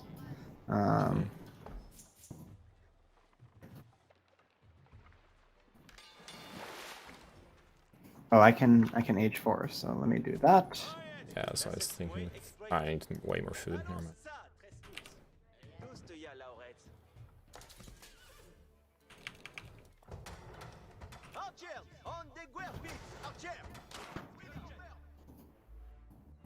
Oh, your treb died. Actually, we really need Imperial because both of them. Yeah, my treb died a while ago. I have 2 more though. Okay. I just need Springalds to support them. We really need cannons. Yeah. Agreed. Because yeah, the stone, like even like the sorry, Trebs are good, but they're not gonna like kill stone wall things.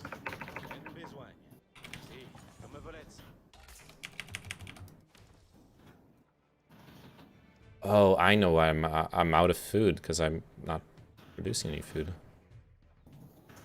That explains a lot.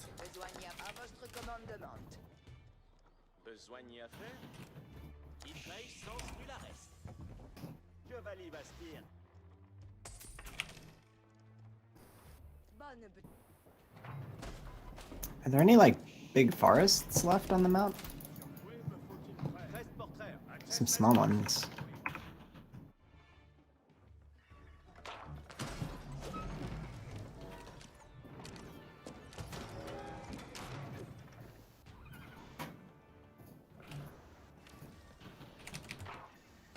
Okay.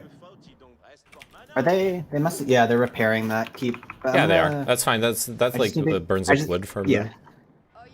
Yeah, I just need to get some. I just need to get a bit of gold, and then I can build some bombards, some cannons, and I'll be in really, really good shape. Okay, I need some food production, so I'm build some farms. Haven't transitioned to farms yet, so it's been a bit of a problem. Oh, we should really be spamming more. Should be spamming a few more. It's so hard to talk. We should spam some traders. That was how we won that one game. You have enough food. Actually, you said you need food? Let me just... That should help you a bit. Oh. Yeah, that's amazing. Actually, I can buy food too. I'm an idiot. I'll buy some food. I'll just go Imperial. Oh fuck, a Springald's attacking me. Ah! Where? I got it. I'm gonna lose my tread though. I got a lot of fucking nice, good Springald. job. I have plus 2 range on him right now Good too, job. so...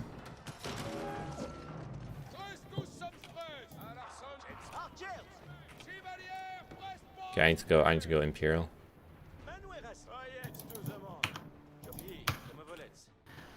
Alright, I've got cannons coming, so...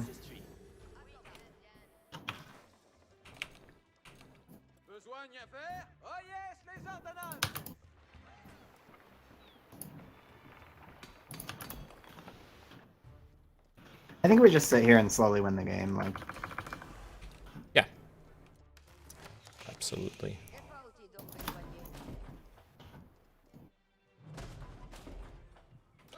Oh, what the fuck? I'm still on the second dynasty. I should fix that. Ooh. Yeah. Doesn't sound ideal. Oh. I found a solution to my food problems. I was stockpiling food in my guild hall. I had 4,000 food. Oh no. Oh my god. That's good. Yeah, it's no, it's great. It's just it's funny. Yeah, like absolutely. We're gonna run out of gold. Is what we're gonna run out of. Oh fuck. Do you have any Springalds here? Not really. Start building them. We're gonna lose the siege advantage. I can dive the Springals. I need more knights for that actually. Never mind. I can't dive them. Uh-oh. Oh, they're coming in. Like they want to fight or something. Yeah, that's fine. There's nothing they can do here. Yeah.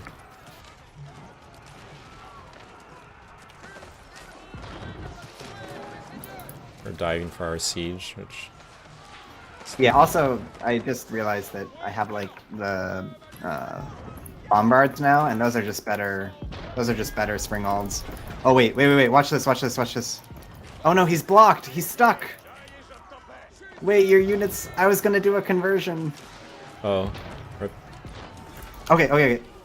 Yes, let's go. Am I gonna get it? Oh, no. I can dive his bombard off of that. Oh, I should have done it right away, though.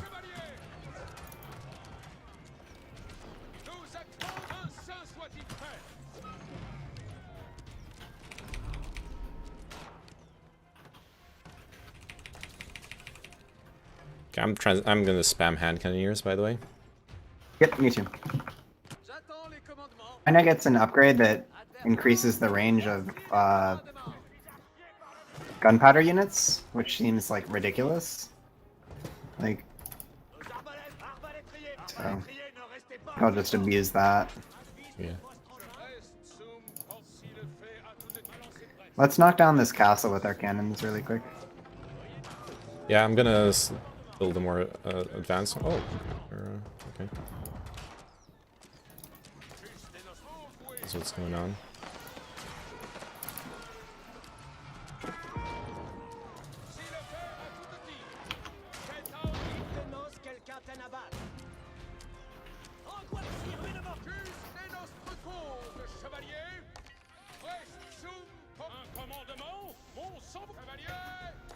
This is going to be a really long game because they're like really walled in. Yeah. We need vision of that castle so that we can... I mean, Honestly, we could just like go for a wonder at some point. Oh, we could. I don't really have any money right now. I'm like spending, but if we save some up, yeah, for sure. So I like that idea actually. I'm diving this unit production here. While we were sieging it. I think we have enough cannons to like really fuck them up now.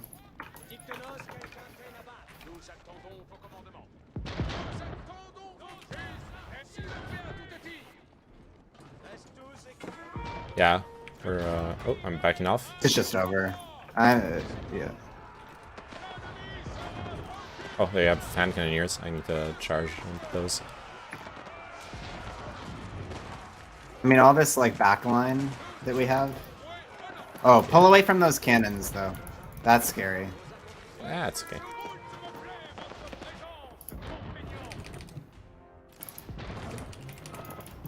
I have a lot of idle villagers. What they need to do is build a castle. Those guys.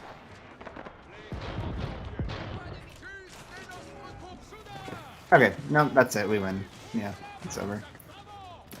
Oh, and they're sticking to this, so it's gonna be a while still. But sure, it'll take a while. Yeah, but 100% we win. No question.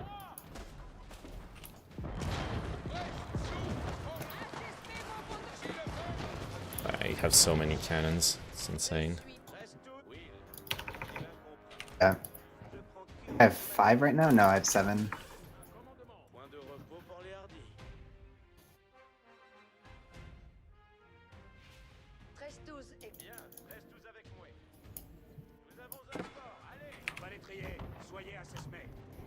Maybe we can just sit up here and bully him. Oh. Yo. I'm going slightly left because I think it'll just be an easier angle of attack.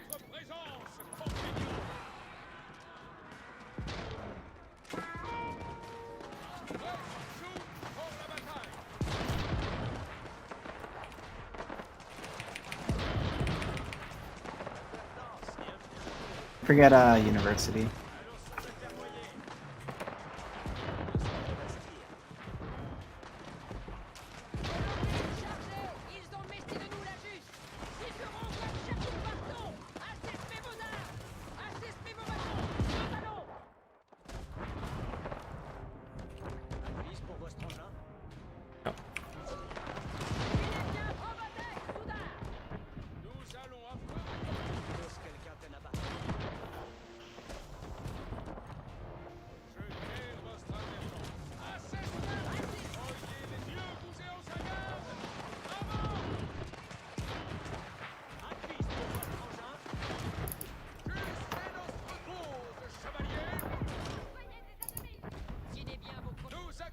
God, I am just bullying this poor guy.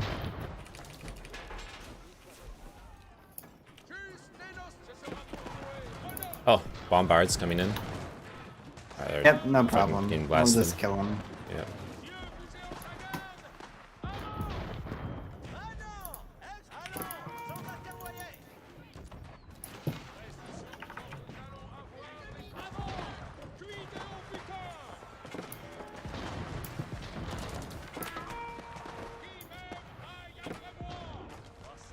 Oh, I lost my... Oh, never mind. Is there any more gold on the map that I'm not seeing? I guess I'll just mine stone and... Who's making farms in front of our army? What's going on here? This is some weird shit.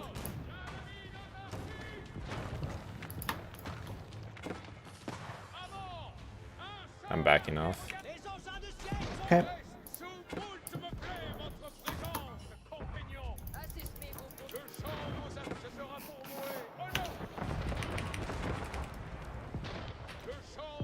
I haven't done my university. Need to fix that. Those guys. I definitely do that. Yeah, I need the gunpowder research. You gotta try Chinese. They get it automatically for free in Age 4. Ooh, like, that's really good. You don't even have to research it. Oops. that was confusing. Boom. Boom. Oh my god. This guy has bombards rallying and my villagers are gonna kill all of them. Oh, that is so embarrassing. Why aren't they abandoning the game though? So that's my question. Say that one more time. Why are they still playing? Oh, There we go. kill my We fucking got an castle. actual G. We got an actual GG. Oh yeah, GG. It's incredible. Not that many people GG in this game. That is true. Just a few idle villagers. Yo, like, those villagers are very important missions. Okay, so now we There have you to. Oh, we win. Yeah, No, they we're just weren't. rushing it. If they're GGing, they're not gonna like. One guy isn't gonna stall as much as possible here in the game. Nice. Thank you, Dub.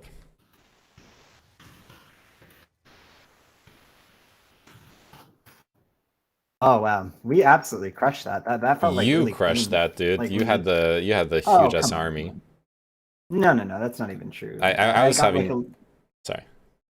You don't remember the beginning of the game where you had like I had like 3 archers and you had like 10 horsemen, a bunch of archers. Oh sure, Like, yeah. I guess I did a lot of harass yeah. too. Actually, yeah. If we look at this specifically, yeah, in the beginning, like right there, you had for the longest time you had the highest army count. And when did I lose so many villagers? Oh, when I was. Oh, I see. I lost all those villagers when I did that advanced castle. Yeah. Right. Yes. Yeah. But I guess But it that was was worth still it. that was a really good move, actually. Yeah, I wouldn't have thought to do that. You always have more stone than me. Like I guess I need to start mining it earlier or something. I don't know. What I do is like when in that early phase, basically what I do the 7 food, 3 wood, 3 gold, and then once that's all set, I make sure I have 3 on stone.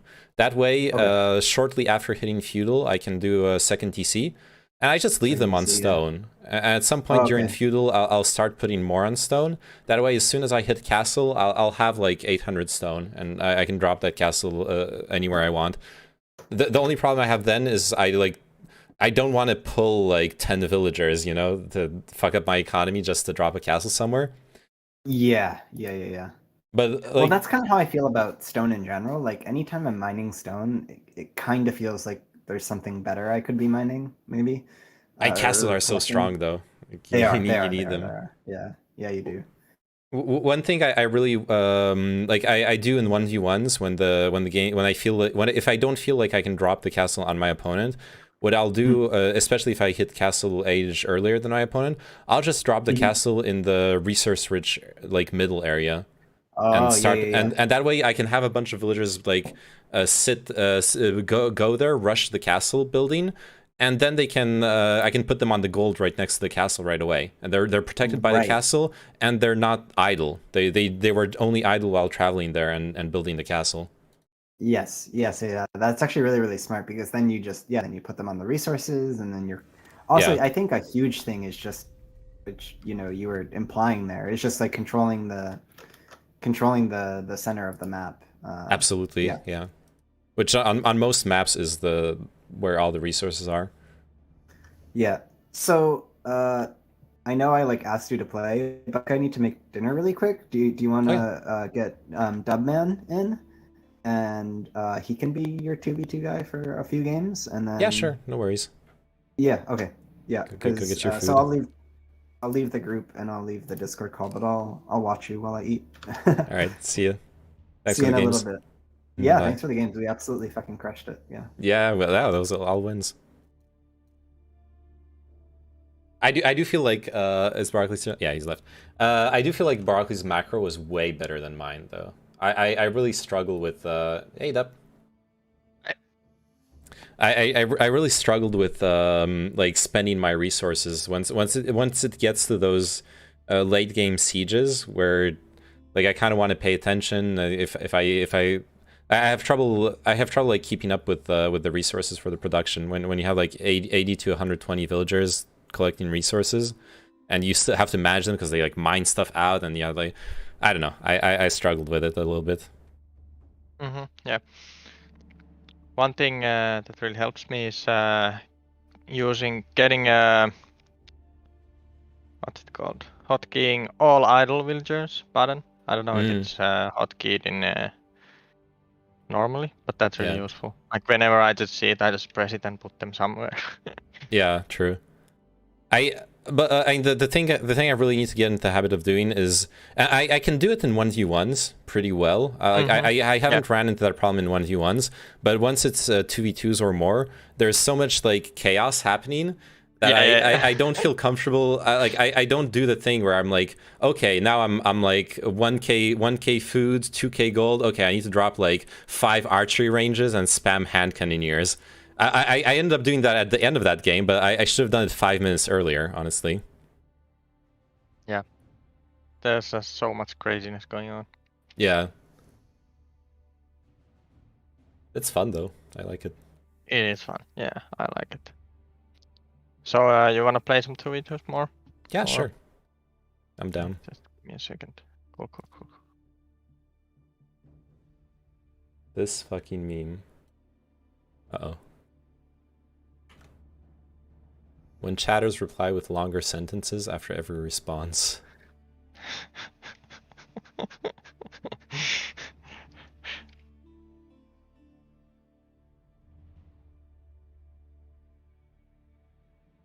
Okay, can you invite me? Yeah. I'm trying to understand this meme. I don't get it. I'm sorry, Booker, I don't get it. Those are really good games. They are good games, yeah. On Metro, let's go. Sent you the group invite.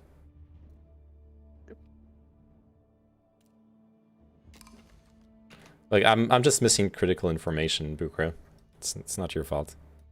At least that's how that meme feels to me. Alright, I'm gonna queue. This one maybe.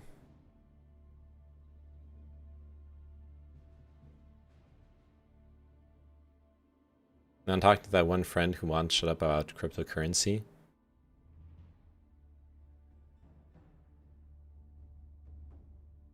I guess I don't get the difference between the two. I guess this one's the Joker getting beaten up, and the reality is the Joker like memeing at Batman. I don't remember the scene. I'm so sorry. We got a game. Oh shit! I gotta switch civs. I'm not gonna play Abyssal. Yeah. It's annoying that it's like how it chooses the default one. If you like play a single skirmish, it's like, yep. Yeah. That's the Have you one. ran into many Abbasid cheaters with the infinite No, Spearman? none. Okay, that's good. I played a couple of 1v1s. What I did run into is Delhi. People still playing Delhi, and I lost to one Delhi. So I feel pretty embarrassed about that. I'm sorry, but the more I think about it, I don't think I think y'all are fucking crybabies about Delhi. Like Delhi is not nerfed to the ground. It's dead. It's dead. It's dead to me. Okay. Yeah. They took everything that I loved about it. You can still get earlier. You can still get the sites earlier. You're just forced to like go to feudal for it and to fight in feudal over it. Yeah. I don't know. Their reasoning is interesting as well for the. Oh, I didn't see that. They did a live stream a couple days ago. Explain the reasoning for the Delhi nerf, and it's. Okay. I didn't see that. Yeah, I saw a post on Reddit about it. Is this the wood map? Yeah, the Black Forest. Yeah. Oh, okay. I was wondering why the fuck is there like 20 sheep on my TC with that expensive? Yeah. Are we against Russ? We're against Russ, right? Oh, I didn't look. Fuck. No, you are Russ. Oh yeah, you are Russ. I have Russ. some deer near my TC. You're gonna want to get them. Yeah. Oh, you have some too. That's normal. Okay. Start cutting wood. Start exploring. I have one too many villagers on food. That's not.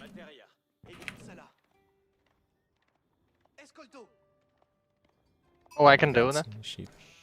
Ah, I What? see. English and HRE. I didn't actually know you can do that. Yeah. Thank you, broccoli. You can check it afterwards, absolutely.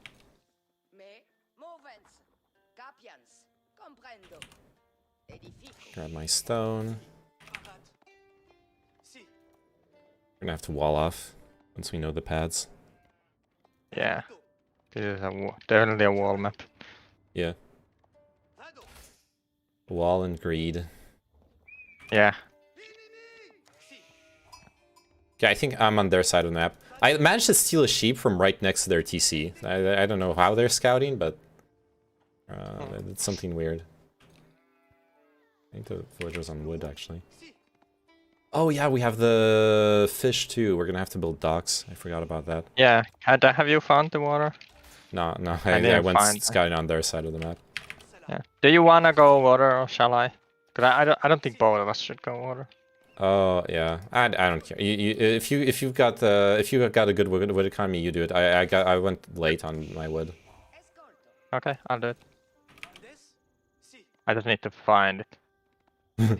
Yeah, it's a problem.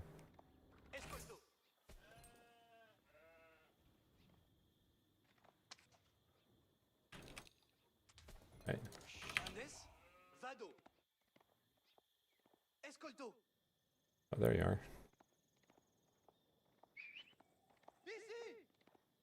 Oh, you can yoink his deer. You see them? North of Blue's TC. I think you can kill his deer outside of his TC range. I'll help you. I'll hit him like once first, and then you can finish him off. Thank you. That's really nice. Good find. Good find. I didn't notice that. That's actually perfect for me. Up. There you go. I'm out of here now. Thank you. Yeah, that's Right, really this is smart. the wrong padding. Fuck. Yeah. Okay, I'm not going water. I can't find it. Oh, it's there. It's in. Okay, you found it.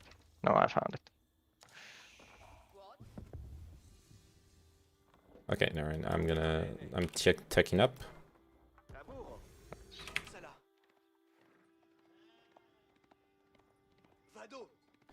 Checking up.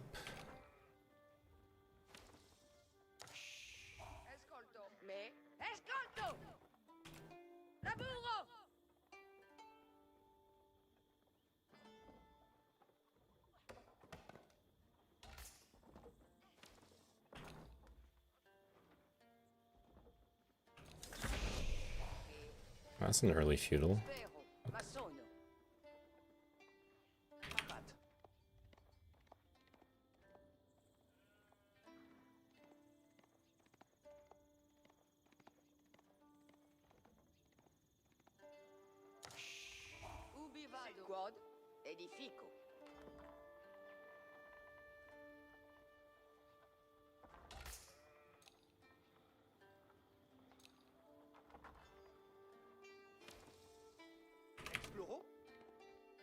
Explore.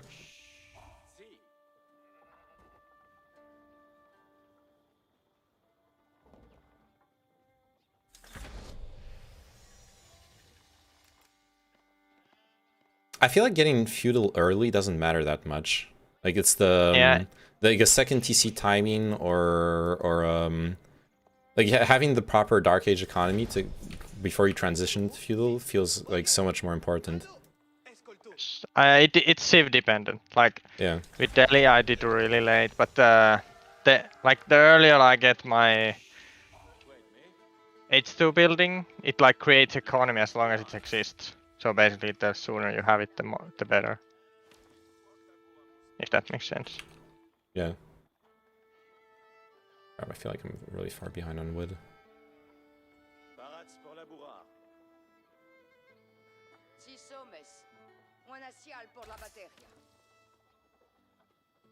So I want to get the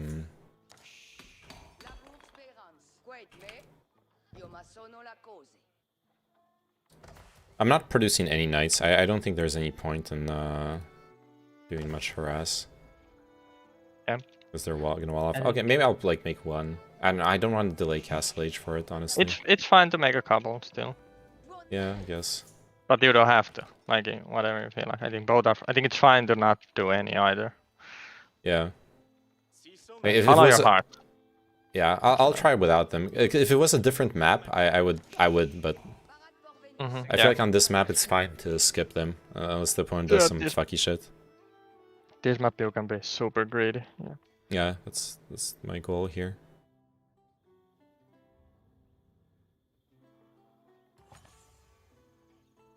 Just want to hit my 400 wood to build second TC.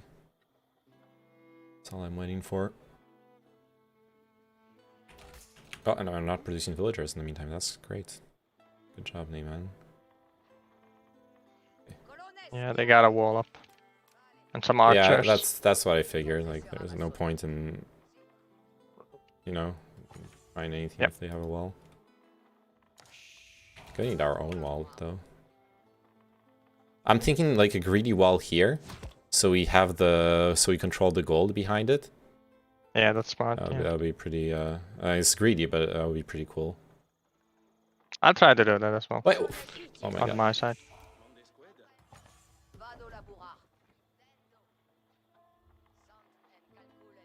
If you see any wolves, can you let me know? Sure. There's. I don't remember where I spotted any. Yeah, it's okay. They're difficult because you don't see them in the minimap like you see the deer. Yeah. Wait, is there? There's a passage here, by the way. We need to explore it because we're gonna need to wall it off. I'm gonna make a second scout just for, and like rally him to the trade post, I guess, just to see it. I can take a look. I have scouts. Okay.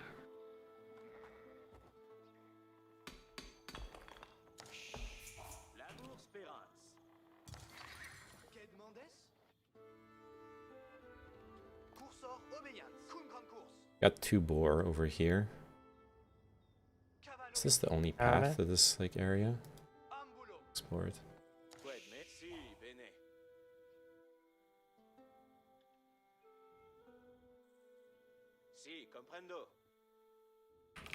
No, it's not the only path. Ooh, outpost down here. Okay.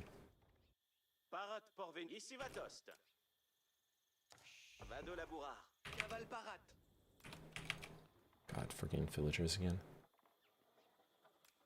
Oh, yeah, I got my second TC operational though. Nice. That's really early. That's really nice. Yeah. I got I'm mine starting as to well. have like a decent build order for the second TC. That's really nice. Yeah.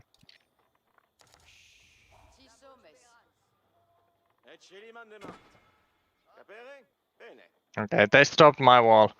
I was being a little greedy about it. But that's okay. Yeah, it's okay. I have a pretty forward TC. Oh my god, my villager built the wall from the wrong side. Stuck now. Well, you gotta make a gate now. Yeah, I guess I do.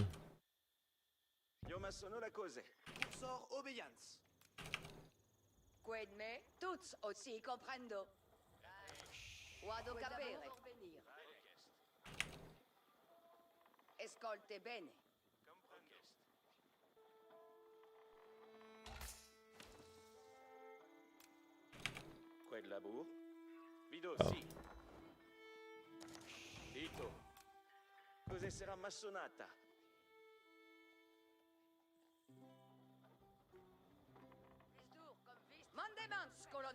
Yeah, I'm attacking the castle. Nice, nice, nice. Me too.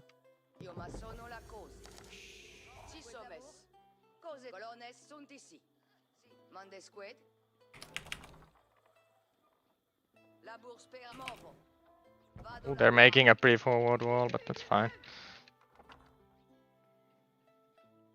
I think I'm gonna go mass siege pretty fast. It's like whether you're playing with broccoli or meat, just it's a siege all day. That's the meta. It's not your fault. Yeah.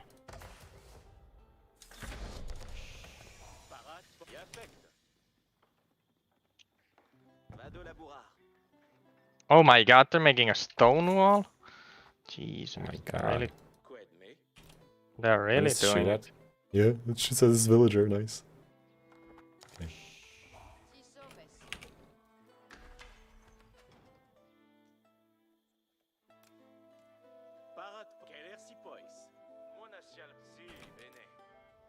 Okay. For this time we're gonna be walled off here, I think. Let's go double check. Yeah. Uh oh. Fuck. Yeah, stone wall. Okay, fuck it. I'm gonna build my own. I can't. I got. He like. This is so scuffed. Look at This is so this. stupid. This is so stupid. Like, dude, don't you?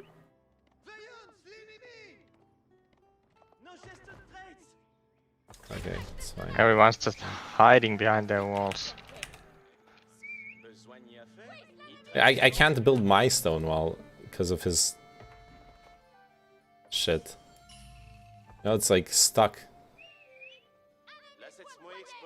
I just, oh my god, my alarm. Okay, never mind.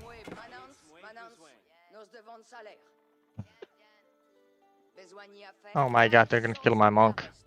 That's not cool. Let's just go like fast Imperial. Or like some cannons or Just something. full fucking greed. Yeah. Sure. Oh god, I need houses. He's building a gate. I'm losing here. Oh. Let's do it. This. And like this. Oh, there are no sacred sites on this map. Yeah, they changed that. Oh, I Fuck. see.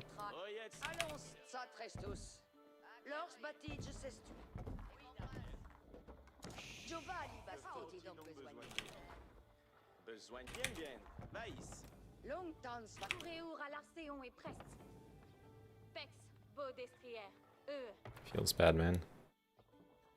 Oh, what's going on? Ah, nothing. All good.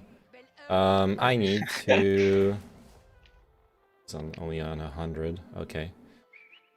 I need to get villagers. Uh oh. That's my villager.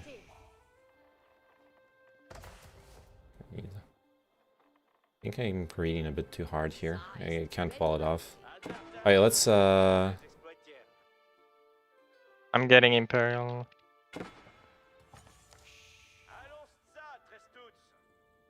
I'm gonna go mass cannons and Streltsy. Okay. I might actually go Imperial soon. That'll be pretty cool. Fucking greed, dude. Yeah.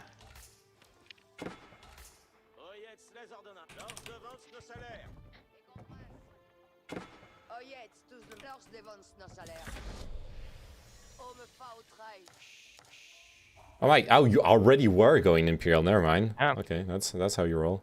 Yes. That's how we do it in the hood.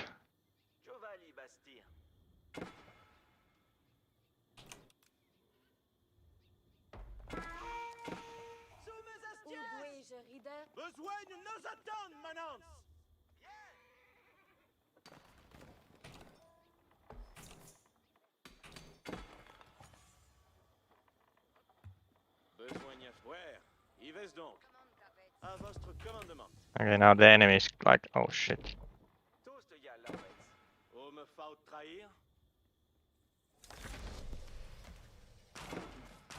Oh, it just got castle. Uh-oh. Uh-oh. Okay, I can't. Yeah. How are you looking? Kind of scuffed, but also really good. Okay. You Okay, Get okay. my meaning. Sure. I have no army, but I also No one's have fighting. like fucking amazing economy, and I'm Yeah, about yeah. to tear up and everything. Oh, nice, nice, nice. Oh, my army went here. Okay, never mind. It's fucking idiots.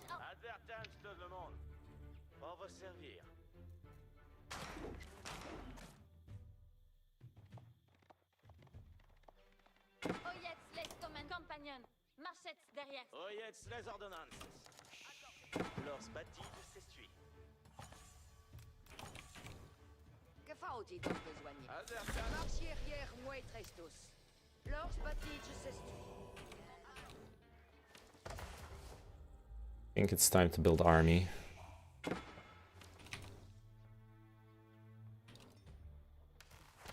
Control 7, Control 6.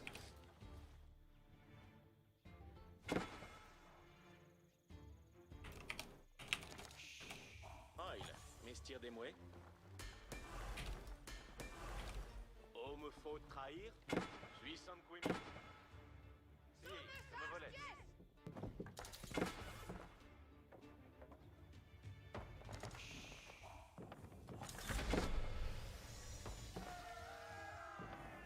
Ooh, okay. They are getting Imperial as well. I mean, got Imperial.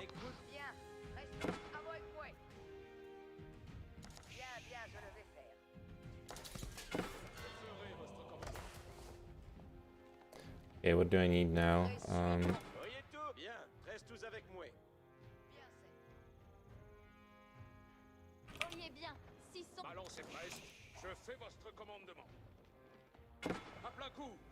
I fucking got the relic here. Or did you get it? What?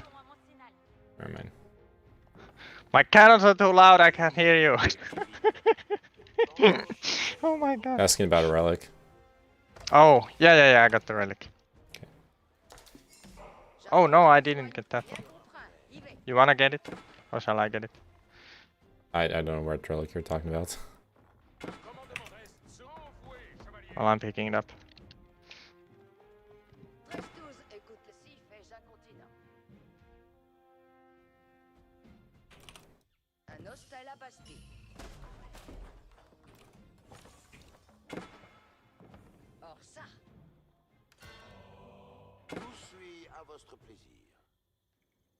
Fuck.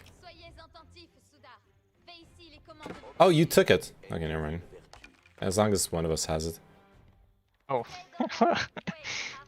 How many relics do you have? I have 3.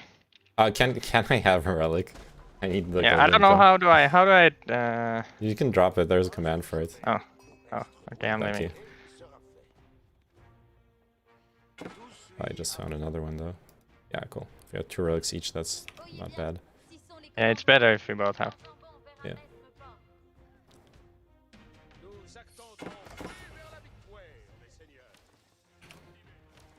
Okay, hand cannoneers or wait, ooh, a lot of idle villagers. Never mind. Let's set them on gold actually. Boom. Remember university? Oh, yeah, good idea. Yeah. True.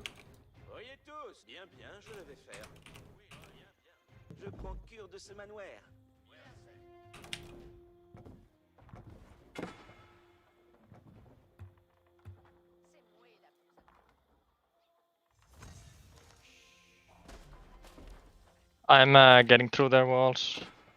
Okay.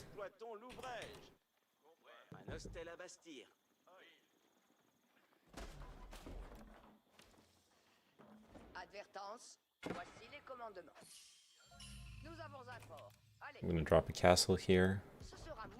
Just a secure position. How much is a castle? 900 stone. Or 800 stone. Sorry. That's expensive. It is. It's worth it. It is. They are very good.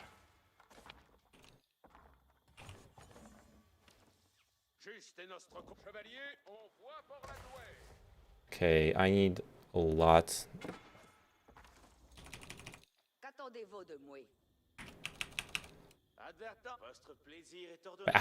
I'm an idiot.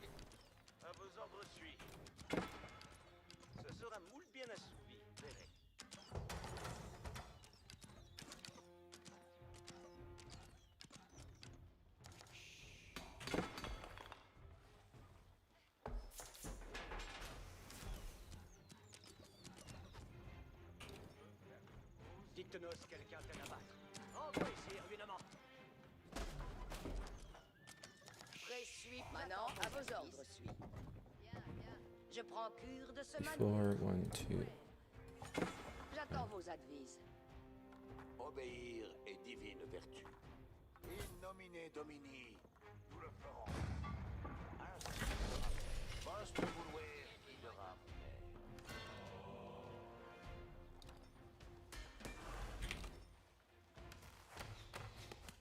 Prêt suis pour Oyez tous. Voici Okay. votre plaisir est ordonnance.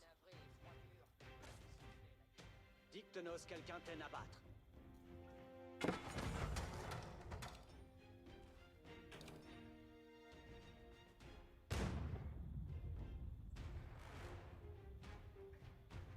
Oh, there's stone here. That's good. Qu'attendez-vous de moi? Reste tout. Allons, sans intermoyer. S'il fais-je un continent. Je prends cure de ce manoir.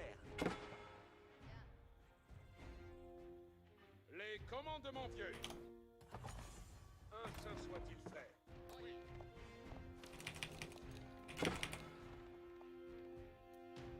Advise pour votre engin.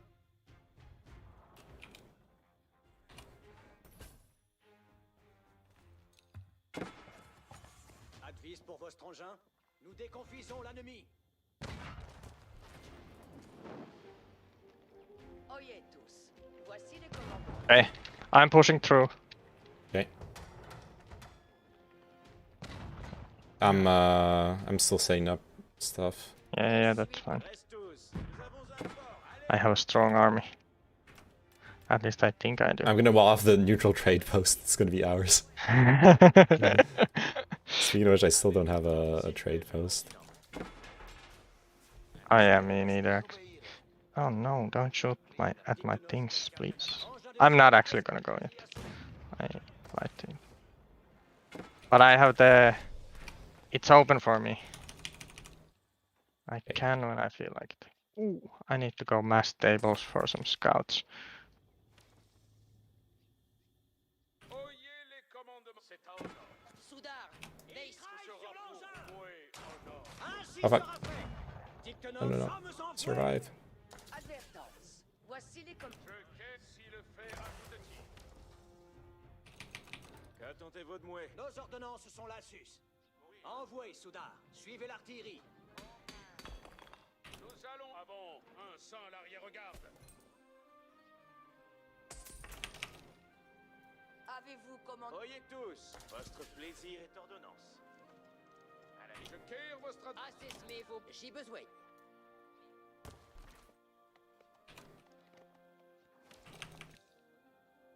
So much more wood Commandement pour moi. as well. Bien comprend. J'y vais. Ce sera moule bien assouvi. Okay, now I'm gonna go in. Maintenant, heure est de partir. Wish me luck. Je prends cure. Avez-vous commandé? Advertance. Voici les commandements. Bien, bien, je le vais faire. Tout est ordonné. Ça, Assesmez vos colovrines. Nous allons oyez les commandements. Qu'ainsi il souhaite. Ayez cure aux ordonnances. Qui même aille après moi. Qu'attendez-vous de moi? Assignez une Will. J'ai les bas compris. Ce sera moult bien On assis. my university, I'm not researching. Give me chemistry. Spamming hand cannoneers. Nous allons. C'est à honneur. les engins de siège sont prêts. Les commandements vieux. Je m'avance. Cuidez au butin. Nous allons ainsi le fait à tout. Tout est ordonné. Ainsi soit-il. L'ennemi nous a enquintés. Nos mouvons l'artillerie. C'est quasi assouvi. Advertance. Oyez les commandements, soudard. La quintaine est toute brûlée. Les quai votre advertance. Nos actons. Manon, Will. Nous allons avoir. Moult me plaît votre présence, compagnon. Avant, un saint l'arrière-garde. Avant, cuidez au butin.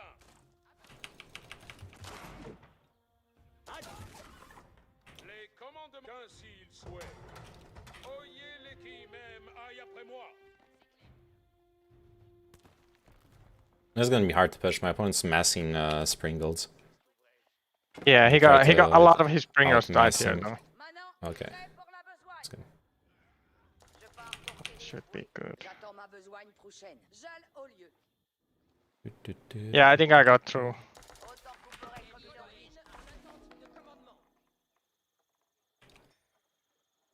Like all my infantry died, but I still have so much siege. Nice. Engin de siège, assis.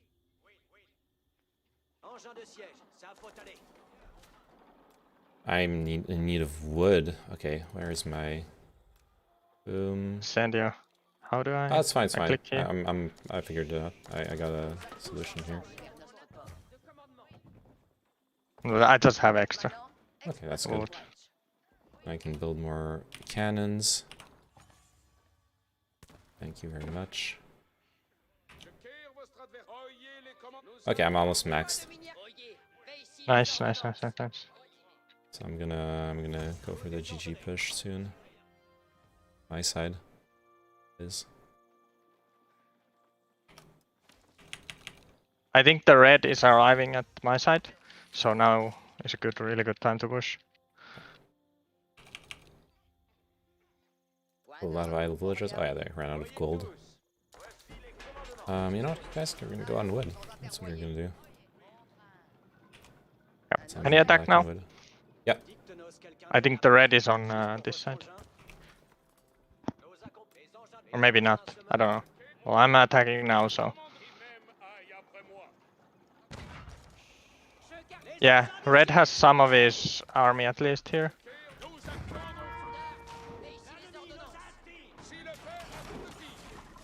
Engin de siège, assis. Les engins de siège sont prêts.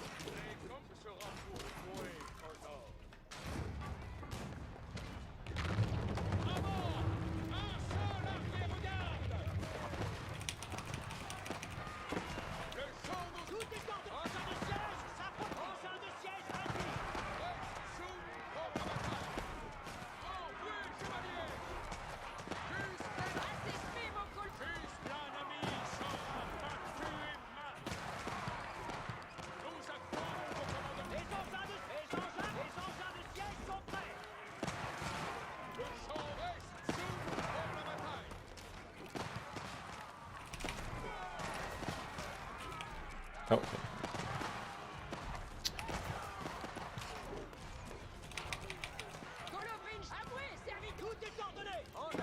Fucking stupid Springles, never mind.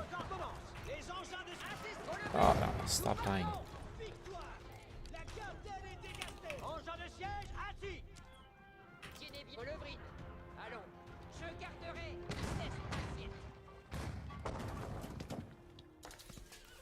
Scouts are the new meta. I love scouts. It's so dumb.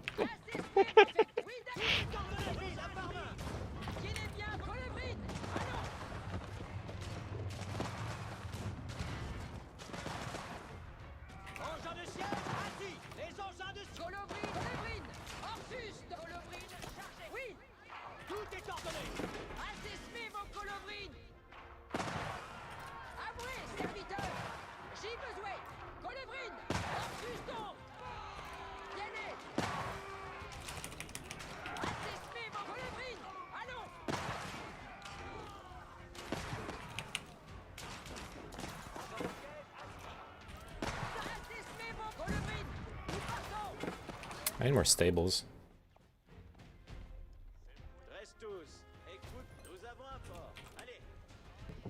Yeah, stables are good.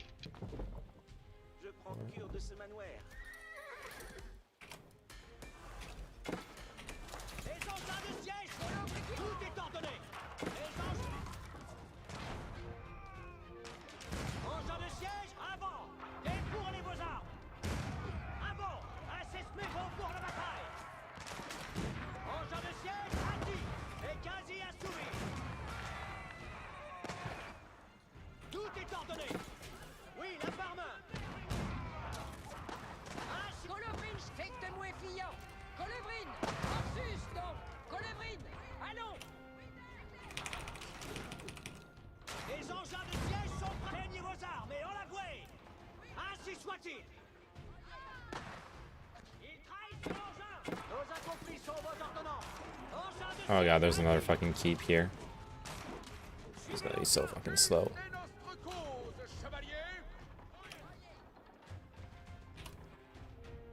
think the blue is done, so it's all good in the hood. Yeah. You know, it's gonna be time for a relic. Or like a wonder.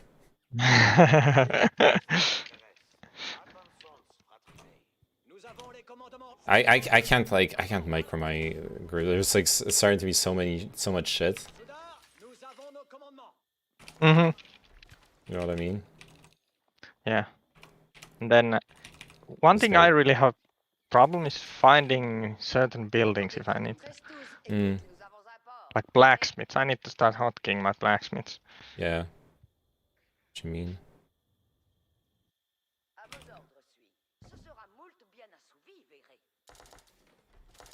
Do you need any wood?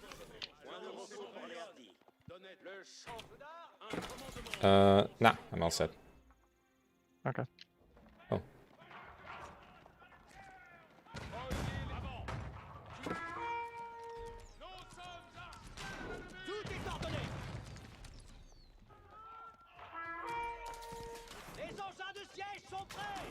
Fucking Springled spam.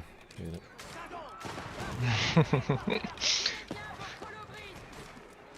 Seriously, can't you like build something other than siege? Just spamming the fucking pikemen too. Okay. Yeah, Springled pikeman is pretty strong. I'm gonna come in his butt though. Sounds good.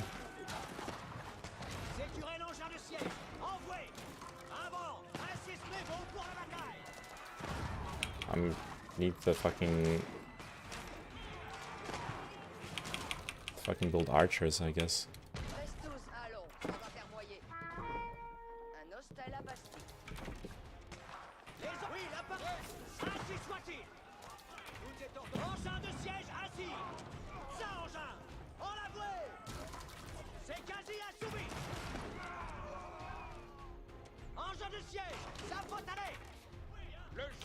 Nos accomplissons vos ordonnances. Tout est ordonné. Ainsi sera fait.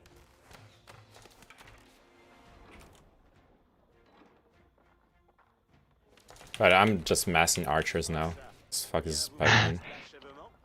Yeah, that's actually probably a good idea. Like because the cannoneers are not cost efficient at this point. Yeah. Oh, I have arrived. Good. You have coomed. Oh my god, yeah.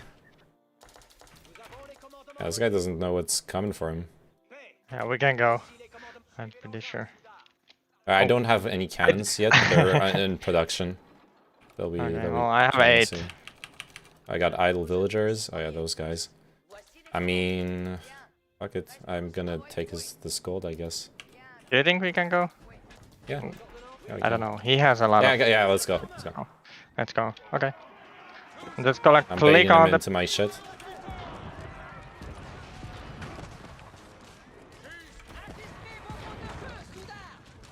Oh no, I got a little bit stuck. I'm sorry. It's all good. I'm covering you. Yeah, good thing you have still have cannons and meat shields for him.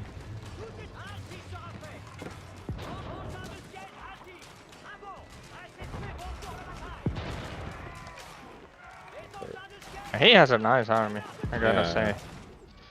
A lot of Springles. Yeah. The pinnacle of this game. Springles. Yeah. But he has a pretty good amount of archers and like pikes as well. It shouldn't be enough though. Yeah. Especially since we're like macroing this stuff. Yeah.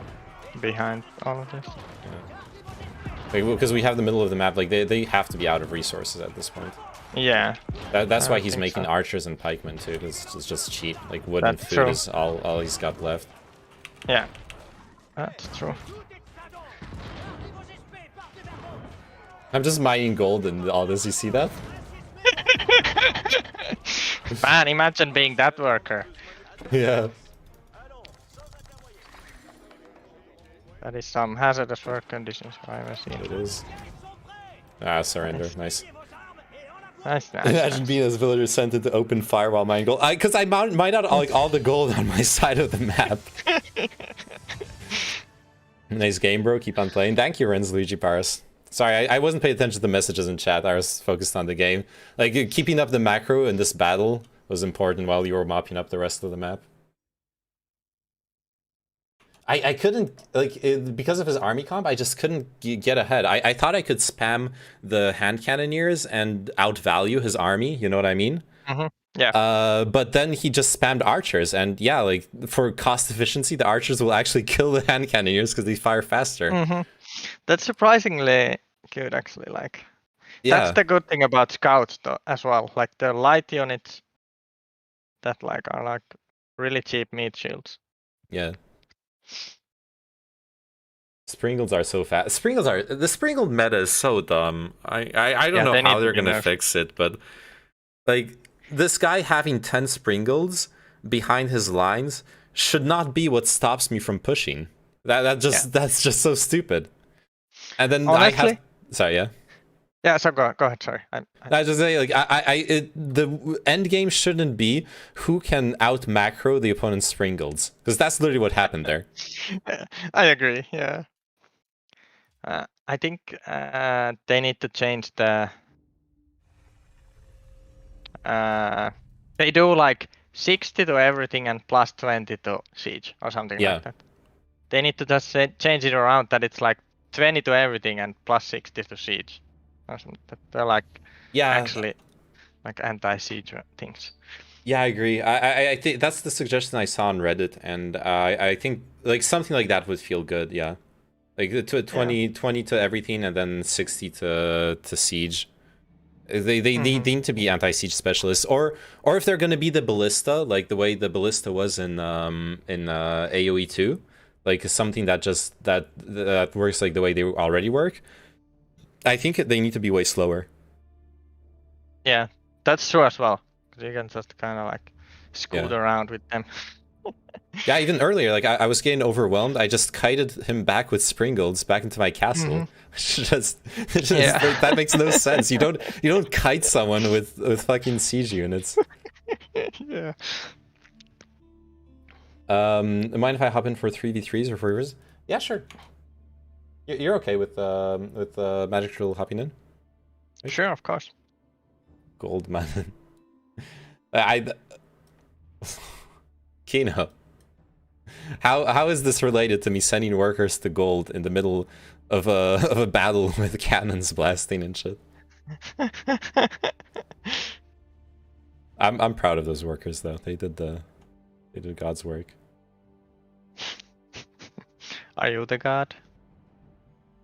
I sort of am, yeah. If I'm sending them to their deaths. Yeah.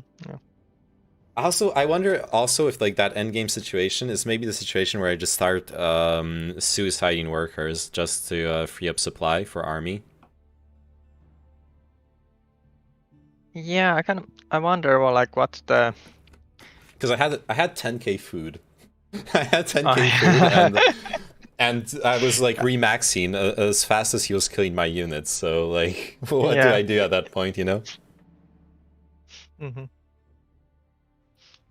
I feel like something like 70 to 80 is probably the right amount of workers that you want to have. Earlier you want more. Like when you're booming, honestly, having 100, 120 workers is way stronger. I have seen a lot of people do that, yeah. Yeah. I don't know if it's like quite if it's the equivalent, but that's the AoE 2 boom strat. You go like 2-3 TCs into 120 workers, and then the rest of your supply is army until you're ready to all in. Or you're floating like 10k. Yeah. But maybe workers, like maybe the worker efficiency is different in this game. So like, I don't know, I usually don't macro that well either. So even when I go full greed, like 2 TC, maybe 3 TC, etc., I usually stop around 90, 100 workers. Yeah. Me too. Yeah. Oh, managed but to. It probably would be good. Oh, sorry, what were you gonna say? I was gonna say that it probably is good to like overmake up to like 120 and then sacrifice them somehow. Yeah, especially because like endgame, it's like a group of 20 workers to drop castles as you advance is super strong, and like they're gonna die. Like half of them at least are gonna die while you push. You know what I mean? Yeah, yeah. So you actually need the extra workers because I know like the castles are really important when you're pushing. Yeah. I'm not a big castle guy, but I should. They're good. I should get into making castles. The only time they suck is when like, but then you're just like so far behind your opponent. If your opponent has like 5 trebuchets and bombards and like they have a better army and you can't dive them, you can't do anything, then yeah, like they'll blast your castle as soon as it goes up. But then you've already lost the game for other reasons. That's not why you're losing. Yeah, that's very true. Yeah. Okay, but imagine Age of Empires, but you earn NFTs for playing it. Okay? Think about it. Okay, I'm thinking about it. Yeah. I'm thinking about it. Late game plopping down castles on every gold mine on the map. Yeah. Alright, let's go. Let's drop some NFTs on the opponent's town centers. I don't think I have ever made a castle yet in this game. No. Seriously? Yeah. Yes. What are you doing? How are your MMR is like twice my MMR, and you don't even drop castles. I don't drop any castles. Yeah. Yeah, I just make units. Something I need to get in the habit of doing. I keep forgetting, even though I discovered it like 2 days ago. I need to remember to SimCity my stuff to like build a castle in and have all my unit production around it because I get the bonus. Yeah, like all the archery ranges and stables like produce like 20% cheaper or something. Oh, that's really nice. 20% cheaper. Ooh, that is really nice. I've never seen you convert units with monks, apparently. That's super OP, especially if the monk is on a hill and your units can't easily attack the monk. Well, it's very situational. I've tried. I did get off one conversion, like in the first week I was playing the game. It's really, really hard. And all that time, the relic you're carrying around is not giving you resources. So, the one thing I've seen, though, that is really smart, I've seen Grubby send a monk with a relic into an opponent's gold, like stone mine or gold mine, where there was like 20. You saw that? There was like 20 villagers, and he converts 20 villagers in one go. That's super. That's really strong because like your opponent's going to pay attention to a battle. They hear a Wololo, they're immediately going to look at the front line and be like, okay, I need to move my units out. But if they hear a Wololo, they're not going to be checking their like wood line where there's 30 workers. Yeah. And when they look back, it's too late, man. Yeah. I think you use the workers to like build a castle or something. Did they undo the prelate change where you can't build it in the Dark Age? No, you can build it in the Dark Age. It was never a change. Yeah, it was never changed. Wait, okay, maybe I misread the patch notes. I think. Oh fuck! I'm playing Abbasid. Oh no! Oh no! Fucking throws. I need to like message him and say I'm not gonna use the exploit. No, I don't think. I have never seen anyone use it, so I don't think it's a big thing. Do you have to have a relic to convert? Yeah, I think there's one faction whose monks can convert units one by one, but the big meme conversion with the AoE, you have to have a relic for it.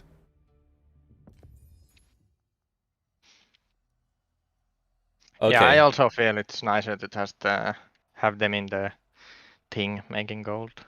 Yeah.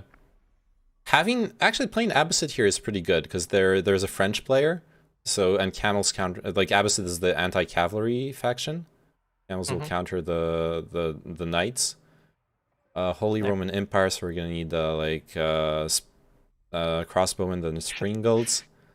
Yeah. Your early knights from Russ will be really good against the men-at-arms, and English is longbowmen, and that's bullshit. So we'll just figure out how to deal with that. Yeah, I fucking hate longbowmen. They're one of the stupidest units in the game. like in the They feudal are age. really good. Yeah, in the feud, I think English is the best faction in feudal. They are Yeah, just very good. absolutely. Because like a longbowman ram push in feudal is like the hardest cheese to fight in the entire game. I agree. I totally agree. It's very hard to stop. Yeah. Though you with the early knights are the best counter to them.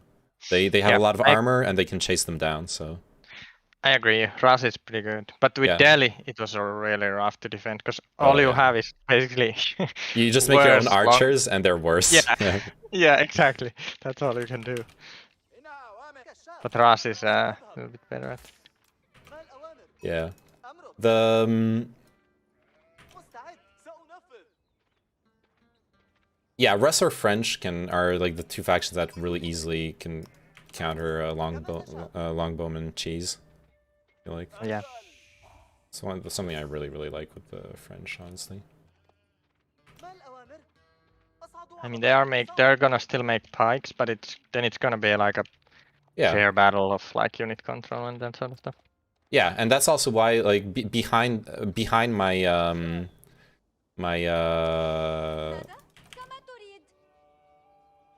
behind my what's I'm calling?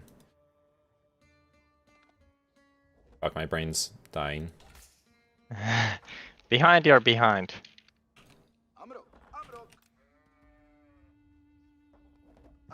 You want us to fuck your brains? Instructions not clear. Instructions not clear. Behind the knight harass early game, I always build like 2 archery ranges at this point. I don't even go to a second stable unless I really think I can all in. I just go double archery range behind it because I know they're gonna make pikemen. That is smart, yeah. It's like a really easy call. I like. Yeah. And it really works in my experience. Yeah. Makes sense.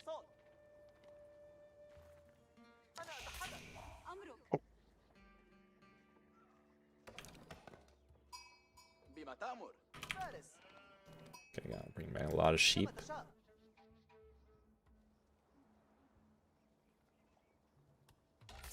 Who does? You have a lot of sheep? Yep.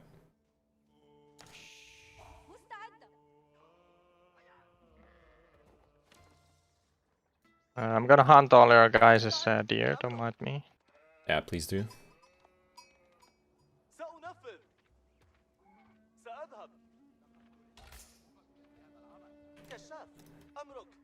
Alright, this is definitely one of the center of the map maps too, right? I think. Yeah, there's like a river in the middle. Yeah, I'm like with extra resources from what I'm seeing from scouting. Yeah, you might be right.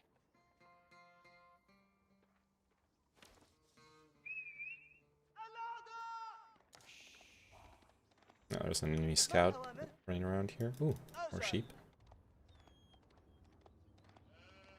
Oh, found more deer in the middle of the map. Nice, nice, nice. They removed the animation cancel thing, which I think is good. It was kind of. Oh yeah, I read about it. What does it mean exactly? You used to like move shot, and you could move with. You could shoot deer with scouts extremely fast. Oh, I see. Oh yeah, that's stupid. That's stupid. Yeah. And it was also. Oh, sorry. Yeah, go ahead. I like orb walking as a mechanic in those kinds of games, but what you're describing is a bit stupid, yeah. Yeah, you could like machine gun. Oh fuck! I need time to build my. Time to cheer up. Oh, nice, good timing. How do I build it to connect stuff? I'll build it here.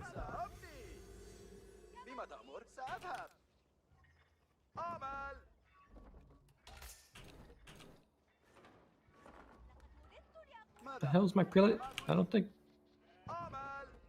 I'm sorry, what? I don't know. My prelate's not. I thought they fixed the bug where it's not auto. Oh, they fixed it partially. Like it bugs out less often, but it's still there. Yeah. It's a bit sad. Unfortunate. Yeah. Very unfortunate. Yeah.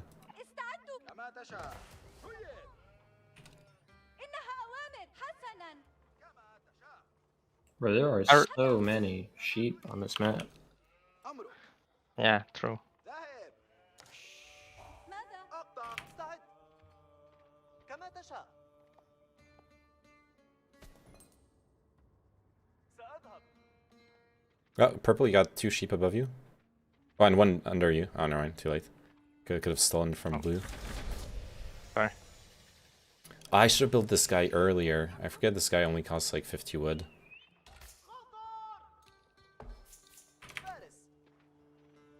My build's kind of scuffed. New age begins. Oh, building a dock on this river map is actually pretty based. Yeah, totally. I totally agree with you, but I'm still not gonna do it. Okay. I saw Grubby do it. It works really well. Yeah. Oh my god, so many deer. This is actually so good for me.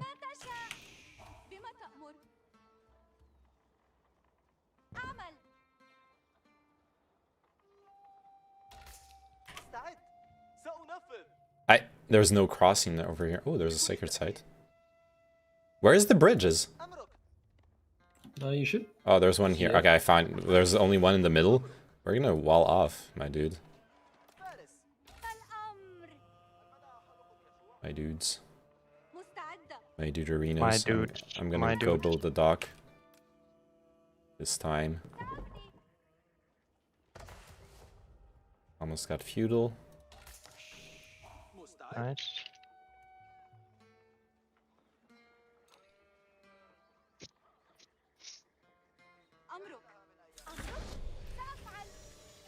So what the opponents have? Let's go build this for now.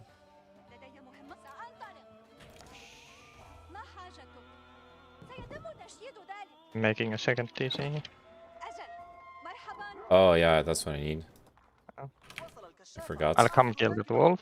I forgot what I was doing. I just spent all my wood on dumb shit. Oh, it's okay. It's not that dumb, but it's fine. Sometimes you gotta like treat yourself a little. Exactly.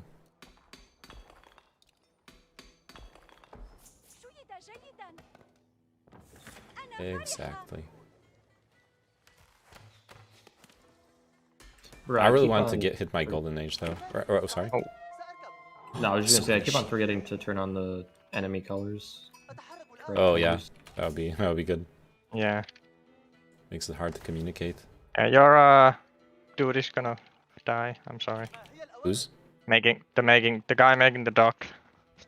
Oh fuck. That's me. That's bad. Unfortunate. You got 2 wolves. I'm gonna go finish it. Yeah. All I can I'll do. protect you. I'll protect you. I'll rally some archers over. It's fine. Oh, there's a crossing here. No. They're my wolves to kill. Don't worry. I have camel archers already. That's pretty poggers. Ooh, nice. Oh, there's a wolf too. I'm so dumb. I lost a villager to a fucking wolf. Yeah, that's pretty bad. well, it happens. You got It does double happen. wolf. It wasn't just one. Oh, that's why. I'm gonna go harass with the camel archers. I think that's Yeah. I got some knights. I'm gonna harass with them.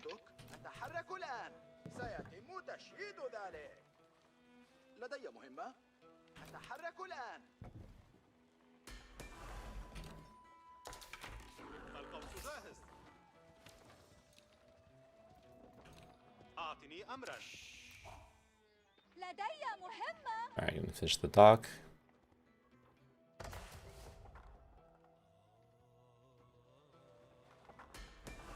Oh, got double archery from one player. Yeah. Oh, they're being spearmen and early men at arms. Okay. So that's pretty interesting.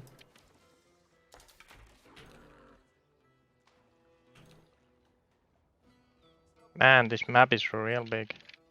Gonna have to consider walling, honestly. Yeah, that is a decent idea. There's a crossing on the bottom side as well, not just in the middle.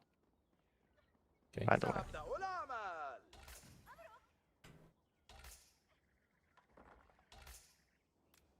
Yeah, I know.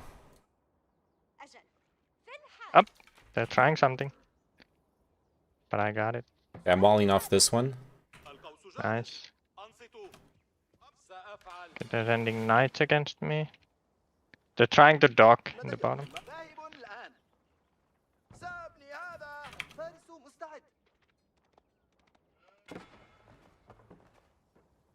Okay, are you stopping them? Oh yeah, you are. Yeah, I got the villager. You want me to yes, send some archers over? I will. Oh yeah, totally. There's. Well, they got knights. They're French. That's I got fine. some of my own. I'll like help you kite and shit. Yeah, that's perfect. Yeah, I think we can take them. Oh no.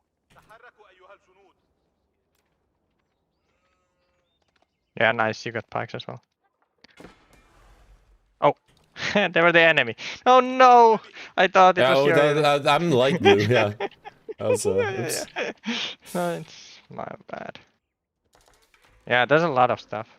Okay. Maybe we can't take them right now. Are Yeah, they pushing, it looks like? Overall, I'm more like on the greedy tip. Yeah, me too. I should make a galley, actually. I might be in light trouble. I think I'm gonna be okay, but...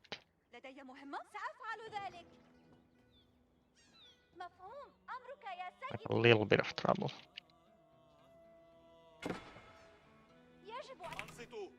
Oh, you need help? I'm coming. I don't know. Yeah, Magic Turtle is helping me. I think we got it this.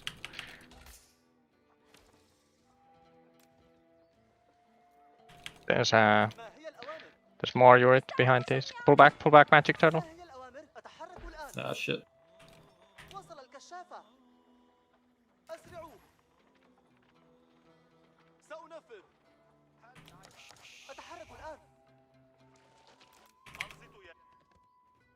Oh, that's a lot of archers. Yeah, that is a lot of archers. Ah, they're gonna fuck up my camel archers too. I think I can take them now. Oh fuck! Anticipated my movements.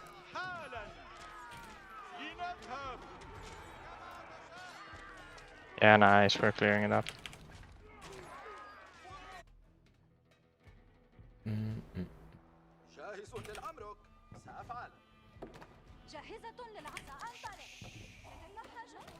Easy game. Let's try if we can push to their dock. Sure. On the bottom side. I can't follow your units.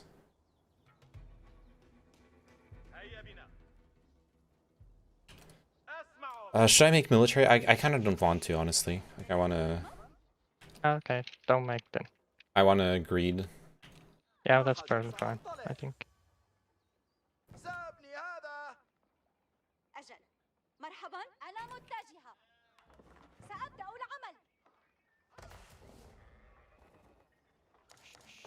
Yeah, they got a wall. We have we have a decent amount of units. We can probably take the wall pretty fast.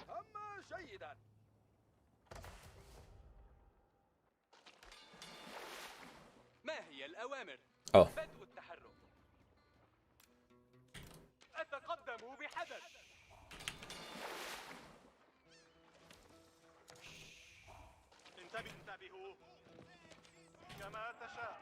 Hey, I'm getting castle.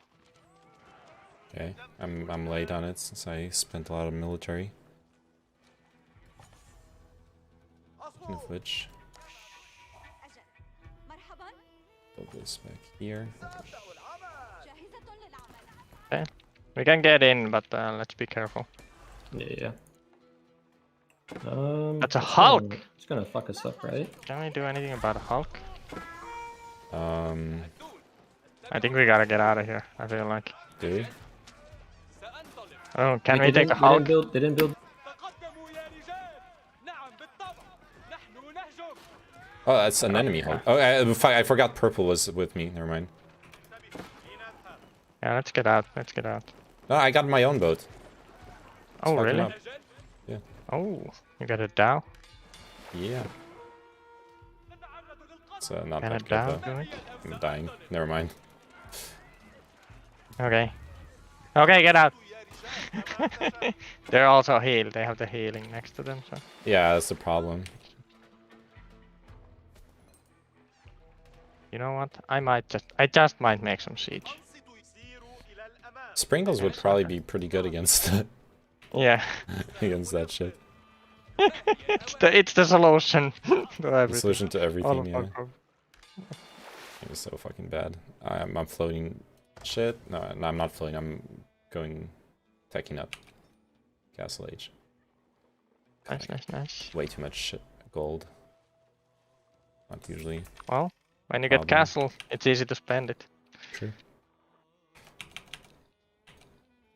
أجل مرحبا أنا متجه سيتم تشييد ذلك ما حاجتك؟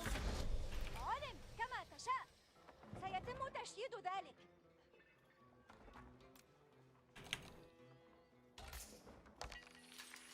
ما حاجتك؟ I think we should get a wall up on that lower side, but لدي uh, مهمة لدي مهمة أتحرك الآن شيد جيدا Yeah, walls are pretty important here. There's like only 2 choke points. Yeah. I just talked about my dislike of walls. They are...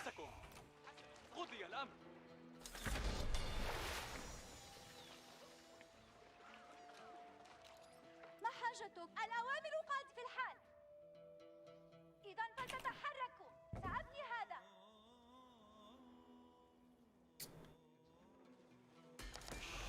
جاهزة Okay, I'm making springs. أجل أمرك سأفعل أجمع أتحرك الآن سأبدأ العمل أجل مرحبا أنا متجهة لدي مهمة سأبدأ العمل أصغوا سيتم تشييد ذلك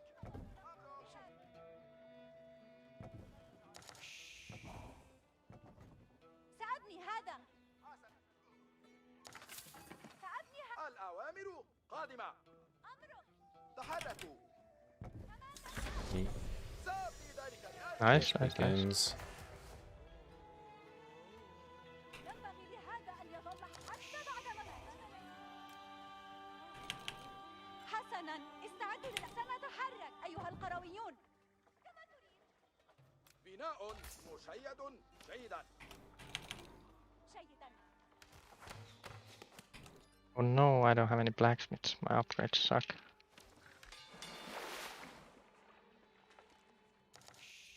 ماذا لديك bro, who said you could take this gold? الأمر منتهيا Oh, fuck, we're mining the same gold. I'm sorry. There's another one right under it. You can go for that one. yeah, okay. I was here first, bro. Oh. Oh, I can outrange his hulks with my sprinkles. Oh no, we Nice. must be pretty sad. That must make him pretty sad, yeah. في طريقي إلى هناك سأنهي بناء ذلك عما قريب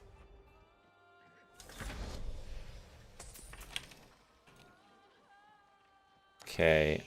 حان وقت العمل ماذا لديك لأفعل في طريقي إلى هناك كما أمرت لدينا أوامر I do get it, but I don't have it حان yet. وقت أنفذ أوامرك It's an Imperial Age. I'm just gonna drop a castle here. أيها الجنود سيروا معي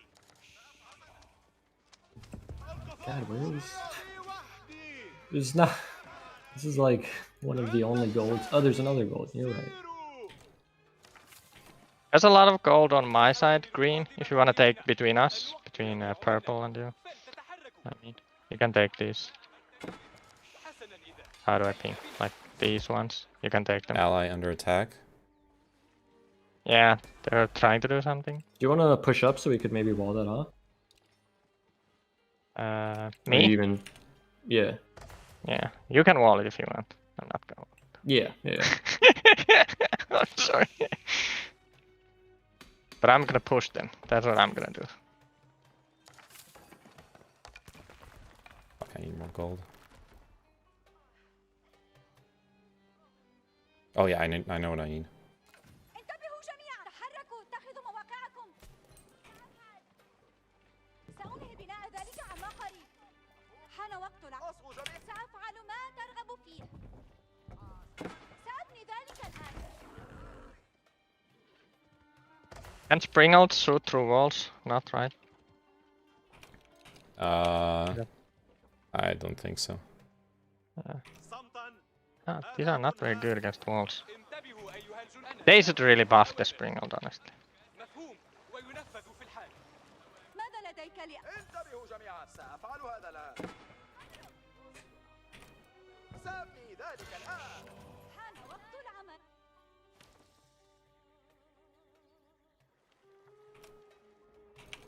Yeah, sprinkled suck. ماذا لديك لاعب كما أمرت سأبني ذلك لأجلك سيدي Up. It's open. حان وقت العمل سأفعل ما ترغب فيه I'm going in. تم بناء مشيد جيدا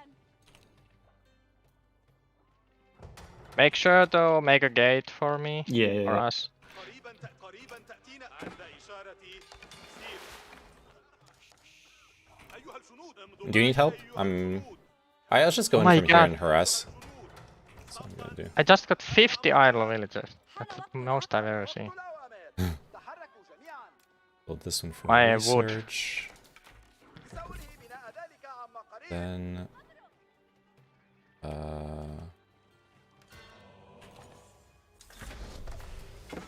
Ooh, nice. Your imperial. That's so nice. yep. أوامر شديدة اتبعوني وأنا أسير راكبا أمامكم إلى الأمام جميعكم الآن أطيع أمرك الطاعة واجبي الجماع الطاعة واجبي صمتا مسيرة طويلة لنا أمرك اسم الأوامر قاتلة نحن نغادر المكان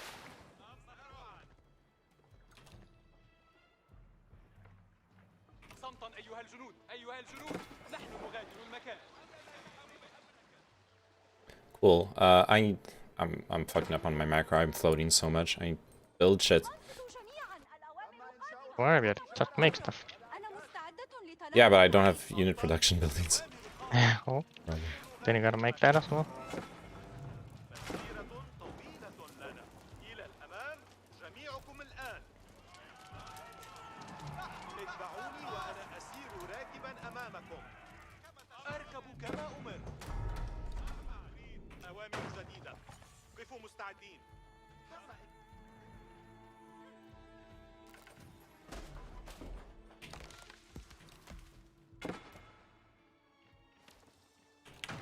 لن ترتاح أنصتوا جميعا الأوامر قادمة تم إنشاء طريق الإشارة وبدأ الكسر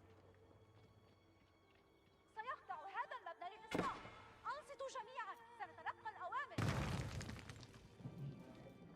ما حاجتك انتباه حسنا I'm gonna go up. I mean up to their high ground. سأتبع أوامرك نحن نتعرض لإطلاق النار سأشيد هذا البناء أمرك انتباه سأفعل هذا الآن سأحرص على تشييده جيدا اسمعوا بحرص يا رجال لدينا أوامر أوامر جديدة أوامر جديدة مسيرة طويلة لنا نحن نغادر المكان اتبعوني وأنا أسير راكبا أمامكم أطيعوا أمرك إنهم فوق الطروج وجاهزوا أمرك واضح أركبوا كما أمرت Oh, we are fighting there. Good, good, good, good, good. This is perfect. I'm gonna need help. I can't defend the castle at this point. So, Okay. Well, I'm pushing on the other side at the same time, so if you can just like keep fighting there, we're gonna be in a good spot. no, I don't have the right army. That's the problem I'm encountering here. سأفعل كما تأمرني يا سيدي انتباه الأوامر قادمة أفهم أوامرك لي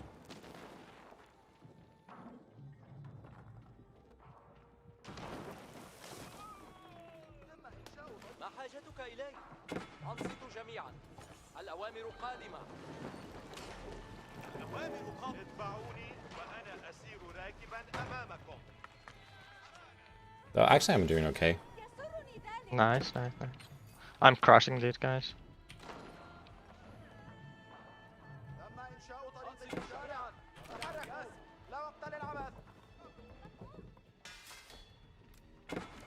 I'm gonna spam men at arms. Yeah, they're really good. Especially like fully upgraded. They're so tanky. Oh, and some siege workshops too. Yep, that's a good idea.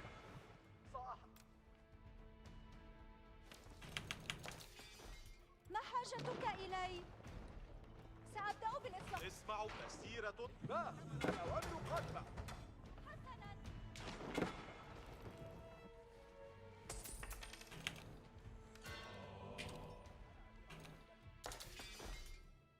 سوف تسير قدماي. أنا مستعد لتلقي التعليمات. سأنفذ على الفور. I'm gonna be fine, actually. Yeah, that's good, that's good.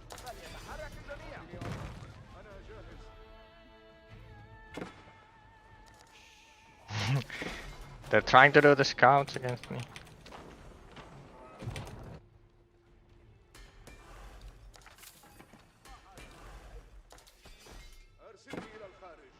Oh, I'm not gonna be fine. They're gonna get my castle in a second. And they have a castle of their own on the other side, by the way. That's kind of a problem. Magic, you have a lot of units sitting next to my workshops. If you can take them and help Neyman and maybe. Yeah, yeah. Wasn't realizing they were attacking. Bait them into attacking. I'm building a second castle here. So we're gonna be fine, I hope. I'm losing my dock, but that's okay. Doesn't matter.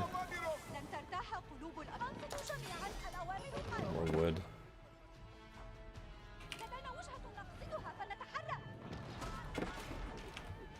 أوامر جديدة. أيها الجنود، لدينا أوامر لطاعتها. صمتا واسمع الأوامر. أي الأشياء تحتاج؟ أفعل ذلك الآن.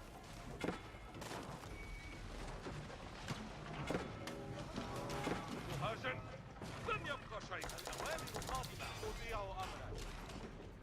تم إنشاء طريق التجارة. لدينا أوامر. قفوا يا رجال. مسيرة. لن ترتاحوا. نتحرك تحت أمرك. صمتا واسمعوا الأوامر. نحن نغادر. آلات الحصار على أهبة سننجز ذلك. They're pushing. سأمضي إلى الأمام راكبا.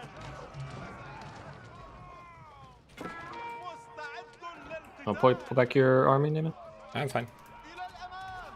جميعكم الآن. قفوا مستعدين لأمرك. على استعداد للمهمة التالية.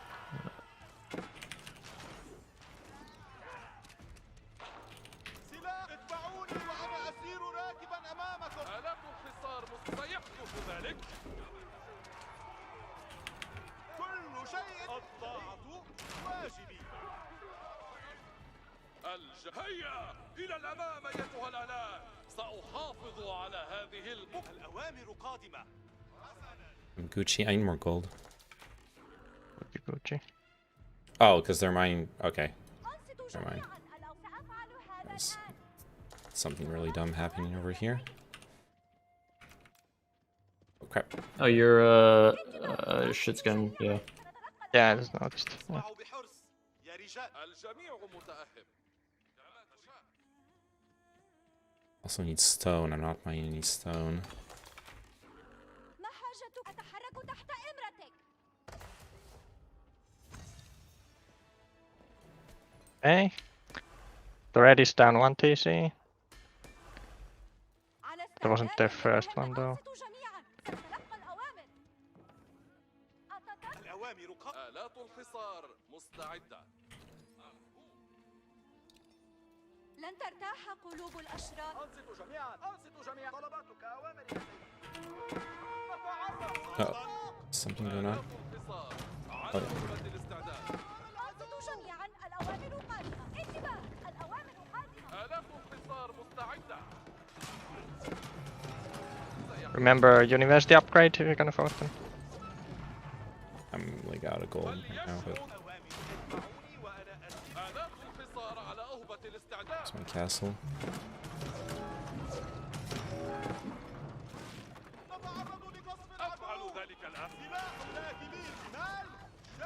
Can't fight under his castle though. I'm out of shit to like build my own castle, by the way.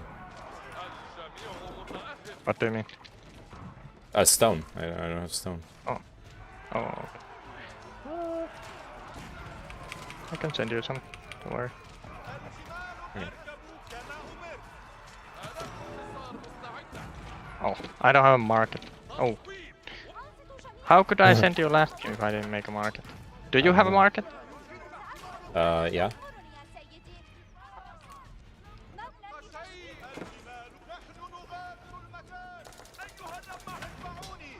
Oh, nice cannons. What we need. I'm gonna make my own as well.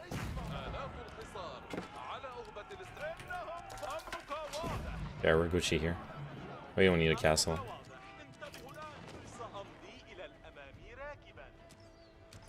There's Bro. I love that fucking melee units will just run into a castle.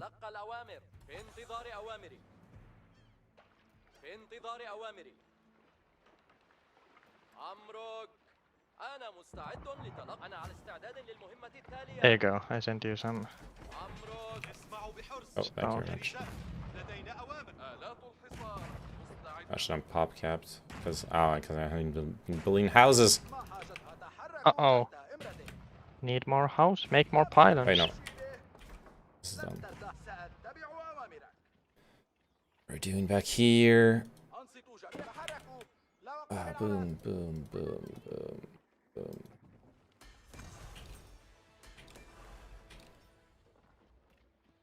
I don't... Hold up.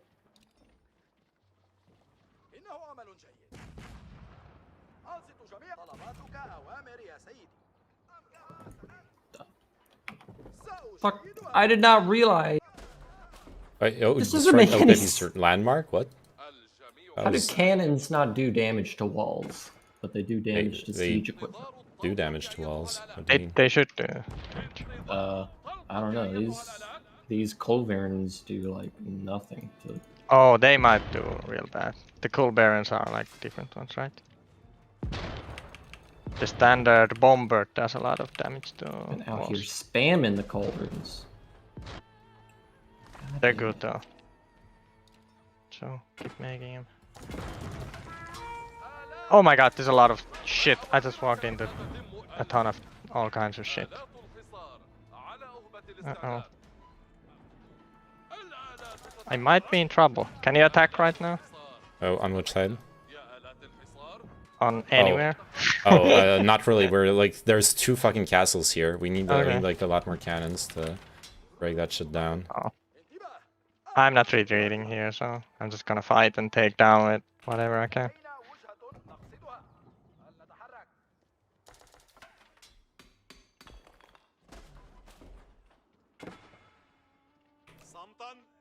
I think I'm doing pretty good. Actually, I think I might just win this fight. Oh no, my.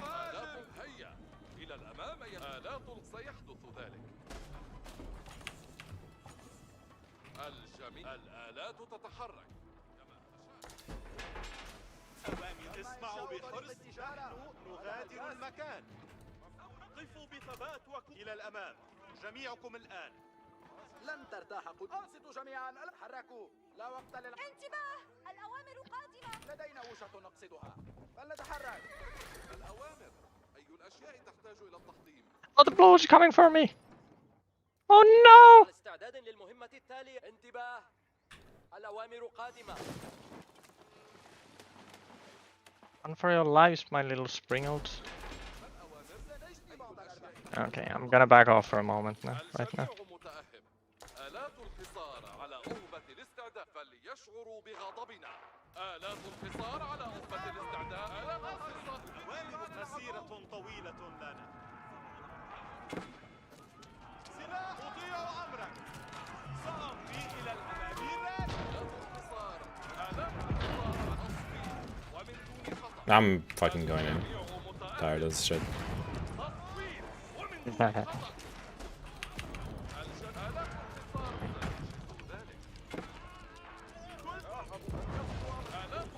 Okay, I'm gonna go in their back then, if you're going in.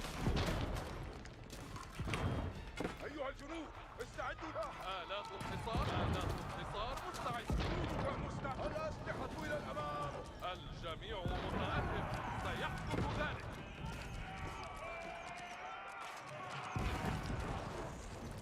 يا آلات الحصار حان وقت التحرك الجميع متأهب المشروع مفتوح انتظارنا يا رجال آلات الحصار على أرض الاستعداد انتظار الطلقة أيتها الآلات Oh fuck, I should be bullying stuff. I'm so dumb. Making stuff is good. It is pretty nice. I would even call it hog.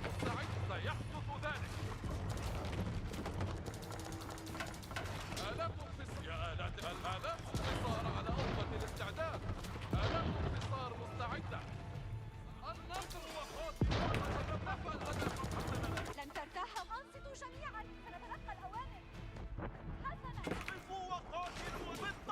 أيها الجنود لدينا أوامر إنها جولة لطيفة في جو Bombards on the other castle, and we win here. Okay, I'm going in hard right now on the backside of the yellow. جنودك مستعد سبقا نسير نحو المجد أيها الجنود افعلوا كما تأمر يا سيدي نقف مستعدين لأمرك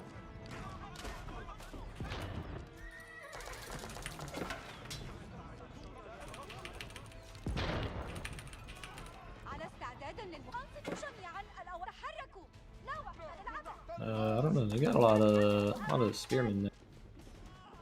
Oh, so do I. آلات الحصار على Oh. أرض الاستعداد El Pepe left. Oh no, El Pepe! جهزوا أنفسك اجمعوا لمحل انتباه الأوامر لدينا وجهة نقصدها فلنتحرك Yeah, I got the yellow. Okay, I can't go in here actually.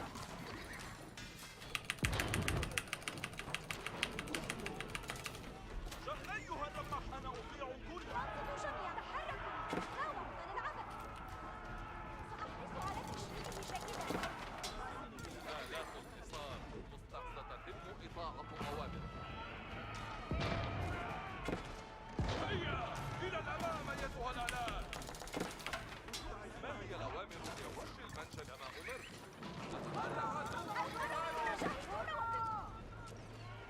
أيها الرماحون سيتم ذلك كما تأمر يا سيدي Oh, my bombard. Oh my god.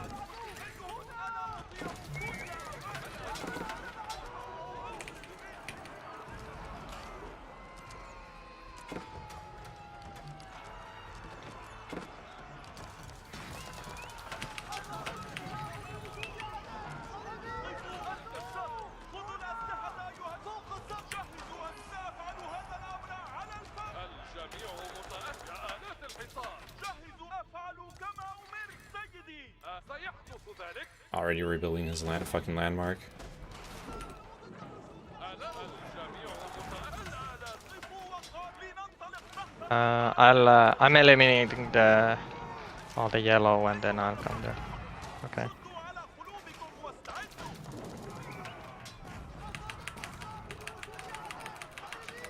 His backside is open for me, as they say.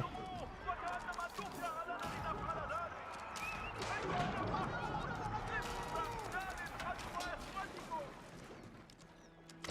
الجميع سننجز ذلك ستجهزوا أن He's not doing anything, by the way, my opponent.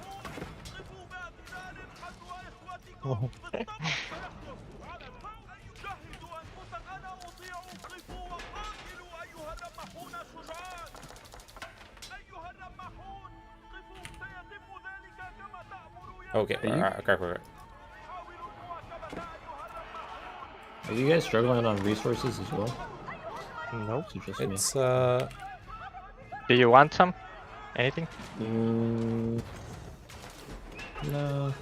Just tell me. I have too much of everything. Like, I'm maxed and I can't spend it. I just need wood. I don't know where to find any more wood. Oh, over here. Never mind, I found wood. I'll send you a little bit. That's fine.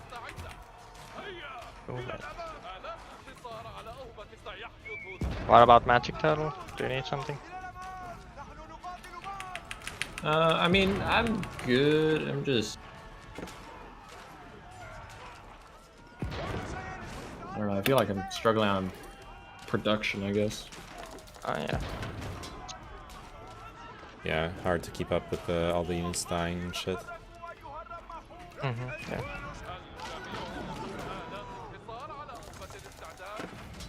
I know what I need. I need to fucking send a monk to steal that relic that he's using here.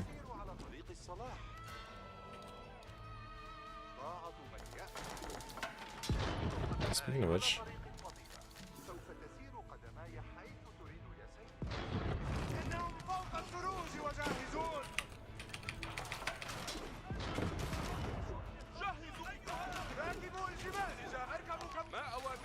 he's still defending that place, but all his hometown is kind of wrecked.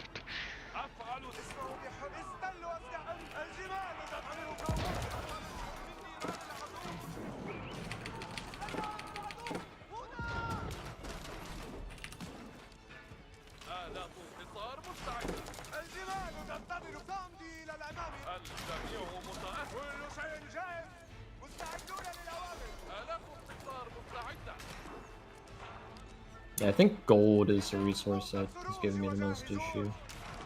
I think that's for everybody. Yeah, it's the like.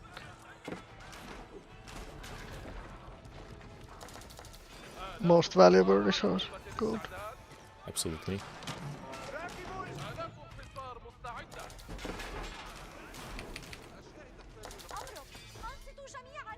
You were faster at expanding to other mines. Yeah. Yeah. That's pretty important to like keep expanding while playing. And keep making workers, like until you're okay, oh, that was his last landmark. Okay. I oh, didn't really? realize. The heck? Oh, okay. That's why he was fighting so fucking hard over it. Never mind. That's rare. My map awareness was dog shit. I didn't realize you could destroy the rest of his landmarks. Yeah, it's not like they was even fighting. Like I just kept destroying buildings, and there were no units there because he was defending his like castle. Yeah. Yeah, I feel like what he did, if it's like roughly even, like we both control half the map, you really shouldn't build your castle landmark on the front line. That's like you know what I mean? Like even though the castle is strong. Yeah. I want to see let's see. Oh, I have the best technology score, Poggers. Dubbed it up, you have the best total score, best military, best economy. I'm like second behind on score. I have the second best military, second no, Njol had the second best economy. And then Magic Turtle. Magic Turtle, you had 2,440 economy points. Oh, but that's because you stockpiled. Oh, that's actually not a good score to have. I don't know, I wasn't floating a lot, to be honest. Yeah. Yeah, looking at total resources, you were not. Oh, okay. Oh, no, it's how much you mined then. Oh, sorry, I misread the... Yeah. Okay. Yeah, total resources count. Yeah, oh, yeah, you're right. You're really low. I was capped on that, so I just kept selling other resources. This was just the bloodbath between me and Blue there. The entire game until he broke through. And we didn't abuse the range spec. Yeah. Alright, I need to go to the bathroom. I'll be right back. Sure. Okay, now I can turn on the colors. Oh yeah. Donde. Oh, and I recommend making sure you have all idle villagers hotkey. That's really useful.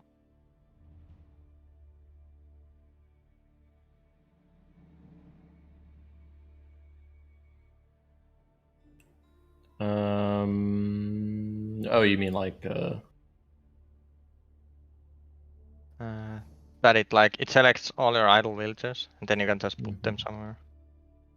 Makes the life a little easier. You can hotkey it to somewhere. I don't know. I think mine is like control caps lock or something like that. But it's a really useful thing to have. setting it to tilde. That is fine as well.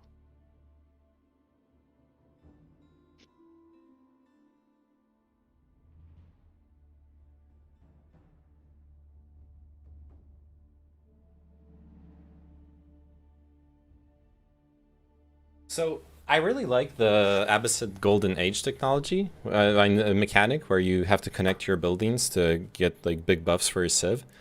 But yeah, me too. But then, like in that game, I was only building like starting in the mid game. I was just building all my production in front of the castle, right? Like yeah. So it wasn't connected at all. I had like 8 barracks, 3 stables, 2 siege workshops right in front of the river just to like fight. Yeah, I can see that being a problem. Yeah. It's fine, but it's just like, okay. I guess I'm never hitting like Golden Age 3. I don't think I did.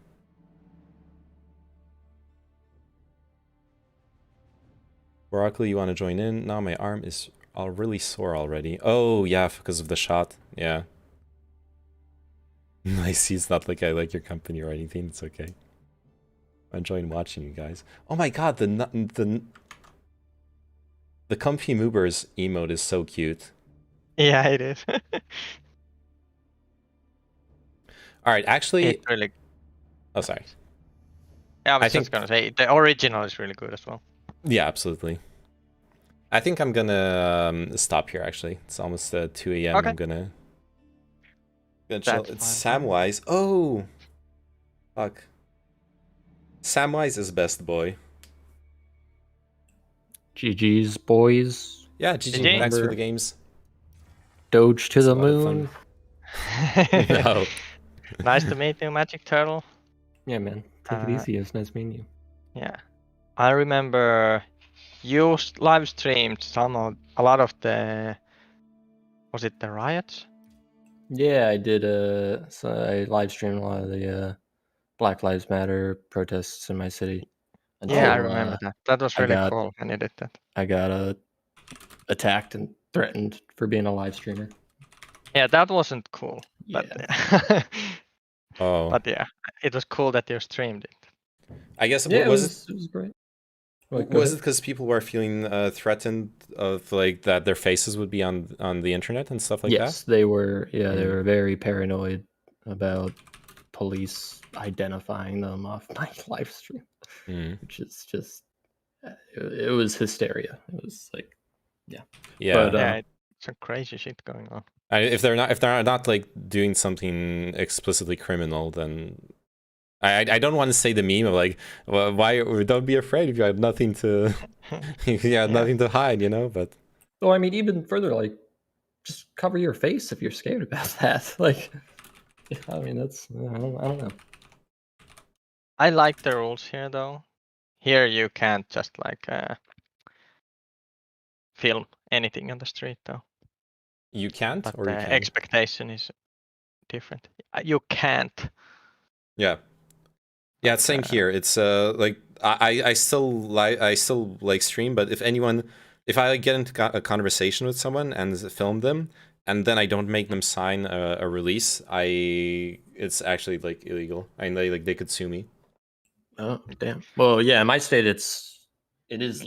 I mean, it was legal, but I mean, I could understand it's a heated situation. You know, it's a certain degree to expect people to freak out, but yeah, it is legal in my state to. It's like a one party recording state, so only one party of a conversation has to consent to being recorded, which I think is how I think that should be everywhere. Because like imagine like you have like a racist employer or something, and you record them being racist in a two-party state. That's not admissible evidence, you know, because they didn't consent to being recorded. But in a one-party state, you can record that, and then that's all admissible. Yeah. I can understand that, but I enjoy the feeling of I can go out and like nobody is gonna. I mean, it's not like it's gonna happen anyway, but I don't have to be filmed when I'm outside. Yeah, it's rude. Like what says up there, there's nothing wrong with people not wanting to be filmed by someone. Like, it's rude to film someone if they don't want to be filmed. I feel it makes me really weird when you see those like drama videos or TikToks or whatever on clips of people arguing online, and everyone's just pulling out their phone and filming. And I get the point that you want proof in case things like go weird or bad or whatever. But it's just like that's fine. But then there's also the people who are actively provoking people and filming it, and that's just like you're adding another level of provocation. Then I mean, yeah, that's like a whole different level. Like trolling IRL basically and filming it. It's ugly. Yeah. Well, I really enjoyed the game. I enjoyed your guys' company, so Yep. I'll see you GGs. around. Take it easy. Stay safe, Easy everyone. game. Bye-bye. Okay. See you guys. Bye. Memes. Alright, I'm gonna watch your videos. So, provoking people openly in a chaotic situation. An interesting segue to the video. True. Alright, you want me to watch this? Like, my own Kyle Rittenhouse video has like 10 views, and this one has 1,400,000. Constant I jury guess, oh my god, look at this production value. Jesus Christ, this guy's lawyering the fuck out of his existence. Look at all the books and everything. What a lawyer. Well, Legal Eel is a massive channel, I can see that.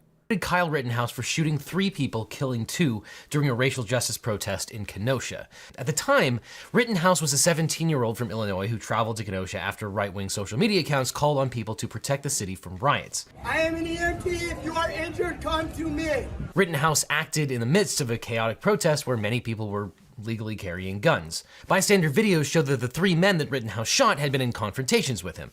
Rittenhouse has now been found not guilty on all 6 counts arising from his conduct that day. We, the jury, find the defendant, Kyle H. Rittenhouse, not guilty. So what happened at the Rittenhouse trial? Why did the jury conclude that he was not guilty? Is it a travesty of justice or a defensible outcome? There's no dispute that Rittenhouse killed 2 men and injured a 3rd, but as we talk about often on this channel, that's not the end of the analysis, and here it was only the beginning. Many people thought that when Kyle Rittenhouse admitted on I don't know if this is allowed or not, but someone who will eventually show the actual shooting on video, probably would have to skip that. Intentionally used do you remember the timestamp of when he shows the actual shooting? It depends if it's like explicit or not, I guess. Deadly force on Rosenbaum and Huber, okay. That was a huge tactical blunder. But intentional use of deadly force is exactly the thing that is privileged when you meet the requirements of self-defense. And this case hinged on whether self-defense applied or not. And more so than most self-defense cases, this case turned on the nuances of both self-defense law and criminal procedure. It's not surprising to me that both sides got lots of stuff legally wrong. So let's talk about the law of self-defense in Wisconsin, because every state has different self-defense laws. And in Wisconsin, self-defense, like many other states, is the verdict. It was self-defense. The defendant has Kyle Rittenhouse was found not guilty on all counts. Put forth some evidence from which a jury can find that self-defense applied. This is generally called the burden of production. But then, once the defense has made this relatively minimal burden, the burden of proof then returns to the prosecution, which must disprove self-defense beyond a reasonable doubt, which is the highest standard in all of law. Now, every state has self-defense law that basically says a person who is not the aggressor is justified in using deadly force in your against opinion, an adversary when he or she... In my opinion, in a state where open carrying is legal, he acted in self-defense. If you're unhappy with being able to shoot people to death during a riot where you're running around with a gun, then the problem is open carrying, not self-defense. And I'm unhappy with it. I don't like what he did. I don't think he did the right thing by being in that situation in the first place. But if you're in an open carry state, what he did was self-defense. Like by all the evidence that I could find, it's obvious. It points to self-defense. Wisconsin's open carry, absolutely.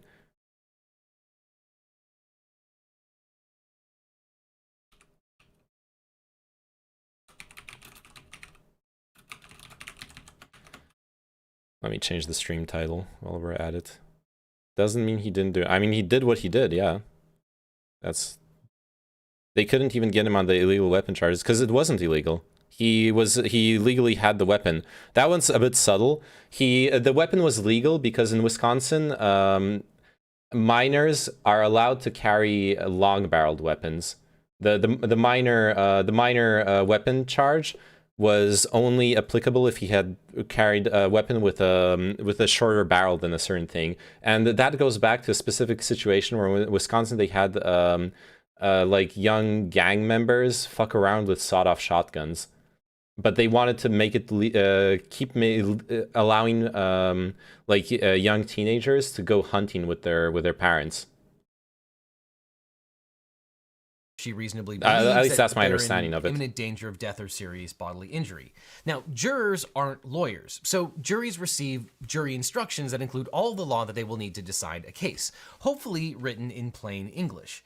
The lawyers and the judge fight over the jury instructions, which will be the only law that the jurors receive in that particular case. Now, it is supposed to accurately summarize the law that the jurors are applying. And as you can imagine, the language of the jury instructions is extremely important. The Rittenhouse jury instructions summarize the requirements for self-defense in Wisconsin as: the defendant believed that there was an actual or imminent unlawful interference with the defendant's person, and the defendant believed that the amount of force the defendant used or threatened to use was necessary to prevent or terminate the interference, and the defendant's beliefs were reasonable. The defendant may intentionally use force which is intended or likely to cause death or great bodily harm only if the defendant reasonably believed that the force used was necessary to prevent death or great bodily harm to himself. Now, in a situation like this, a reasonable belief doesn't mean true. One can have a reasonable belief but still be mistaken. Reasonableness is determined from the standpoint of the defendant in the situation at issue, not after the fact. And as an aside, the law of self-defense gets slightly more complicated when you're applying it to different varieties of homicide and manslaughter because the mental state required is different for each of those offenses. But you can read the jury instructions themselves and see how the court modified the general rules that apply to self-defense to apply to each of the different charges in this case. It's all written down in relatively plain English. Yeah, no Christmas theme smug. You might be on a jury someday and you might be faced with similar jury instructions. Now, Wisconsin doesn't have what's called a duty to retreat. In other words, Wisconsin law doesn't require someone whose life is in danger to exercise all opportunities to flee before resorting to deadly force. Interesting. But jurors can consider whether someone tried to move away from danger as they assess the reasonableness of a self-defense claim. Juries are still allowed to consider whether the defendant had an opportunity to retreat to determine whether or not it was necessary to use That's deadly interesting, force not having in the self-defense. And Wisconsin law doesn't whatever quite it was go as called, far the as like you have stand to your back ground off stage, which law. remove any consideration of de-escalating or fleeing before resorting to deadly force. However, as we'll talk about later, Wisconsin does have a duty to retreat where the person provokes the attack against them. Now, at common law, a majority of jurisdictions required a duty to retreat before being allowed to engage in deadly force in self-defense. But today, a duty to retreat is required in only a minority of US states. Here is a duty to retreat instruction from Massachusetts. Quote, a person cannot lawfully act in self-defense unless he or she has exhausted all other reasonable alternatives. The crux of self-defense laws in the US. Well, you say the crux, but he just said that most states no longer have a duty to retreat law. Could not get out of the situation in some other way that was available and reasonable at the time. The Commonwealth, that is the state of Massachusetts, may prove the defendant did not act in self-defense by proving beyond a reasonable doubt that the defendant resorted to force without using avenues of escape that were reasonably available and which could not have exposed the defendant to further danger. Again, that's the law of Massachusetts, and it's not the law of Wisconsin. And it should go without saying that the Kenosha jury was applying the law of Wisconsin at the time. And we'll talk about the implications of this particular aspect of Wisconsin. Yeah, I mean, that was the part of the law that people are upset about. The final nuance of that is fair, yeah. at issue is that of provocation. A person who provokes an attack cannot claim legal self-defense, but it's more complicated than just that. The Wisconsin law on provocation states, a person who engages in unlawful conduct of a type likely to provoke others to attack him or her, and thereby does provoke an attack, is not entitled to claim the privilege of self-defense against such attack, except when the attack which ensues is of a type causing the person engaging in the unlawful conduct to reasonably believe that he or she is in imminent danger of death or great bodily harm. Okay, so let's break down this law on provocation, which is an exception to the exception of self-defense, which is an exception. Duty to retreat is the new thing. Only a few states have added it. And to be honest, he was retreating from Rosenbaum and running away from everyone else. Yeah, after the first shooting, he was absolutely retreating. And arguably, he wasn't in a position to retreat from the first shooting, regardless. He was actively assaulted, right?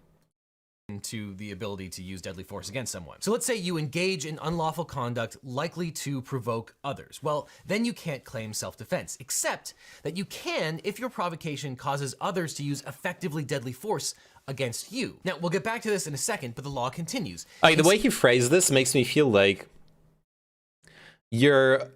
so if you do something unlawful, you no longer can claim self-defense unless the person you're doing something unlawful to you feel your life is threatened by them, so like they pull a gun on you, and then you can shoot them. So basically, you create a situation where whoever survives is the one who can legally claim self-defense.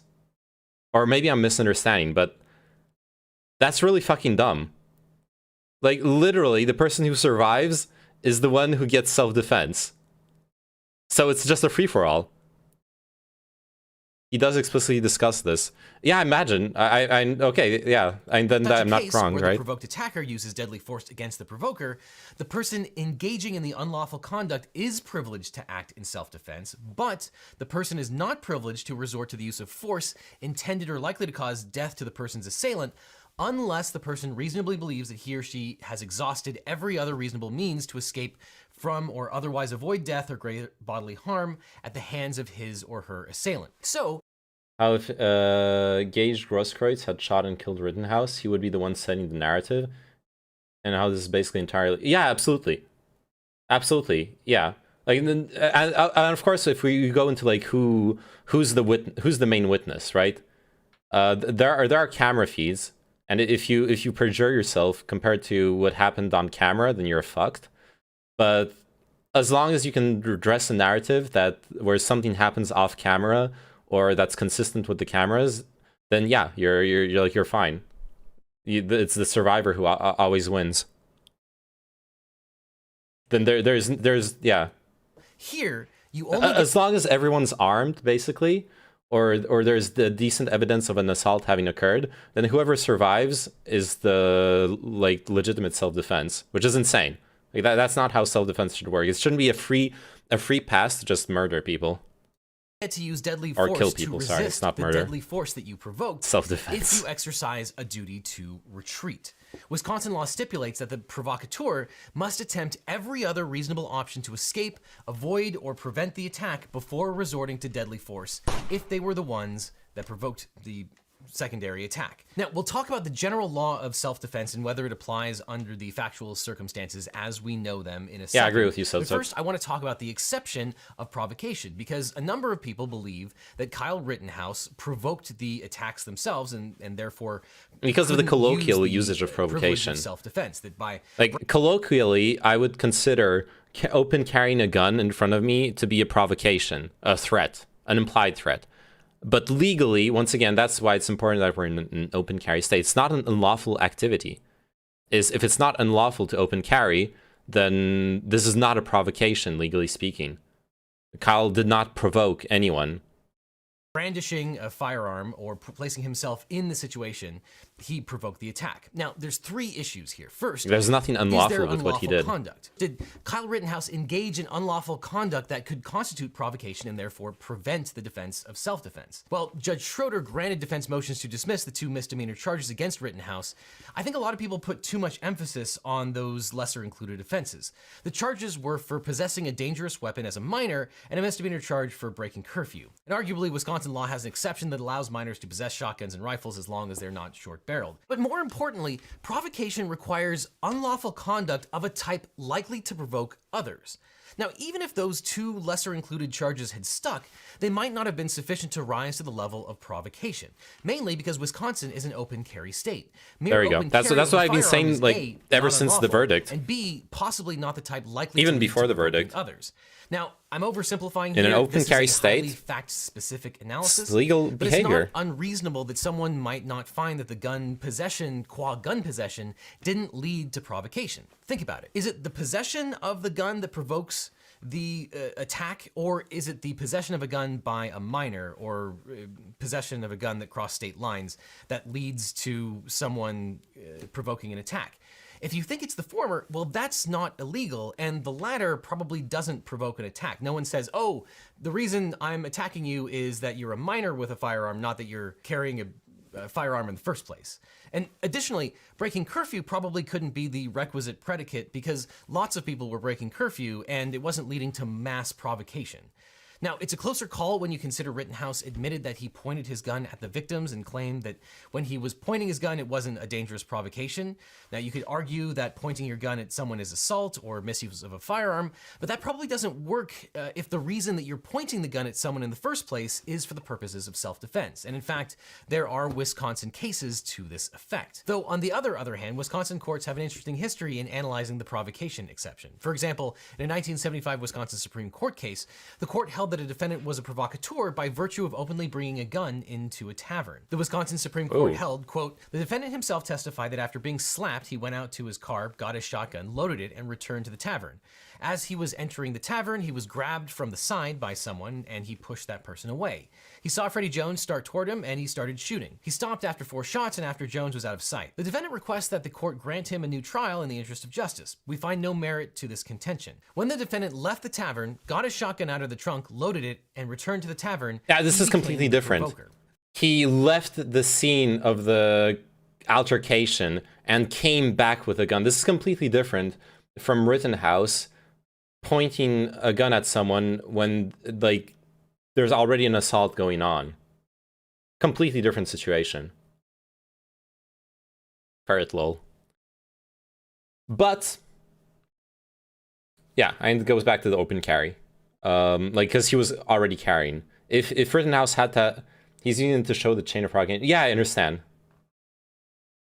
Additionally, and I understand he's not like drawing the parallel. He's giving an example of a case. But it's interesting. But like, I'm saying that because I'm trying to think through like why in that case did the Supreme Court rule against the self-defense plea, and in this case it is a self-defense. I'm trying to like figure out what's the differences, where the line is drawn. In 1883 Wisconsin Supreme Court case, it says, quote, if one points a loaded gun at another and the other grapples with him to prevent the shooting and is shot, it is murder. And this is especially important in the context of the Rittenhouse shooting. Wait, what? Shot, it is murder. And this is especially important in the context of the Rittenhouse shooting. Even Rittenhouse's testimony seems to indicate that Rosenbaum didn't lunge at Rittenhouse until he raised his gun at Rosenbaum, and that the reason, or at least one of the reasons that Kyle Rittenhouse shot Rosenbaum is that he feared that Rosenbaum would take his gun away and use it against him.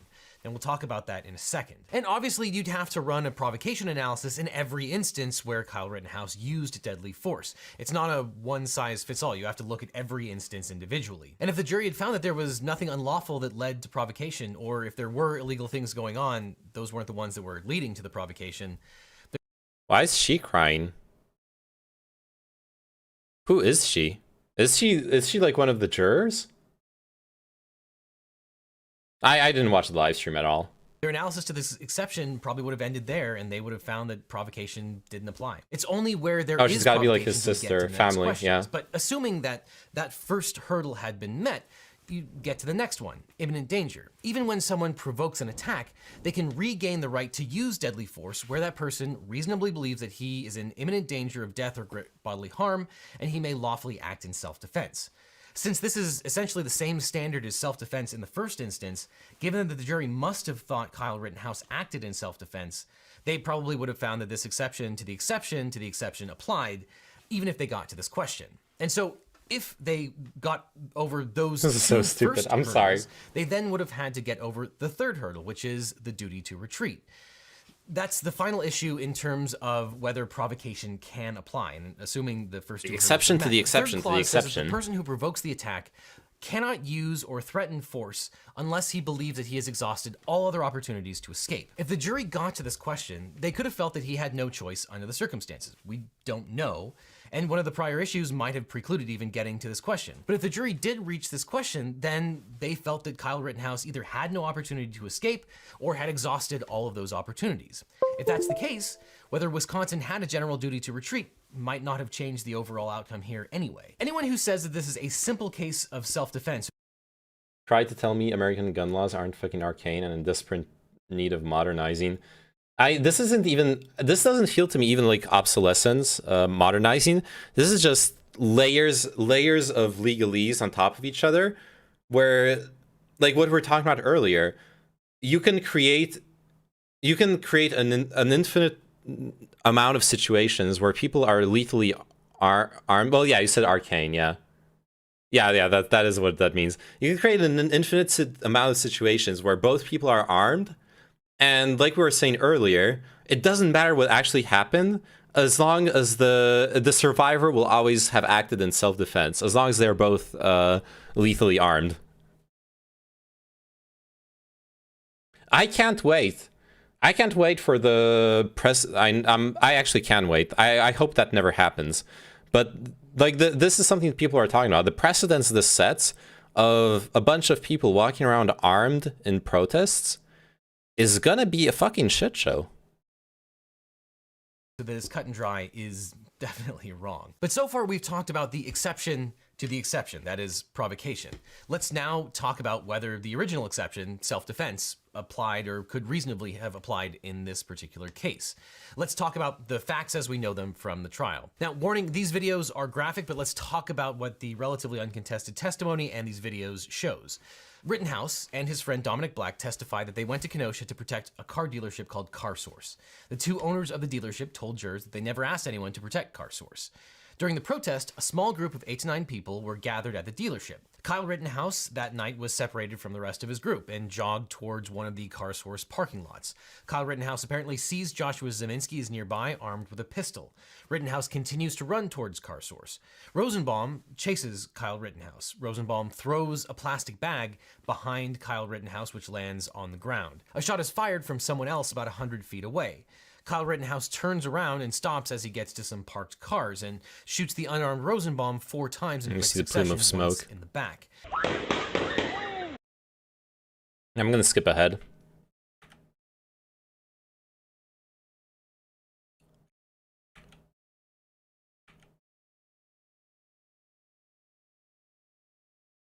In charge situation, even this self-defense. You can look at those facts and see a murder. You can look at those facts and find self-defense. Two diametrically opposed beliefs can both be reasonable at the same time. There are a ton of open questions here. Was the use of force hide your desktop capture? Oh yeah, that's actually smart. Yeah, we can do that. Either had no opportunity to escape or had exhausted testimony, and these videos shows. Rittenhouse. Oh god, not this again. Black testified that they went to Kenosha to protect. This is a really good video about it though, Bukra. I'm tired of Kyle. I'm sorry. Look, it's fine. I'm just watching this video. It's cool. Okay, don't worry about it. Called CarSource. The two owners of the dealership. Yeah, I watched it also. They never asked anyone to protect CarSource. During the protest, a small group of 8 to 9 people were gathered at the dealership. Kyle Rittenhouse that night was separated from the rest of his group and jogged towards one of the CarSource parking lots. Kyle Rittenhouse apparently sees Joshua Zeminski is nearby, armed with a pistol. Rittenhouse continues to run towards CarSource. Rosenbaum chases Kyle Rittenhouse. Rosenbaum throws a plastic bag behind Kyle Rittenhouse, which lands on the ground. A shot is fired from someone else about 100 feet away. Kyle Rittenhouse turns around and stops as he gets to some parked cars and shoots the unarmed Rosenbaum 4 times in quick succession, once in the back. Kyle Rittenhouse then runs away from the scene. A loose crowd starts to follow Kyle Rittenhouse. Rittenhouse trips, falls to the ground, sits upright, and points his gun at one person, who backs away. He shoots at a man who does sort of a half jump kick but backs away after the shot. At roughly the same time, Anthony Huber hits Kyle Rittenhouse with a skateboard. Rittenhouse fires a shot. Huber picks up his skateboard and runs away. Another shot is fired in either the direction of Huber or Gage Grosskreutz. Huber drops to the ground. Grosskreutz then puts his hands up while armed with a pistol. As he's making a move toward or to the side of Rittenhouse, Rittenhouse then fires at Grosskreutz, hitting him once in the bicep. Now, this is, of course, a hopefully neutral oversimplification. There are a lot of other facts. But at base, this is a confusing and charged situation, even with video footage, and it's not an easy case in either direction. So, was this self-defense? You can look at those facts and see a murder. You can look at those facts and find self-defense. Two diametrically opposed beliefs can both be reasonable at the same time. There are a ton of open questions here. Was the use of force proportionate in every encounter? Was the use of force reasonable in every encounter? Did Rittenhouse provoke any of those reactions? But the videos and testimony show a chaotic situation and people acting quickly. Now, no blanket assertions can be made. You have to run the self-defense analysis for each incident individually, including the shots fired at the people that weren't Rosenbaum, Huber, or Grosskreutz. With the provocation argument aside, one might look at these incidents. The issue isn't videos of the shooting. It's like the pictures of the guy shot in his arm. There was like blood all over. That's the like Twitch TOS stuff. If like seeing people shoot each other from far away is kind of okay. Link me the vid so I can check it, sure. But I think from now on it should be okay. In question and decide that they were self-defense. After all, in the latter two incidents, Kyle Rittenhouse was fending off what was arguably an attack with a skateboard, and in another, the man admitted he drew a gun on Rittenhouse. But one might also reasonably conclude that one or more of these incidents were not self-defense and were therefore murder. After all, in the first incident, Rosenbaum, an unarmed man, threw a bag of clothes at Rittenhouse, which didn't land anywhere near Rittenhouse, after which Rittenhouse points his gun at him, and then Rosenbaum moves at Rittenhouse, or apparently towards the gun, and Rittenhouse shoots him 4 times, once in the back. And yes, I'm aware of Rittenhouse's self-serving testimony about the preceding incidents. What I'm saying is that reasonable minds can differ. And Rittenhouse also shoots at, but misses the unarmed jump kick man. And the latter incidents involving Grosskreutz and Huber happened perhaps a few hundred feet away from several dozen police officers. It's not surprising that the people who pursued Rittenhouse thought he was an active shooter who needed to be stopped. But the only question in this particular case was whether Rittenhouse's actions could possibly have been reasonable. Because remember, the standard is that the jury must find that there is no reasonable doubts that it wasn't self-defense. It's possible, if not probable, that both Rittenhouse and the people he killed were simultaneously acting in self-defense. The fog of war is a real thing. Reasonable beliefs can be mistaken. The jury was accurately, based on the law, told that they had to determine whether Rittenhouse's belief was reasonable based on the circumstances. But Booker, 930, 935, is that just like video footage of the shooting? Because that's okay. As long as it's not gore. No blood, no gore. That's the Twitch TOS. And this reminds me of the story of Gabby Giffords and Joe Zamudio. When Giffords was shot at a political rally, Joe Zamudio, who was legally armed, came running to help when he heard the gunfire that injured Gabby Giffords and killed 6 others in Tucson. By the time that Zamudio came to the scene, unarmed civilians had already tackled and disarmed the perpetrator. Zamudio later said that in his confusion, he was within seconds of shooting not gore, but shot smoke. Okay, that's fine. Was helping, not the shooter himself. This is an issue that champions of Rittenhouse should grapple with. If Rosenbaum or he was within seconds of shooting one of the people that was helping, not the shooter himself. This is an issue that champions of by the time that Zamudio came to the scene, unarmed civilians had already tackled and disarmed the perpetrator. Zamudio, when given on the circumstance, accurate is a real thing. Reasonable beliefs can be mistaken. The jury was accurately, based on the law, told that they had to determine whether Rittenhouse's belief was reasonable based on the circumstances. And this reminds me of the story of Gabby Giffords and Joe Zamudio. When Giffords was shot at a political rally, Joe Zamudio, who was legally armed, came running to help when he heard the gunfire that injured Gabby Giffords and killed 6 others in Tucson. By the time that Zamudio came to the scene, unarmed civilians had already tackled and disarmed the perpetrator. Zamudio later said that in his confusion, he was within seconds of shooting one of the people that was helping, not the shooter himself. This is an issue that champions of Rittenhouse should grapple with. If Rosenbaum or Huber or Grosskreutz had killed Kyle Rittenhouse, they might have been justified in using self-defense under the law. Again, reasonable minds might differ on this, but any system that incentivizes rule by the last person standing, that is, killing the only person who might dispute your claim of self-defense, that seems, well, suboptimal. To this point, that my notes simply say, vigilantism is bad. And I stand by that. I also that's what we were talking about earlier, so it's so right. Position. Net, bringing guns to a protest is bad. Anyone that brings it, not just Kyle Rittenhouse.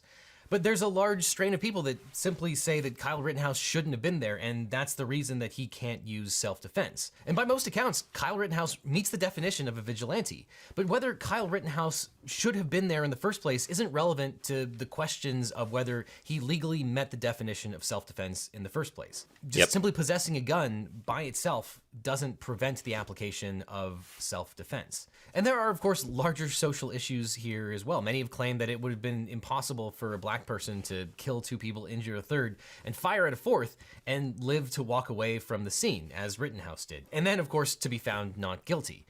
And we can probably evaluate whether this is true or not. One way to look at this is by studying the data on how juries perceive self-defense.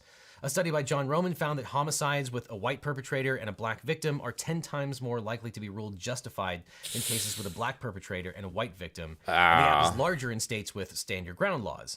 And after accounting for a variety of confounding factors, such as whether the victim and perpetrator were strangers, the gap is smaller but still significant. Cases with a white perpetrator and black victim are 281% more likely to be ruled justified than cases with a black perpetrator and white victim. But systemic issues like that weren't on trial here. You don't adjudicate those kind of systemic issues in a criminal court of one individual. This is why I lose my fucking mind when I see people like Destiny go on Twitter and say, he was white and shot white guys. What do you mean white supremacy? Yeah, to be fair, the thing is, someone like Destiny will look at this and will stand his ground. He will nitpick the fuck out of the fact that this study is about white on black and then black on white. And because it doesn't take into account like white on white or black on black, it's irrelevant to the situation, which is partially true. That's like Destiny's, when Destiny's like defending a bad take, that's like his fucking, you know, how he lives by the partially true. Like, yes, because of that.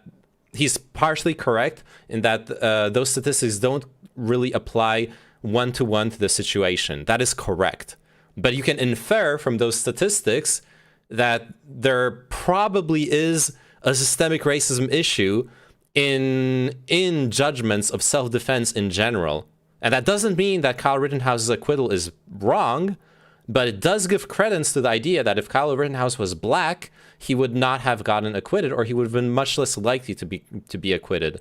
That's all people are saying. And yes, Destiny is being dishonest, probably. I don't know. I haven't seen the tweets. The issue is whether Kyle Rittenhouse engaged in self-defense, or more specifically, whether the prosecution disproved the possibility that he used self-defense. And for what it's worth, there are lots of people who think that Kyle Rittenhouse's actions were not self-defense. There are lots of other reasonable people who think that Kyle Rittenhouse's actions were self-defense. Now, I doubt all of those people in both of those groups watched 100% of the trial, then spent days poring over the jury instructions like the Kenosha jury did. But the thing is, if reasonable people really could conclude that this was self-defense, then it means that the prosecution didn't prove self-defense beyond a reasonable doubt. That's the definition of reasonable doubt. Now, that being said, an acquittal doesn't mean that Kyle Rittenhouse didn't do it. It doesn't mean that what Kyle Rittenhouse did was right. And the pathology of Kyle Rittenhouse's hagiography is another issue entirely. And it certainly doesn't mean that he did nothing wrong. It just means that the jury didn't think that the prosecution proved self-defense beyond a reasonable doubt. And while you can't necessarily infer it from the jury's decision, it might be the case that Kyle Rittenhouse did nothing legally wrong. Yeah, and it's all bullshit, because how many times has he talked to white supremacists about how the system doesn't have to be actively oppressing minorities to be a racist system, and talking about systemic white supremacy, etc., etc. Well, because it's self-serving, right? Like, he's doubling down. Like, that's what I mean. Like, the Destiny's modus operandi when he's doubling down is just full-on nitpicking. Like, any fucking reasonable doubt. I have those words in mind now because of the video. Any fucking reasonable doubt he can throw at anything you push at him, right? So, like, it's similar to the Lawrence Southern thing, where, like, I don't know if Lawrence Southern is a white supremacist anymore, honestly, but the bar that Destiny seems to set for that is like, she needs to literally say white people are better in order to have that to pass the bar that Destiny has set, and that's a problem. Like that's not a realistic bar. Yes, you do. I don't know. Still, honestly, she has fucked up ideas, but the problem is a lot of people have fucked up ideas without being white nationalists. Wait, is Destiny like that now? I don't think Destiny's like that now, or wasn't like that before, or anything. I think Destiny is like that when he defends things that before he would call out people for the smallest things. Oh, you mean relative to Lauren Southern? Yeah. He's definitely not calling her out on. He's not being aggressive with her. Absolutely. If she's not actually Heiling Hitler, she's not a Nazi, basically. Yeah, that's the kind of bar that's being set. The goalpost. Yeah, no, Destiny has said he doesn't has debates with her, and he doesn't agree with things with her. And he wouldn't wait for them to literally be spewing white power shit. He would call them on dog whistle stuff. Yeah, I haven't seen Lauren Southern dog whistle stuff. What I've seen concretely is when we went over the boat stuff, and then her discussion with Lonerbox, what we've seen is she doubles down to defend disingenuously her old content, which doesn't sound like someone who's reformed. Like she isn't like, oh yeah, what I did earlier was bad. I'm just comparing old Destiny and the new one. Oh yeah, right. Don't know Lauren and don't care. Good. Keep on living like that, Bukra. That's for the best. But under the most favorable interpretations of the facts, Kyle Rittenhouse brought gasoline to a match party, and people are now dead as a result. He made a bad situation worse. Yeah, I mean, there are a few videos of Destiny outright saying she's a white supremacist, and she doesn't need to be actively be a white supremacist to be one. She's dog whistling about hardcore anti-Semitic and racist conspiracies like the Great Replacement, etc. Yeah, I guess a good question would be, like, does she still believe that white people are being replaced? I don't know, she's still like really anti-immigration. That's the weird thing, and she might just be smarter about it. It's rough. It's rough to give her. Okay, the thing is, it's rough for me to be as lenient or as or view her as positively as Destiny does when the practical laws that she wants to pass are the same as the ones she wanted to pass before, but supposedly the reasons have changed. Like the consequences of her reasoning is still exactly the same, but the reasons for it officially have changed. And that's like, have you really changed then? If you think all the same policies should be enacted, but supposedly the reasons for them have changed, I think it's fair to think it's a bit disingenuous. I don't know. But it's also fair to be like, the reasons why you think things matter, and she's just a conservative. She's not a white supremacist, and maybe that goes more to tell how shitty conservatives are. That you can't tell their policies from white supremacist policies. And let's face it, if someone uses non-deadly force against you while you are carrying a gun, it's more likely to turn deadly. Rosenbaum, Jump Kick Man, and arguably Huber used non-deadly force, which would not in the abstract trigger a reasonable belief of imminent harm. Which is not to say that unarmed people can't exercise deadly force or create a reasonable belief of imminent deadly harm. They absolutely can. Indeed, it appears that the jury believed Rittenhouse's testimony that they were going for his gun or grabbed his gun in an attempt to take his gun and use it against him, and in a huge stretch in Rittenhouse's speculation, take his gun and use it against others. Now, those arguing that but for Kyle Rittenhouse being present with his gun, these shootings wouldn't have happened are right. However, but for causation, or what we call sine qua non causation, doesn't rise to the level of guilt beyond a reasonable doubt. It's necessary for a conviction, but it's not sufficient. Now, I've seen lots of people say, quote, the jury reached the right verdict. Now, there is a strong version and a weak version of that statement. The weak version is that the jury was correct to find that there was reasonable doubt that Kyle Rittenhouse didn't use self-defense. However, the strong version is that the jury proactively found him innocent or even a hero. But assuming we're going with the weak version, it's entirely possible that the jury verdict accurately reflects the law of Wisconsin. I've never seen a politician run on a platform of installing a duty to retreat in the law. If Wisconsin had a duty to retreat, the outcome of this case very well might have been different. Stated differently, if this had occurred in Massachusetts, the law could have militated a different result, though admittedly, maybe reasonable minds might differ on that as well. Maybe Kyle Rittenhouse retreated at every possible opportunity. But I will leave it to you and by proxy your politicians as to whether that is a good thing or a bad thing.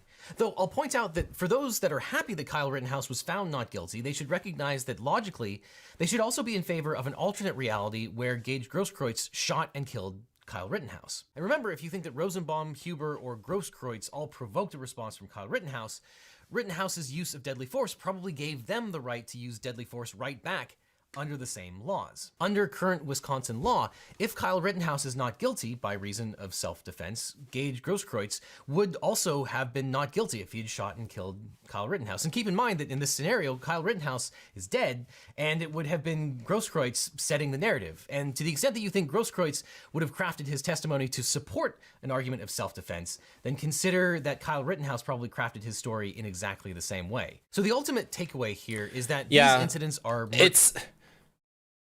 I don't like it's an argument that I have to concede, right? You're carrying a gun, you get assaulted by someone unarmed. You can always claim that they were going for your gun. But that's such a bad argument on its feet. What if they were just trying to disarm you? What if they were just it makes sense under American law, because you want everyone to be able to have guns and exercise self-defense. Not you specifically, but like fucking American law with like gun law. But it logically is just it's bad logic. It's completely reasonable to want to disarm someone who is shooting people. Also, a good video by him after this one is going over the judge's conduct in this, if you're interested. Okay, maybe. Exactly, this is the situation with police as well. Yeah, with police, it's more... Honestly, with police, it's more reasonable. And I'll tell you why I think it's a much better argument when you're a police person.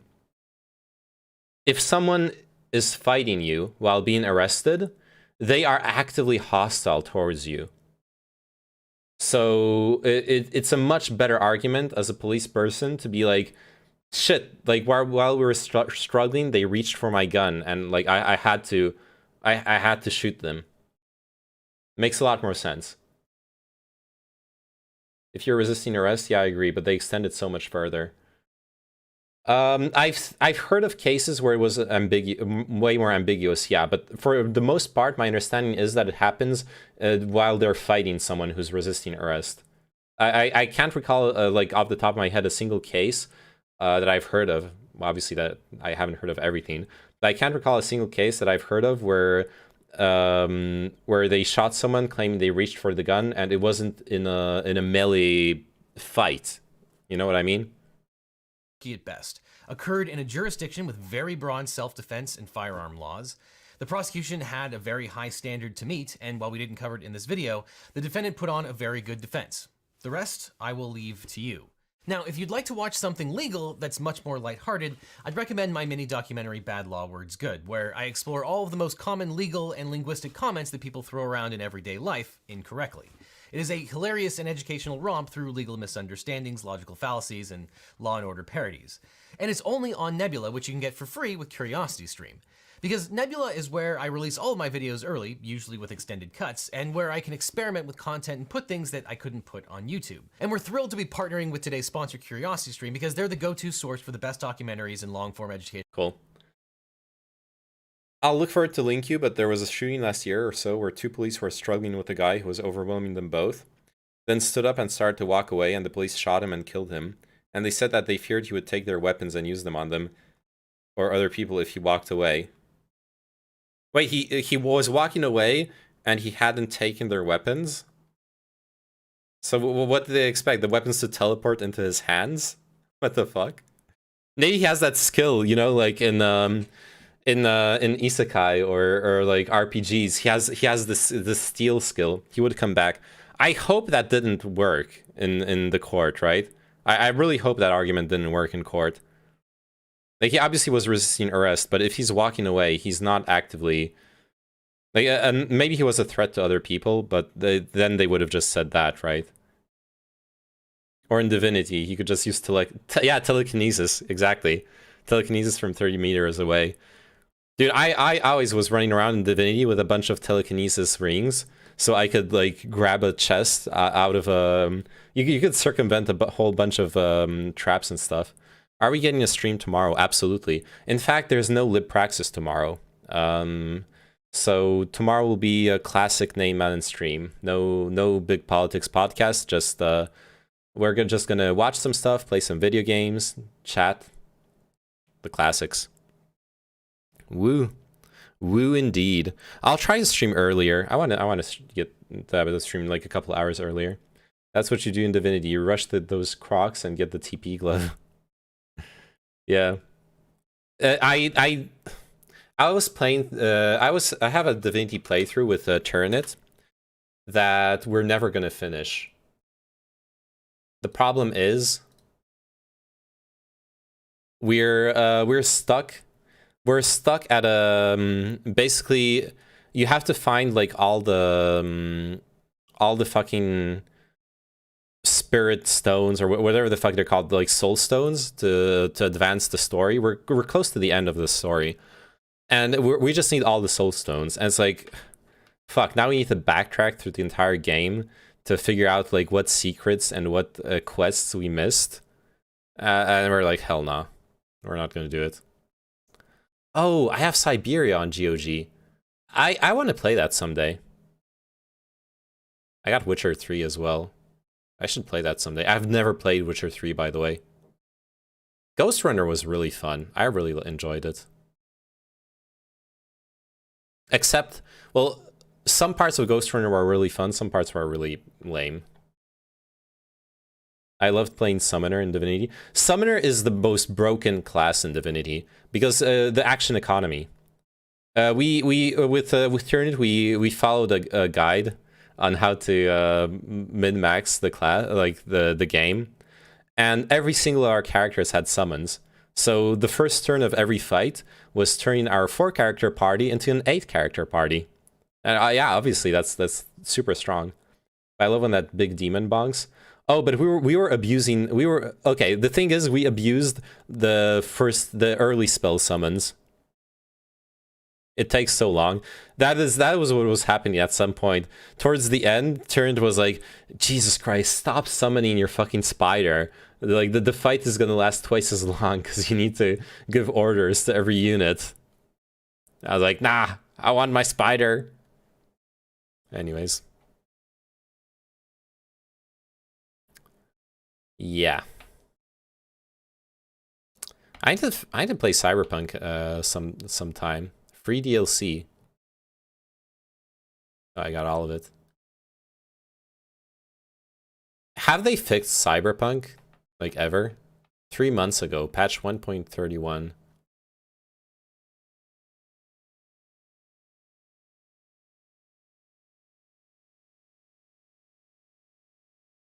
That and Totems, so broken. When more Heroes of Might and Magic 3? That's a good question. I miss Heroes of Might and Magic 3. Like, the problem is also, I haven't talked about it with you, Bukra, but I genuinely believe I need to be more consistent with my content, which doesn't mean I cannot be a variety streamer, but I need to, like, if I'm focusing on one game, I need to keep focusing on the same game. So, like, right now I'm playing Age of Empires 4. I'm gonna keep playing Age of Empires 4 for the most part. Like, most of my video game content is gonna be Age of Empires 4. I can't... It's bad for the stream, the growth of the stream, I feel like. If I'm gonna spend, like, if I'm gonna, like, play Age of Empires 4, Bukra publishes an Age of Empires 4 video, and then the next day I play Valorant.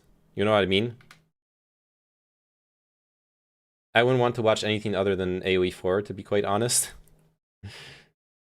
Okay, I found it. It is a bit different than what I was recalling, but in my opinion, it doesn't change anything. They struggled after a breathalyzer, and the guy came away with the cop's taser. He ran away, and another cop chased him with his own taser and tried to stun him. So the fleeing guy turned around and shot the taser he took back at the cop. And as soon as he shot the taser at the cop took out his Glock and shot him 3 times in the back and killed him. And that doesn't look good for the guy who got shot. But yeah. Bonjour. Bonjour, camarade Soviet. How are you doing? He's still running away. Yeah, I understand that. And I agree. Like someone running away should not be getting shot in the back if they're not armed, absolutely, or if they're not a threat to other people. Like the police should just chase him. Ah d'accord, vous êtes aussi francophone. Oui, j'habite à Paris. But most of my stream is in English, camarade Soviet.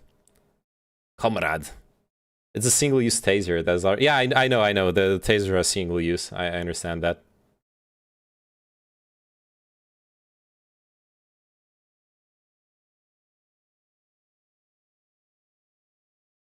I like it. Do you want to play it? I want to watch you guys play it. Excellent, camarade. C'est quoi le programme? Honnêtement, honestly, I just finished watching this really good video about the Rittenhouse trial and the self-defense law in Wisconsin and in the US in general. Very, very interesting. And I was wrapping up the stream. I've been streaming for like 7 hours now, and it's late. If you live in France, you know it's late. It's almost 3 a.m. And to make it worse, but we're still discussing like people like shootings. Right now I'm discussing. There's a different chat. That's what I'm responding to here. I'll show it up on stream.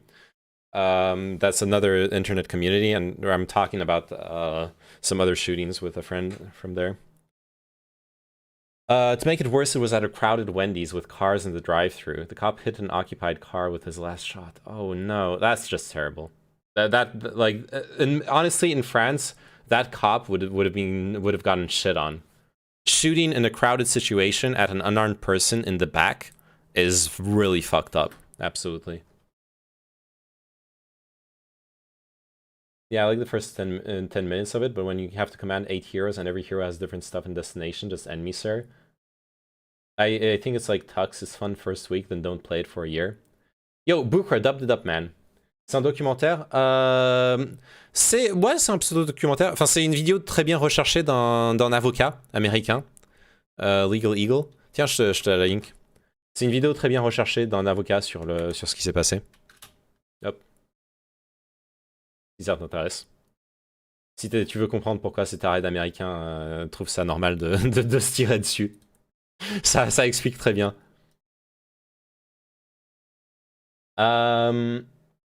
Yeah.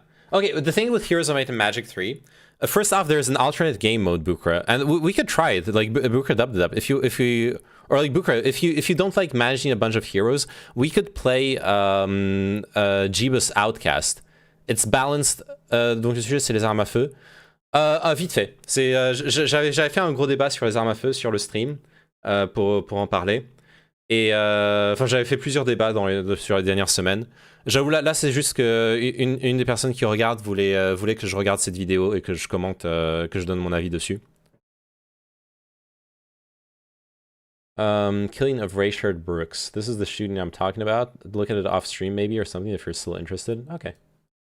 Anyways, Bukra. Wait, I like to watch Heroes of Might and Magic also. Jeebus Outcast is super fun. Jeebus Outcast is a game, is like an alternate game mode or alternate rule set for Heroes of Might and Magic. We're only allowed to play with a single hero, and the map template is balanced around playing only a single hero. So if you don't want to like manage 8 heroes and have really long turns, it's a lot of fun. Like we could try that if you want. I would be super down to play some heroes again. I really like that game. And New York Times has a predictably great video investigation about it. Last time I'll bring it up. No, don't worry, don't worry. You know what? 11 minutes. We could watch this, or wait, it's probably like copyrighted. I could like watch it for next stream or something. The video you just linked. But yeah, I'll see what we do tomorrow. I'll try to do a bit of the same balance as today's stream, which is like some discussion, some React content, and then some video games. Because I don't want to only do video games like I've been doing the past few days. It depends on how I feel actually, but yeah. I need to do some uni stuff and doing other memes, so I'm quite busy, but if we can get a bunch of people, sure, I'll hop in. Okay, cool. I was also thinking of maybe doing the stuff like, doing like a... I don't know, I'd love to get like big groups of people playing Heroes, absolutely. Alors, je suis absolument pas expert, mais à mon avis, c'est un problème de culture de la violence et aussi un gros problème sur la légalisation des armes à feu, à mon avis. C'est surtout ces deux trucs-là qui font le problème. Totalement d'accord. So what Comrade Soviet just said in Twitch chat is they believe that it's a problem, it's a two-pronged problem of a culture of violence, of gun violence, and a problem with the legalization of weapons. Though one thing like legalization and non-legalization is a very weird thing, because like if you live in France, Soviet, we here in France can legally own firearms. It's actually pretty easy for us to own firearms. We can get a hunting license or we can get a sports license. We go to a shooting range, we get some training, and then we're allowed to own firearms. We can go buy firearms. The only specific, really important detail is we're not allowed to carry them anywhere if they're not locked in a case. That's the big difference. Like if you look at the Kyle Rittenhouse, he was walking around with a gun in his fucking hands. And that would be impossible here in France. Guns. Yeah, sorry, Scoopster. It's another... I got derailed into another gun debate. I know you love them. Though, like I was saying, I'm tired. I've been streaming for like 7 hours, so I'm gonna go peace out now. But hey, Comrade Soviet, if you wanna, I do like all sorts of content, like political content, but also video games. A lot of Age of Empires 4 right now. So if you wanna catch me next stream, I'm gonna stream tomorrow, starting at like, je vais streamer demain à partir de genre 6h, 7h du soir. Peut-être un peu plus tôt, peut-être un peu plus tard. Donc, n'hésite pas à me lâcher un petit follow si tu veux, voir la suite. Ou sinon, enfin, te sens pas obligé, hein, je dis ça, je dis rien. Oui, parce que par exemple en Suisse, chaque homme après son service militaire garde son arme à feu de service. Ouais, il y a plein de fusils d'assaut en circulation, mais il n'y a pas la culture de l'autodéfense, de je dois tirer sur tout le monde qui m'agresse, bien sûr. Ça, je suis totalement d'accord avec toi. Mais il y a aussi pas la culture de... Enfin, je sais pas que... I don't know, is there... Okay, one last thing. Open carry laws, Switzerland. I'm pretty sure you cannot open carry in Switzerland.